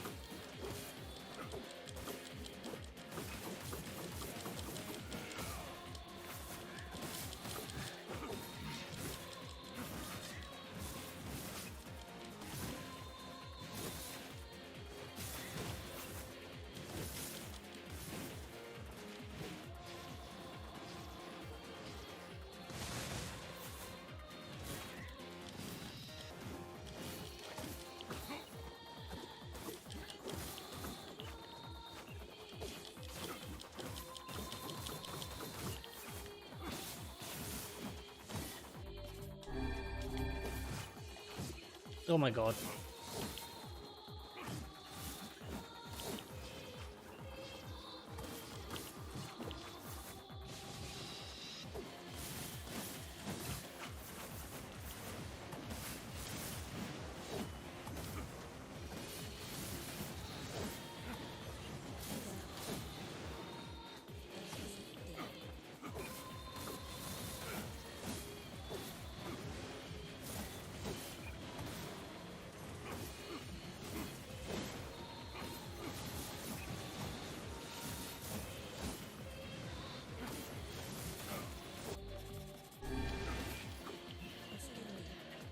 How much EXP is this giving me?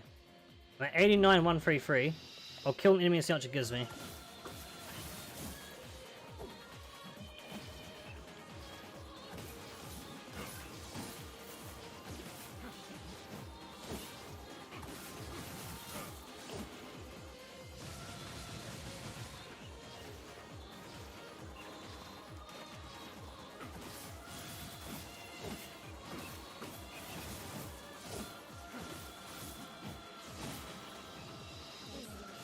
Wait. 891 for... Wait, I'm not getting any EXP for this. I'm gonna kill another one just to double check, because if I'm not getting any XP, I'm just gonna switch my words up a bit.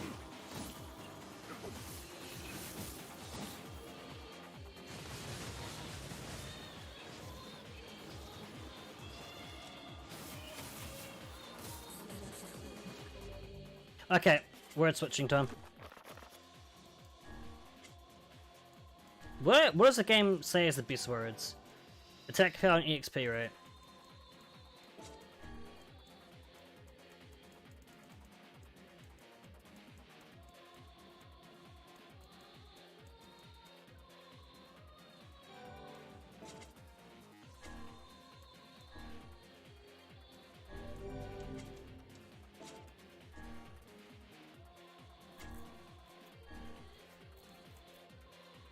Total off.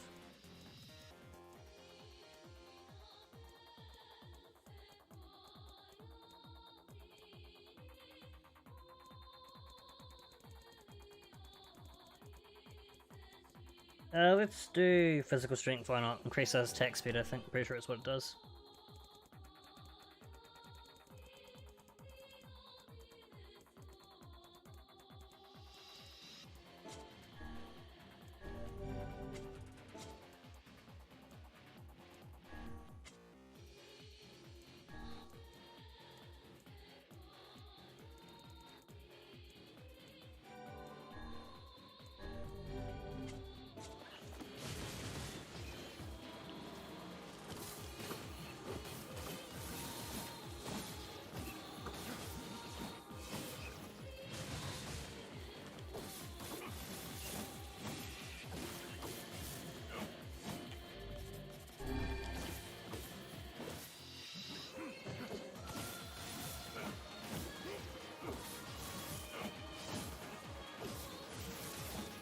God, Weaken is fucking powerful, holy shit!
I'm fine then.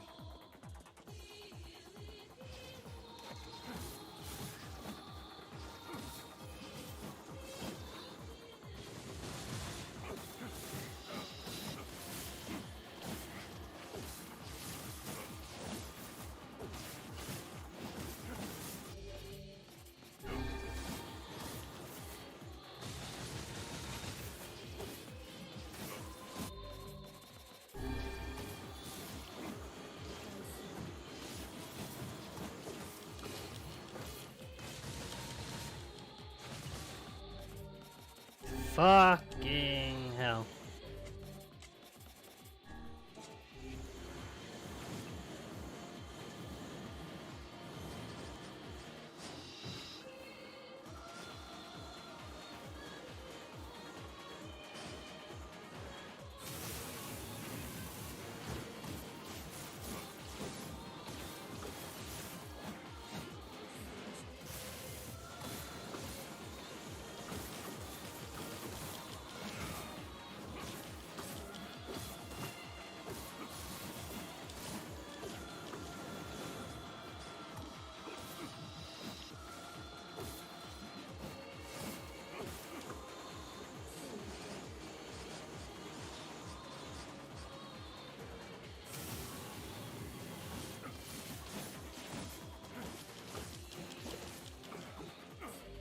fuck.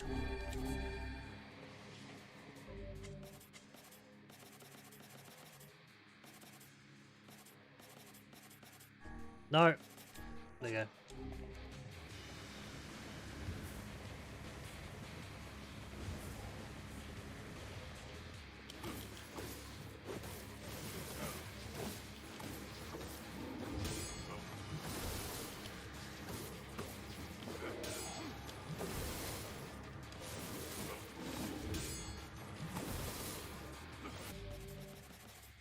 Fucking hell. Okay, can't block that, James, you fucking idiot.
Should not have done that, fuck's sake.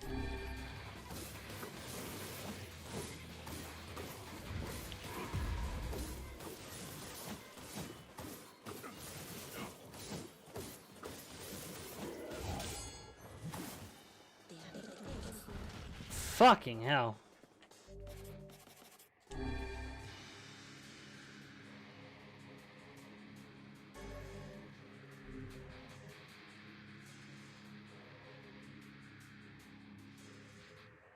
Foolish human, foolish human, foolish human, foolish vessel. Oh, okay. 3 boars.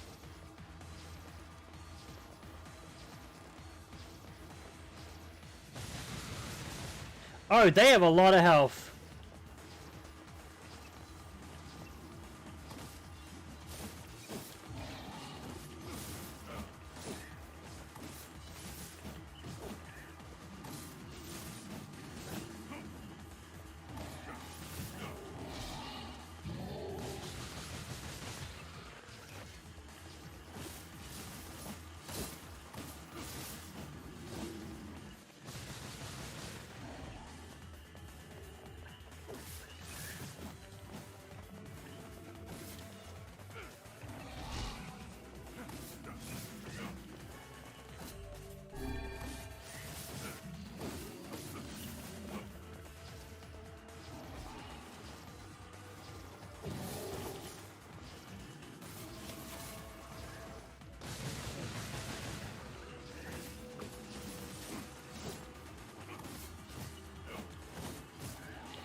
Hmm.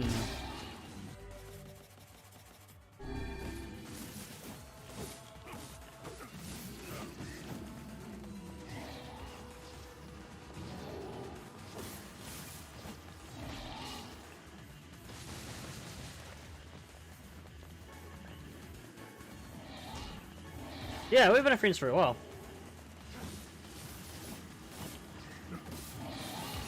Ah!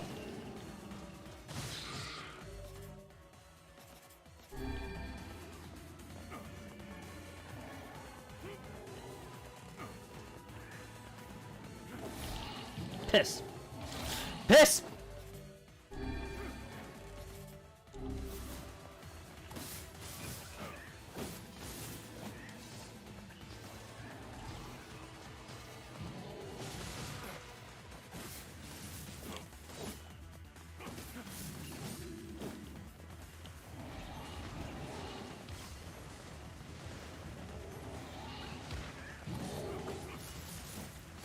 One down.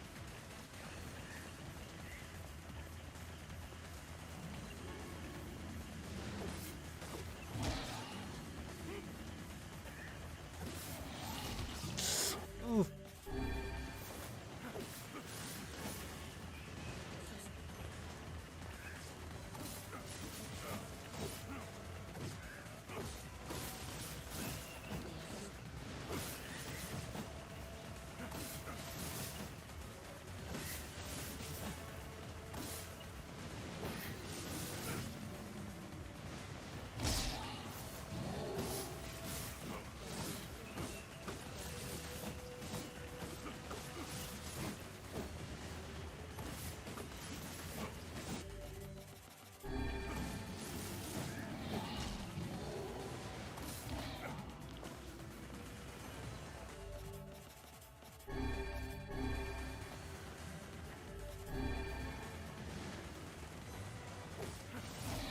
Motherfucker.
Boom.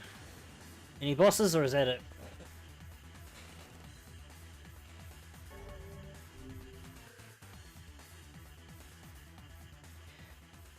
All is paid. All is sacrifice. Oh, really? Okay. Oh, rustic clumps. Okay, well, I didn't even need a farm then. I didn't need a fish, I mean. I could have just came in here.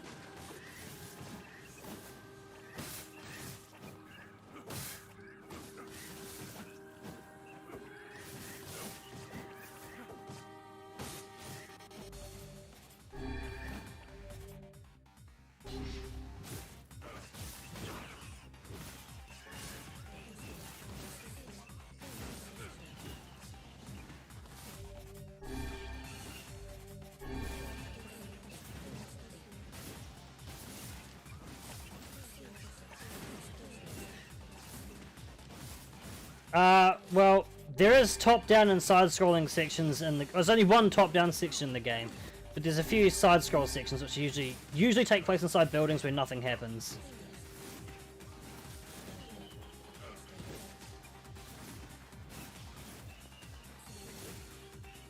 So yeah, this is the one top-down section that happened during the main game. This is from... In the original release of the game, this was DLC called Roll to the Recycled Vessel. Whereas in the remake, it's bundled into the game. This is my first time going through this. Actually, how much power does Fools of the Meat have, actually? 400 base power for 80 base speed. Considering the fucking damage jump that the, what's it, Fool's Embrace had. Probably going to be a very powerful greatsword.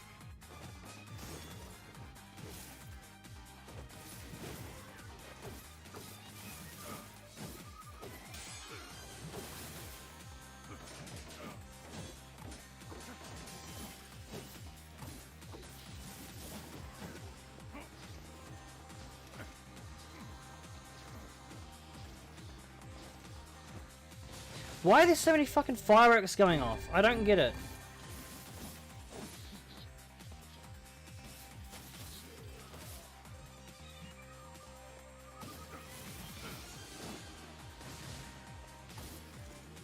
Oh shit.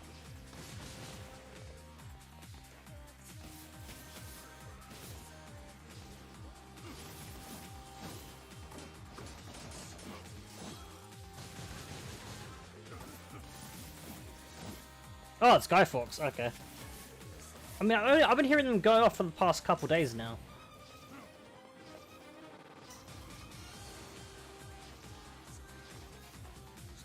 It seems we have been shut in. Thanks for shutting off the magic for that, Vice.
Now what?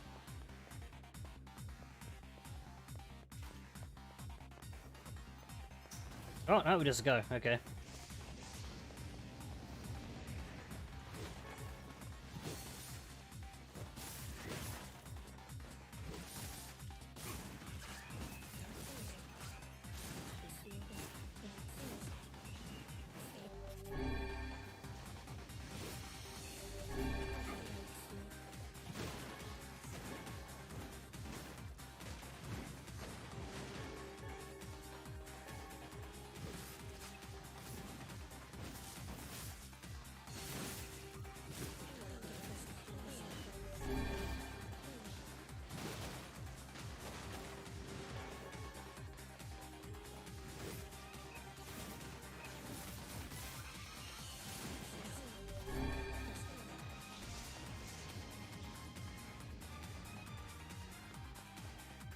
Okay, now what's the boss? Seems we have been. Okay, just regular enemies for now then. Okay.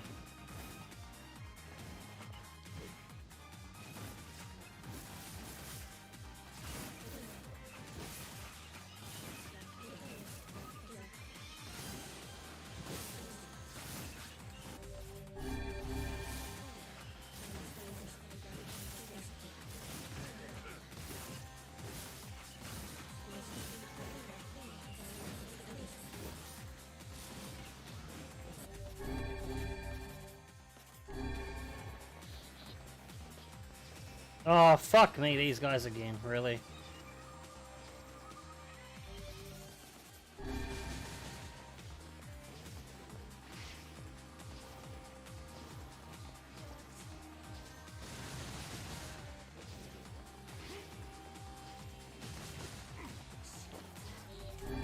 What did I just use? I used another strength capsule, fuck's sake.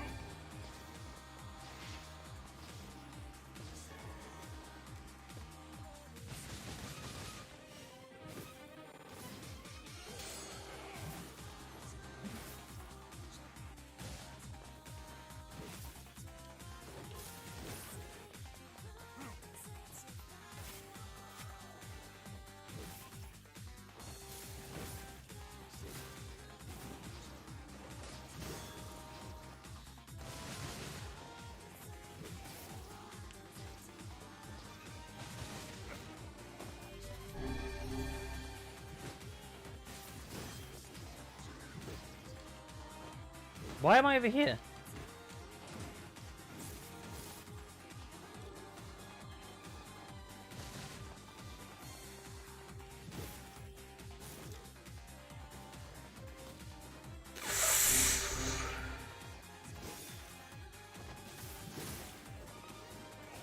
Oh my god.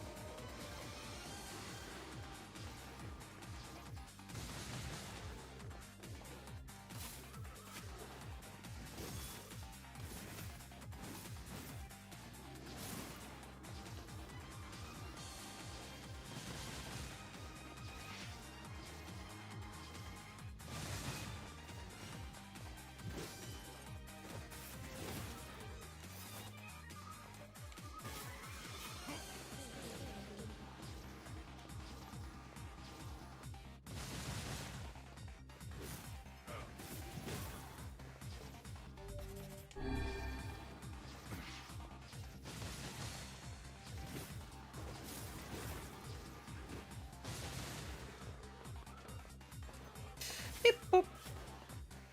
Beep boop.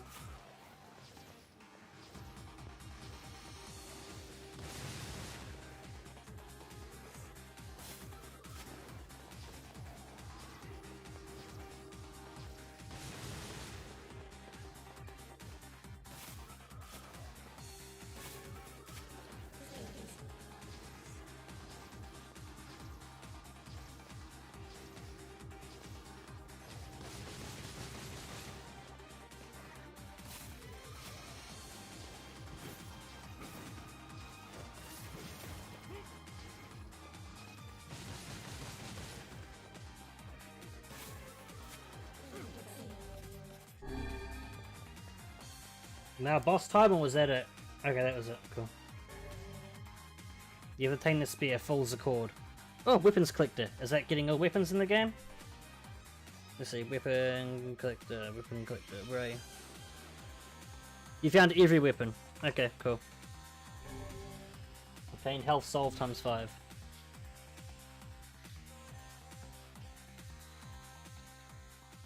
Do not bring back the light, do not bring back the vessel, do not bring back the future, do not bring it back.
Ugh.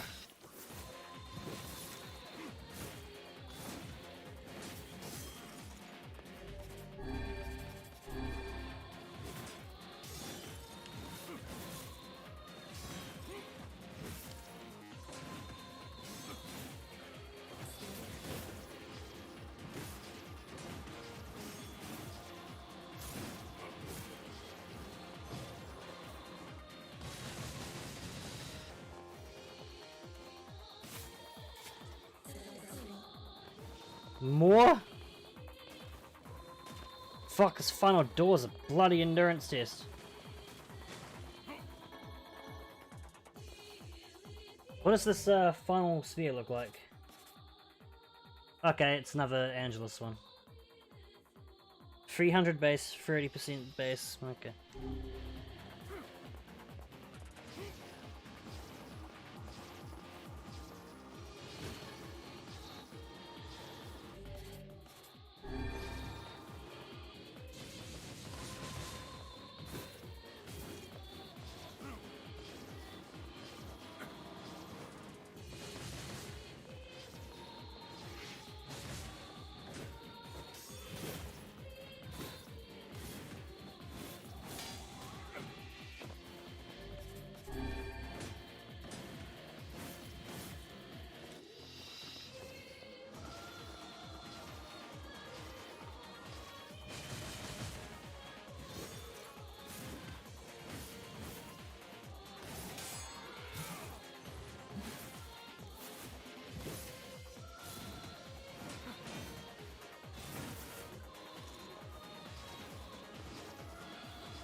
I pressed block, fuck you.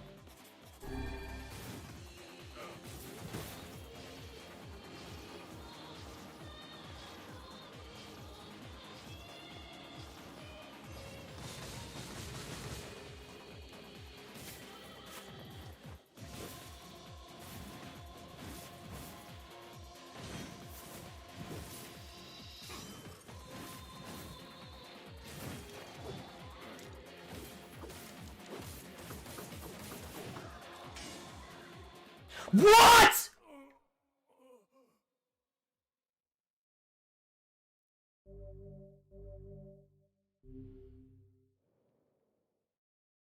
What the fuck just happened?! Something wrong? I feel as if I've just... I know what you mean. I'm upgrading those weapons I just got and seeing if they're any better than the ones I currently have.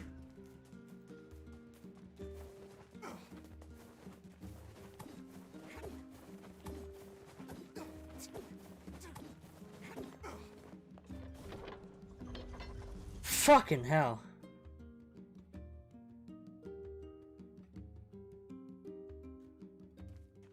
Alright, you need to change my words back.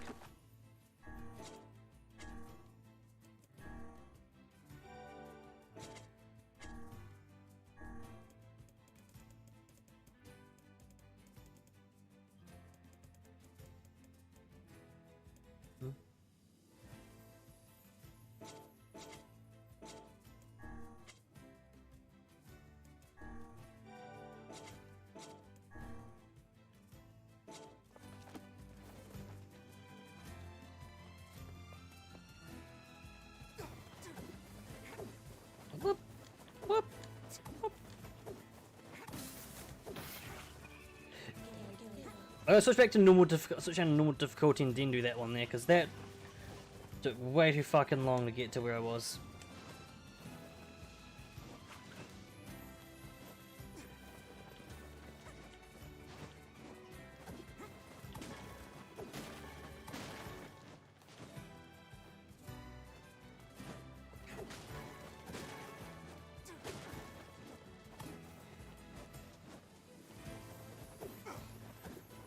Bum, bum, bum, bum, bum, bum, bum.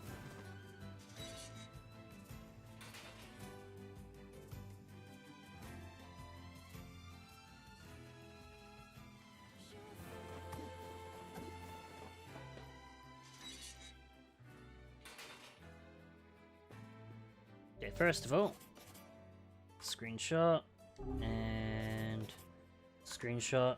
Okay, now it's upgrade. What can I help you with?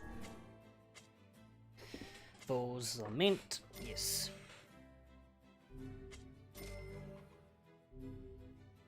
$9.99 and 80%. So this is the best greatsword in the game then. Awesome.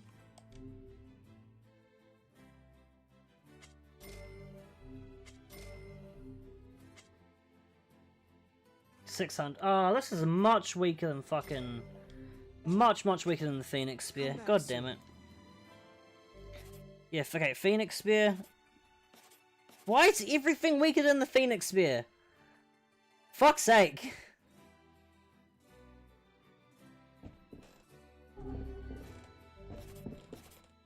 Well, sorry for the virtuous scare, but it's a fucking virtuous scare.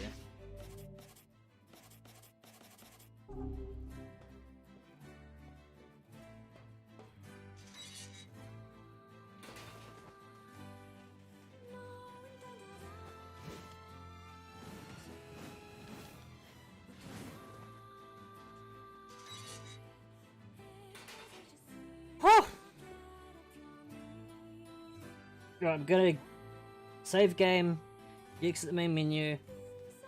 Right, can I change my outfit settings while I'm here, or do I have to change them all in the actual main menu? No,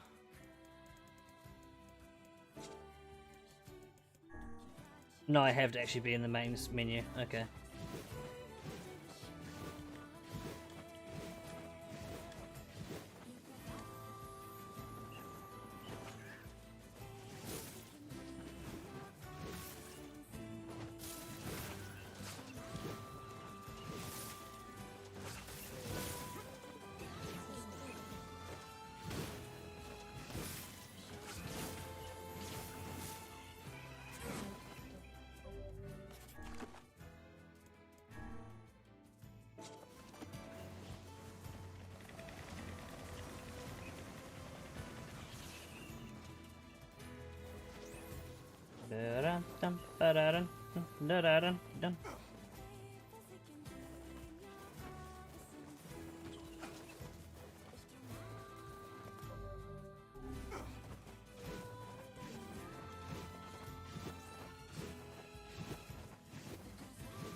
Okay, save.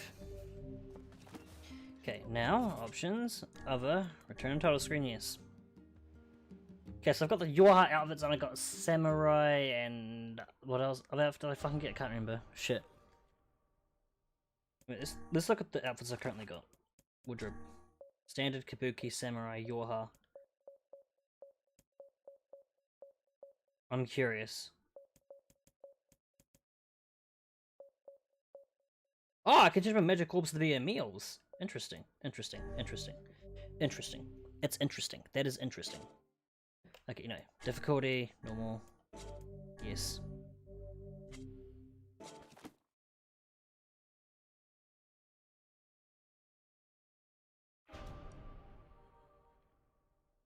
Continue. Yep.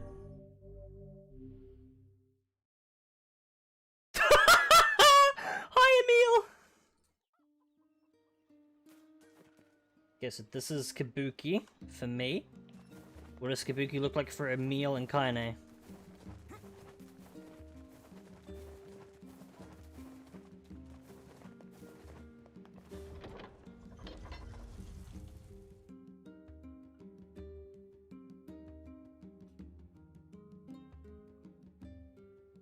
Okay, Emil and Kaine. God! Fucking holy shit!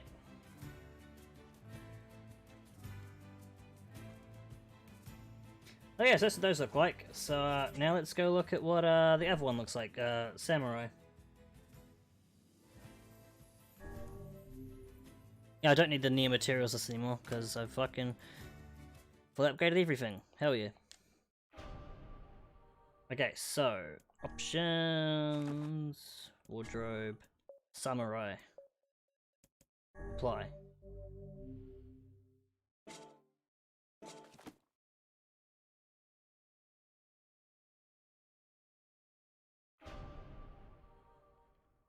Continue.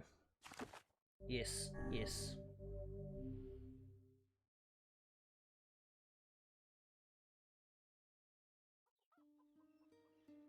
Yeah, it's a samurai. Alright, yeah, looks... yeah, it's samurai armor.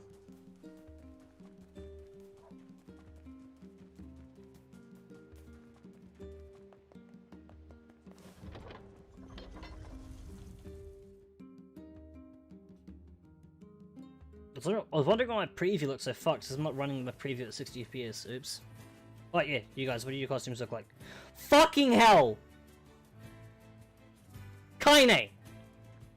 That... wait a minute, is... okay, good, it does wrap around. For a second I thought it was just the front that was covered. Oh, Emil looks adorable. Hello, Emil. Emil's got his sword. He's got a Naginata. Okay. Wonder if the clothing outfit choices affect the Papa Nier.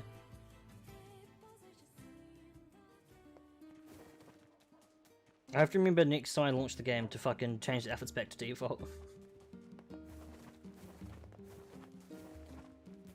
The stream's audio bitrate is currently 0. What the fuck are you talking about, YouTube? You're a lying piece of shit, you know that? Yeah. The world. Well, recycle this. Yeah, boy. Okay, no, I don't affect Papa Nier. Okay. Yes.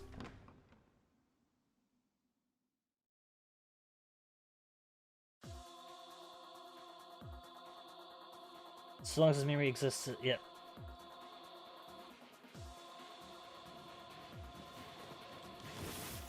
Wow! Holy shit, much easier!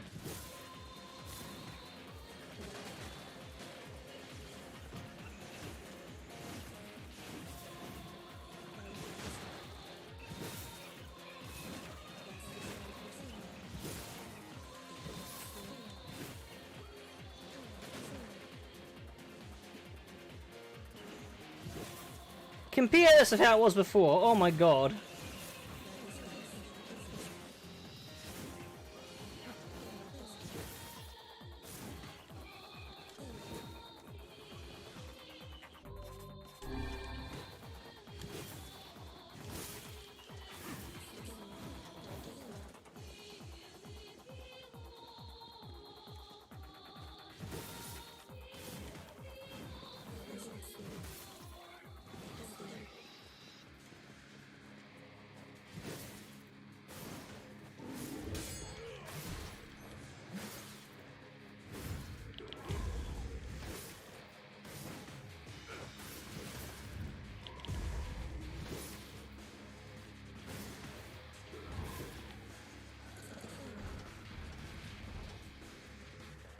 Fucking hell. Hard mode makes this section unfucking forgivable.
They've been shut in.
Fucking hell.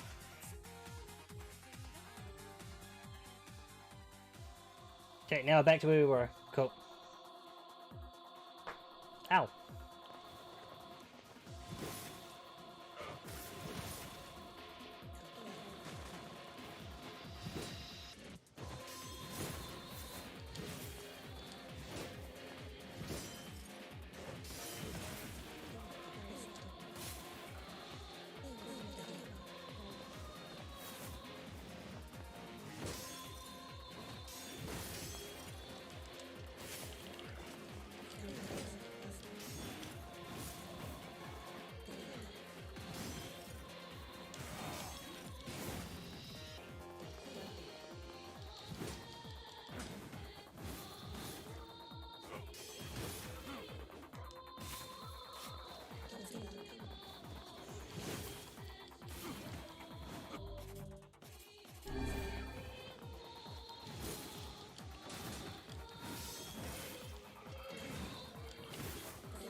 Did.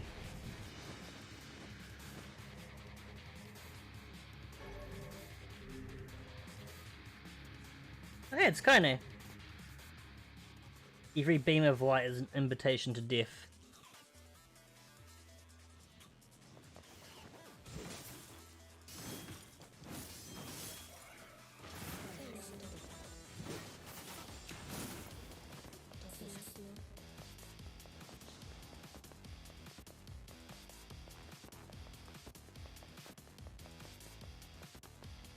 No? Where do they want me to go then? Oh, I see.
Oh, it's one of these.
Try it, I dare.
$10,000 XP points, 50k gold.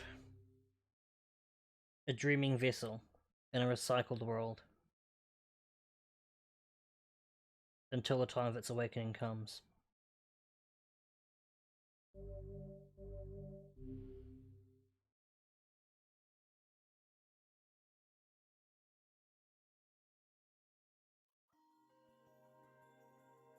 Is that all? Huh? Is that the final entry of the diary? Anyway, I got an achievement. I want to see what the achievement's actually. Okay, it is for the recycled world, okay. It seems that way. Interesting. You figure anything out? I fear not. Yeah, I'm not surprised. Okay, hang on a minute. Just drink for 5 hours now. Okay. Interesting.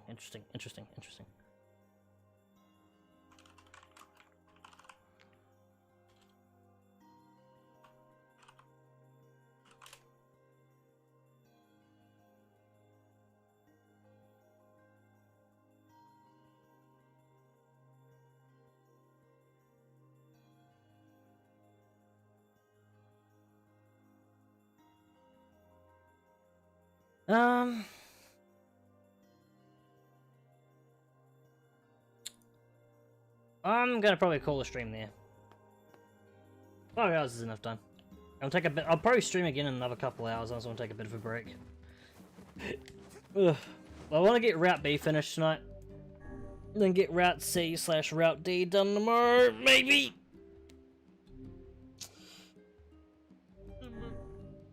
Yeah. That's a stream now. That's a stream.